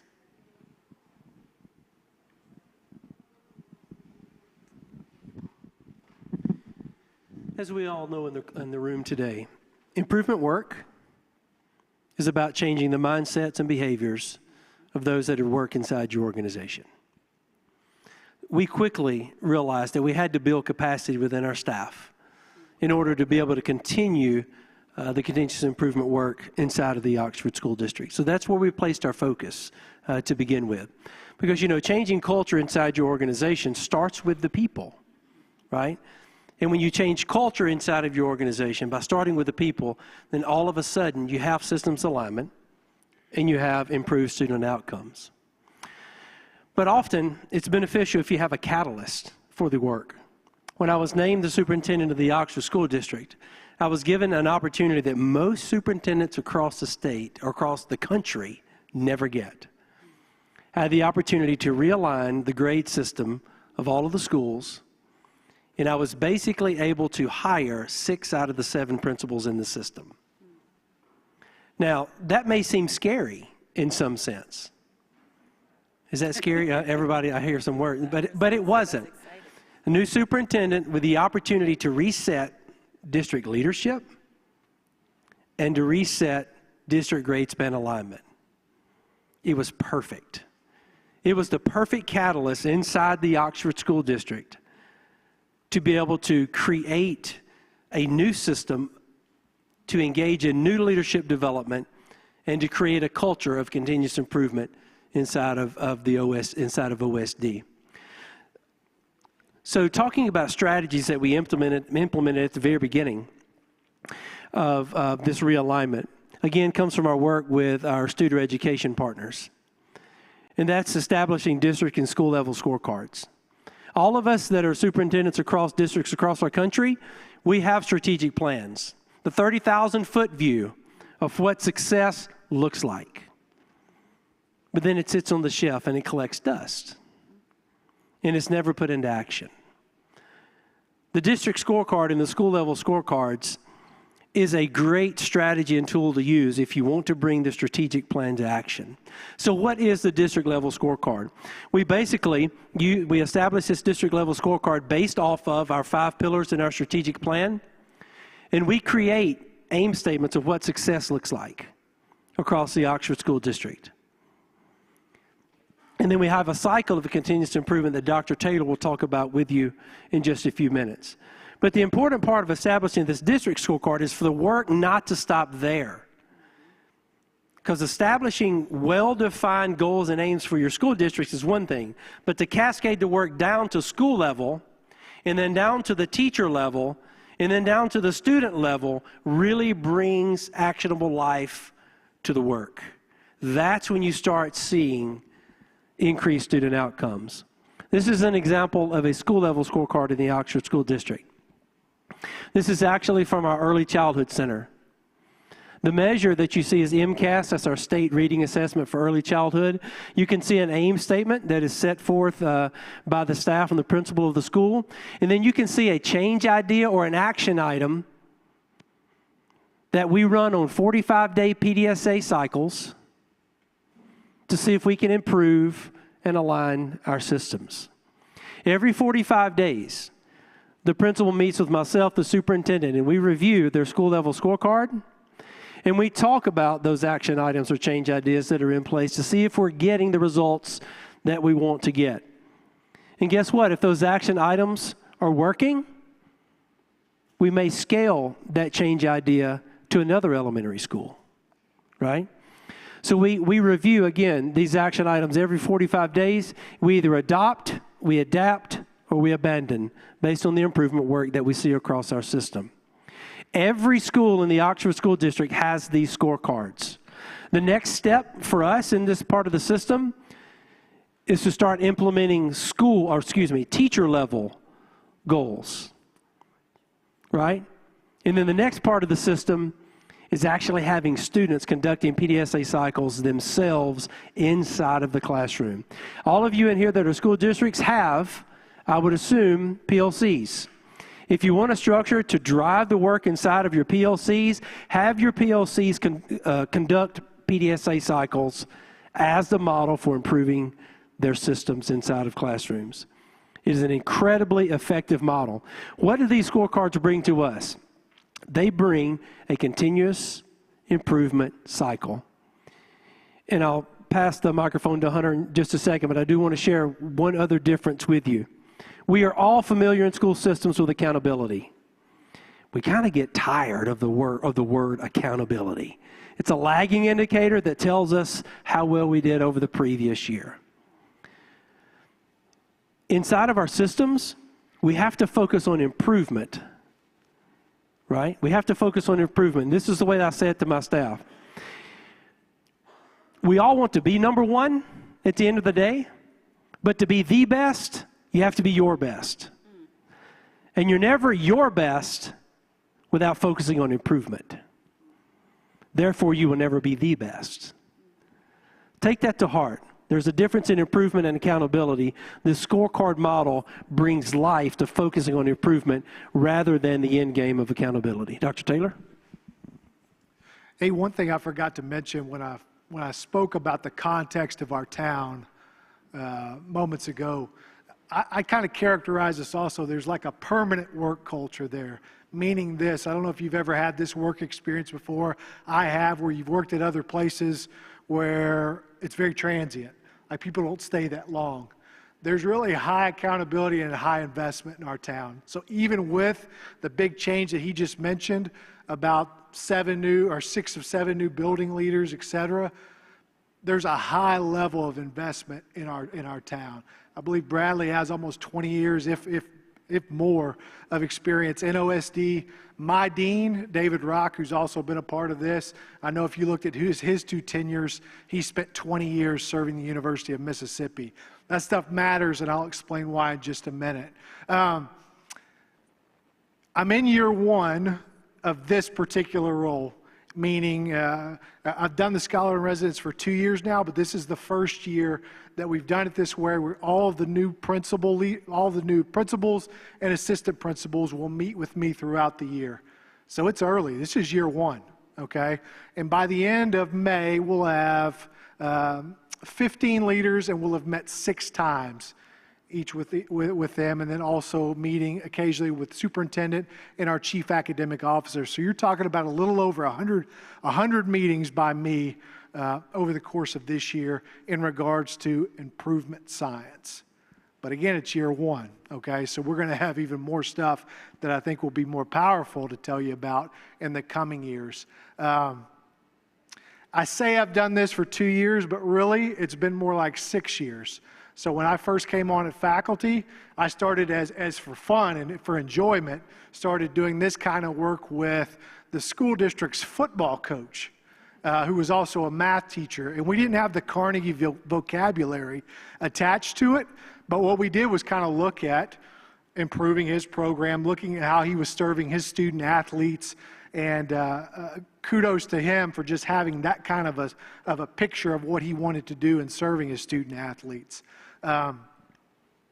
When I bring up a coach like that, sometimes people have different opinions on that kind of role. My father was a football coach for almost 50 years in the small town that I was from.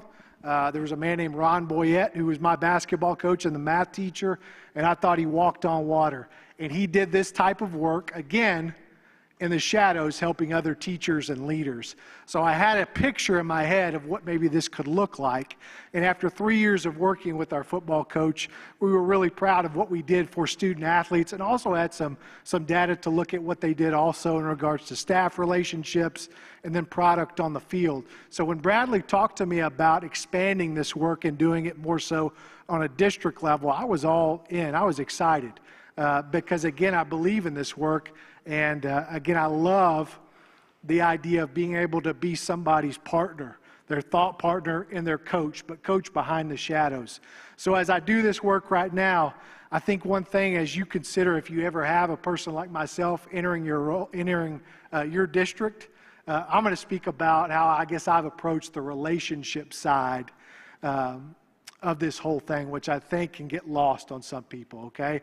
So I look at it as here's some easy takeaways. I look at 4 steps that I'm always trying to do because I work with experts. I work with building leaders. I'm looking at one of them right now, and Jeff Clay, who I have the utmost respect for. And so when I meet with him, I make sure that is clearly communicated, and he knows how much I value what he has to say. But I'm doing it in this way because I also want him to be transparent with me. So the first step I'm looking at is I've got to establish some belonging cues. I've got to do an unbelievable job as far as how the posture's set in a room when we're meeting one-on-one about potentially delicate information, because this work is personal. If you're a building leader, you take a lot of pride, and you can be scared to be transparent and to show areas that might need a little bit of tweaking and what your goals are, if you're hitting them or not. And so I'm first doing an excellent job of that. I want to make sure that he knows I'm invested in him and his work. The second thing I'm doing after that is it's my job, I believe, to be vulnerable next. And that means I've got to be the one that asks questions. I don't know what you're talking about because I don't have your specific knowledge. I don't want him to think of me as I'm the expert in the room. He's the expert in the room. The other principals are the expert in the room. And so I want to do a great job of that, owning when I don't understand something, have a question, or if I've made mistakes before, I want that done. After that comes, hopefully, vulnerability reciprocated back towards me. And now the principal, the AP, shares important information about our students and their families, and it's my job to hug it. A great rule that Bradley implemented in how I conduct these meetings is it's confidential. It's me, the principal, the AP. I'm not somebody that's going to take any information as we're thinking through this collaboratively, and I'm going to run back and tell him about a weakness that I might perceive or anything like that. That's so important. And then that last one, I think once we've done a great job with the first 3, there's a chance for accountability. Everybody wants accountability. You want somebody that you believe can help make you better. And that's where the sweet spot I think that we're getting close to being able to do. But there's a ton of time spent first on my part having to prove that I clearly understand the value, the expertise, all of the different responsibilities that they have, in addition to this stuff that we're meeting about that we got to keep on track with because it's part of our district scorecard. It's how they're going to be evaluated. And so I want to make sure that that's part of there too. Here are, this is a graphic I believe Bradley even said was mentioned earlier in another session. We got this from Studer, I believe. And just talking about, here are some of the questions that I would go through in addition to our scorecard and make sure that, again, there's a relationship, there's buy-in, there's investment. Again, I told you this is a high investment community, and so they need to see I'm invested equally. And so again, I almost think of it in 3 ways. I got this from Daniel Coyle, his writing and research. I think in every interaction, we're thinking about 3 things. Okay, if this is true or not. 1 is their energy, and I'm not I don't walk into a room and the party starts. But at the same time, if I meet with somebody, they know I'm present. They know I'm here, I'm all in, okay? The second thing is individualization. So I'm looking at Jeff. If Jeff tells me something, I remember it.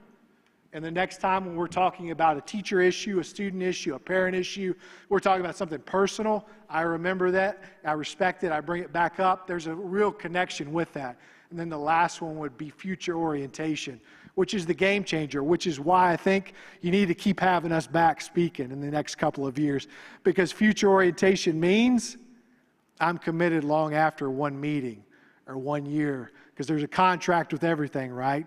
There's a behaviors. When you were a teacher, there was a contract you had with your students about you did this and they did this. Well, once they were no longer in your class, you really tell on yourself. Are you still committed? And I wanted to make sure and prove that, and I'm still proving that in year 6 right now. The next graphic right here, just kind of the schedule of how we'll go about this. Again, I take the rule that I'm Mr. Flexibility, because I understand and respect how demanding the time of a principal and AP is. So if there's ever a time where they have to cancel, reschedule, they never offend me. I make that super clear. We work around their work. We work around the work with the students. But at the same time, these are certain check marks that they'll actually meet with Bradley. And normally I'll try and be there as well. But I kind of view it as my job in the interim parts before those 45-day check-ins with the superintendent to prep them, confide, all those type things, and then we get to that point. All right? Thank you. So very different journeys that all of us are on, and that's the beauty of the improvement. It's contextual, right? What's happening with yours. We had the systems in place. We had every week, professional development for every one of our educators for at least 90 minutes. Every other week, in addition to that, we had cross-district content, same grade level opportunities to get into that deep level of content understanding. In addition to that, we had every other week principal, assistant principal, master teacher opportunity to come together of where are we going with our next steps in our learning, to be out in front of the learning, to be able to work with our teams around that. We had all sorts of systems in place. What we were missing was what are we doing in that moment? And don't get me wrong, we were doing great things. We were doing wonderful things. It was not nearly as impactful as when we started to embed the improvement science techniques, the PDSAs, into those opportunities to grow and to develop, so that every site had an opportunity to find their entry point, every educator had an opportunity to find their entry point and their growth spot that they wanted to work on. Every leader had that opportunity. So when we engaged with iLead, we learned all sorts of protocols that literally I would come back, sit with our team, and say, let's take a look at a consultancy protocol. Let's let each of us support what is happening around the learning in your specific learning at your site, and get feedback from another team who's not vested in that, but allows you to think differently, allows you to tell your story, which formalizes it in your head, and then provides feedback around the idea of, hey, have you ever thought about this? Or, hey, I wondered about this as I'm hearing you tell your story, and we're able to grow and develop through that process at the teacher level, at the site level, at the leadership level. In addition to that, we have World Cafe, the idea of telling the story more and more. as you sit down and hone that story and watch the growth, one, it gives you an opportunity to stop and reflect and learn from one another. In addition, it then starts unveiling that next logical step in that improvement journey, which gives you a pause and a move forward. Avondale Elementary School District was fortunate to be able to engage in a pilot program with Fairfax, Virginia, and Avondale. And you think, how do those two come together? I lead, absolutely. And so the work that we do through Project Momentum actually was a pilot of school improvement in Fairfax, Virginia, that we embedded in Avondale as a proof of concept of that improvement process, which involves a tremendous amount of the improvement efforts that we learned in iLead. And the marriage of those two have yielded unprecedented results. Avondale Elementary School District has outpaced what has happened in the state 2 times in ELA and 3 times in math, year after year after year. And when you think about closing that achievement gap, you have to outpace what is happening around you. In addition to that, and again, we can all say, okay, yes, okay, no, around letter grades. Bottom line is it's how we're measured, right? And so if you go back to when we started the initial work around improvement and put those systems in place because we knew we needed a system, but didn't quite have that framework, that picture in my mind tells the journey. We had a couple B's and a whole bunch of C's. Then we made a little bit of improvement in 2016. Remember, well, you may or may not, in Arizona, 2015 was a bye year, change of assessment. But take a look at that. B's and C's, B's, 2 A's. And actually, there's one down at the bottom of 2016 that you can't see on this slide. Keep going all the way through to 21, 22, all A's and B's. Above average for a district that I will tell you this story, and it hurts my heart to say it even now. When I became superintendent, I had a community member say to me, who thankfully is no longer in the community, said, you know, the prevailing thought around Avondale is no good things are going to come from Avondale. Bet me. Tons of good things happening. And then again, taking the systems that we know and applying it to the work that we do. Chronic absenteeism, it's a problem everywhere, and if you throw a pandemic in the middle of that, wow. But we regrouped last year when we did not see the turnaround, and we said we've got to do something differently. We embedded the tenets that we've learned through iLead and from this community coming together around improvement. And as of right now, we're trending 20 to 60% reduction in chronic absenteeism for our entire district. The work is real. Find the system and put the tools into that system, and you will get results. Wow. Baltimore, I think Baltimore already went for this part, but my goodness, I heard so much that is really related to a lot of what we talk about in terms of relationships, the psychology of change, people first, and really taking care of what dispositions people need to develop and the work that they need to do in themselves, and then creating those structures and supports and putting those in place in order for them to be able to do that. So I kind of want to kick the question, just for the sake of time, I want to jump to what are some lessons learned and what might be some things that you all wish you knew then? And if we can do that in, you know, as succinct as possible, because I'm sure there are a lot of questions that are percolating out here that we would love to be able to create time for. Yeah, so for Baltimore, one of the things we wanted to take advantage of is that even though we were doing this improvement project in a microcosm of the district, how could we learn from that at scale? And so these lessons learned that we want to dig into are really applicable to the whole system, not just what we were doing in BSLC, because we recognize that if we really want to transform our system, we have to be able to take learning in this small kind of group of schools and apply it when we think about our district generally. So one of the biggest challenges of doing any sort of improvement work is measurement. And I think we've all grappled with that, we've thought through that, and while we had really good success in part of our network, looking at fluency and created structures and measures, we also had a network that was focused on writing, where we kind of fumbled along. So we kind of learned our way into a different set of measures, where we went from initial PDSA measures that were really around taking student writing and looking at the number of words that students are writing in a writing assignment, seeing if we could use existing writing assignments that they were already doing and applying a measure to that. That then evolved as we continued to go to look at student engagement and reception. So how are students writing on a daily basis? Are we focused on targeted students? How are students actually responding? And that actually evolved into something we called the lowest observable scale score. So what we started seeing was there were a lot of kids who were writing, and then there were those who weren't. And it was those who weren't where we really had to figure out what was behind that. So we started looking at this lowest observable scale score, which is a student who is not writing at all, or they write something, but it's not really scored. It scores a 0 within the rubric.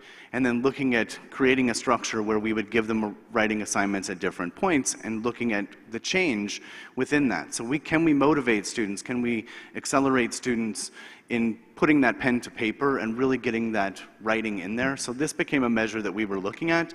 And you can see at the bottom that we're able to also begin to identify students who at the beginning of the year had a loss or they were not writing at all, but then they were writing by middle of the year. We could also see the opposite of that on the red side, where they had a loss at the middle of the year, but they didn't at the beginning of the year. So something happened where they were writing at the beginning, but now they're not. So it gave us a place to investigate further. And then finally that middle where they haven't written deeply in each one. So all of those became signals within the work, but we had to learn our way into it. We had to fail on a couple other assessments and measures to get to where we are here. Another lesson that we learned is that we have to define explicitly what spread and scale means for us. I think in our district, we are master implementers. We're really good at that.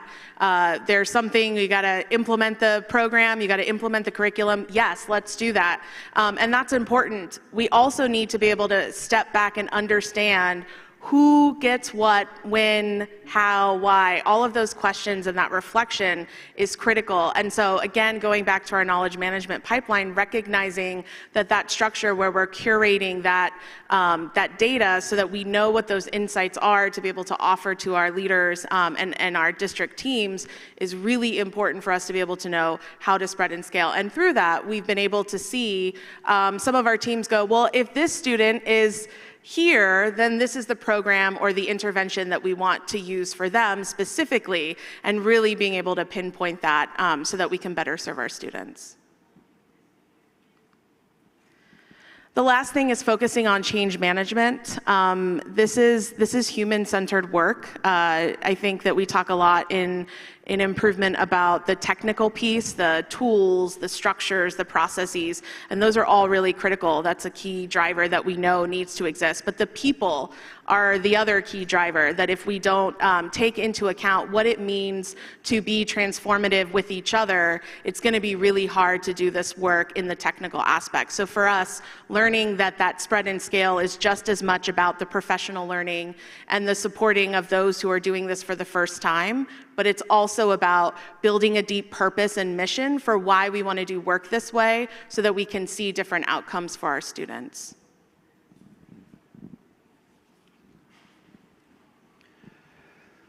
At a site visit, probably about a month ago, our student coach shared this image with our administrative staff, and I think it really sums up the work of improvement work across all of our systems.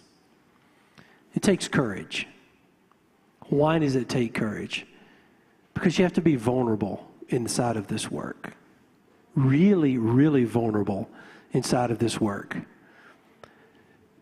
Teachers, students, administrators have to unlearn strategies that have been embedded in their practice for an incredibly long time to embark on the improvement work and aligning systems the way that we need them aligned to improve student outcomes across our schools and across our country.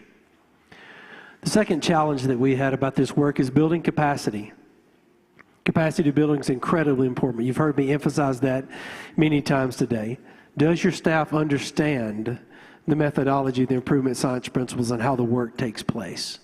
And are you starting at a practitioner level to make sure those that are closest to the students in the classroom understand the improvement work? And then the last one is incredibly difficult for us all. Go slow to go far. That is not in our DNA as school leaders. It's not. We want to fix problems instead of solving problems. And there is a difference. You fix a problem quickly that it happens on the day of, you put a Band-Aid on it and you move on. But guess what? That problem comes back again and again and again because you didn't solve the problem. To solve the problem, we have to go slow to go far. And I did fail to mention one other, survival mode for new administrative teams. We have something in the Oxford School District that I call the Vital 20. The Vital 20. You do realize that 80% of the outcomes comes from about 20% of the work, right? Do you have a Vital 20 inside of your system? Does the superintendent have a Vital 20 that says, this is the 20% of the work I'm going to focus on this week to make sure that I get the 80% of the outcomes that I want? Do your school principals have that Vital 20? Do your classroom teachers have that Vital 20? If we all focus on the Vital 20 that gives us 80% of the outcomes, we will improve our systems. Where is that Vital 20 located in the Oxford School District? On those scorecards. Implementing those PDSA cycles and change ideas inside of our system. But what is the trap?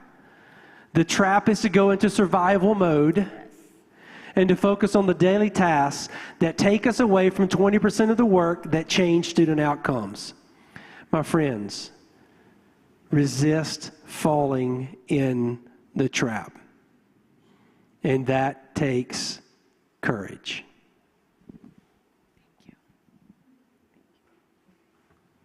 So I shared with you Avondale's work and where we started, and this just kind of outlines that. But more importantly, it literally is about being that lead learner. We heard about teachers delving deeply into them being learners, making sure our students recognize themselves as learners, our leaders as learners. Standing here today, I'm learning from this group and learning from others within the other sessions to be able to say what's working for you and how does that fit into the system that you are currently in. If we all approach our journey from that perspective, the work that we do will have better outcomes for our children time and time and time again. If you notice on this chart, we're not sure what's next. We're not sure where that next piece is going to be. However, I will tell you, after standing here today and after being in a session with our iLead colleagues earlier, I have some really good ideas about what those next steps are going to be, that next logical step for Avondale. But I'm going to go back to Aiden, right? What we wish we knew and what's next. Aiden, when he took the picture on the left, and he took that picture when he was in first grade. I interviewed him on the right when he was in third grade. And I wish you could see the video, but I will tell you a bit of his story. His message to us was, look at those train tracks. And you look down those train tracks, and it leads you to the next space, and it leads you to the next place, and you got to just stay on that train track. He goes, oh, sometimes you fall off the track. He goes, but you know what? If you have a really good idea that just might change the world, get back on that train track and keep going and going and going and going, and pretty soon, you just might change the world. Well, that was a message that I would share with all of us. This is a journey. It's never done. At the core of the work that we do in Avondale, we're better today than we were yesterday. We'll be better tomorrow than we are today. And that's our goal. Hello, Betsy. Clearly, I'm not Tinkani, but I am taking over for Tinkani because she has to get ready to hit the main stage. So I'm Patrice, who worked with all of these amazing people. Hi, Betsy. Oh, and Eileen. And so at this time, I wanted to open the floor for questions before we close and head over to our keynotes. So we wanted to open the floor to our audience to ask any questions that you have for our panel. All right, right here. Thank you so much for the incredible lesson. So in a time when educators are searching for validation of impact and impact, can you speak to what you saw emerge regarding your work with continuous improvement and its connection to educator efficacy and talent retention? That is a great question. Yeah, I mean, I think I'll start off with that. Again, we're talking about changing mindsets and behaviors. And the idea that's been helpful in our district is shifting more towards the idea of improvement versus accountability. Because when you're working in improvement, you're talking about short cycles of work that you can see progress. Everyone likes progress. Everyone likes seeing success. But one of the other things that's incredibly important when you're talking about teacher efficacy is you have to celebrate the small wins. If you miss those opportunities to celebrate the small wins, you've missed an opportunity to engage, right? And you've missed the opportunity to just tell someone they're valued. So that's what I would say. It's a shift of improvement versus accountability and celebrating the small wins. I think for our teacher fellowship, it's like really builds on what Superintendent Robertson was saying there. By centering the teacher voice and asking them to take ideas that are learned from experts in the field, but then tell us how they can be applied within their own particular context, is validating for the kind of expertise that they have. I'm hoping I'm right here, our teachers. And helps the whole district learn as well. Because when you have that network and then you're sharing, it's not just about what am I doing in my own classroom, which is something teachers do all the time, but wow, I'm really sharing my expertise and my learning with everybody else in the district. And our work is just to provide and learn about those tools, those protocols, those structures, those routines, and the knowledge management to elevate that so that it can be something that the whole district learns from. I think the only thing that I would add when you're talking about teacher efficacy, when you give our educators the opportunity to say, I believe that if I do this, this outcome will happen, and then give them a short cycle of improvement to be able to try that and revisit that with them. And that just becomes an absolute incredible domino effect around it. As you said, we're excited when we see results, and then you start seeing results, oh, now they're going to iterate that one more time. We're going to innovate that and incubate it. Okay, I think we have a question from one of our virtual participants. Oh, it's actually a comment. So our Lisa from Las Vegas says to build improvement disposition mindsets first and teach improvement tools later. And yes, that resonates because improvement is a heart and head work. It's heart and head work as well as technical. So that definitely resonates. All right, question here, yes. Thank you guys so much for speaking on this today. I may have missed this at the beginning, but can somebody, Betsy, I heard you talk about iLead a couple times. I'm not familiar with that program. Can you tell us what that is, what supports you've got through iLead? Actually, thank you. That's a great question. Oh, that's a great prompt too, by the way. Sure. Betsy actually has some flyers for the National Center of School-University Partnerships. iLead started back in 2017 with the Carnegie Foundation, basically partnering schools and universities from across the country to work on the improvement science work. Okay, it started with improving basically school leadership inside of local schools, utilizing the partnership with universities and colleges. What do our EDD programs look like, right? That are developing leaders inside of IHLs that will then lead inside of school systems across our country. That's how the work began. Now, we are 5 years into the work, And iLead and Carney did an excellent job at incubating this work and energizing the work from across the country.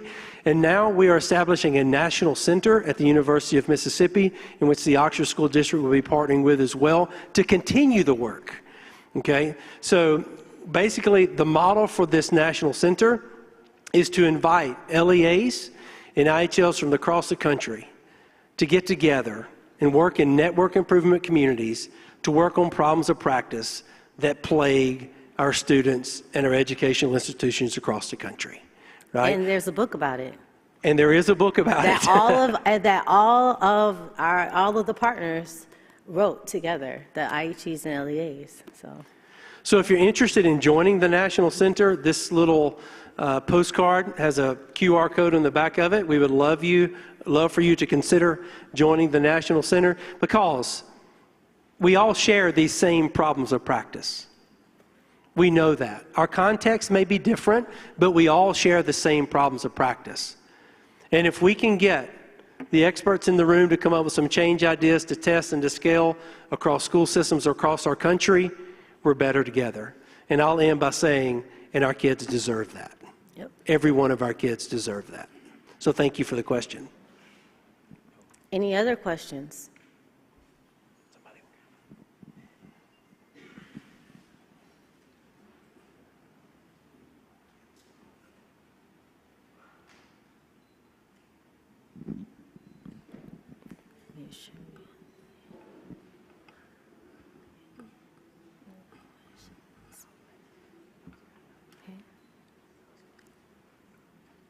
All right. Oh, was there a question over at this table over here? Any questions over here? I want to make sure. Okay. If we don't have any further questions, please, if you would, go to the app, find this session, and please complete the evaluation for this session. We greatly appreciate you spending your time with us this afternoon. Thank you to our panelists. Thank you for sharing your stories with us and your journey. And if you would, please join us in, I believe in the Sapphire right across, for our keynotes.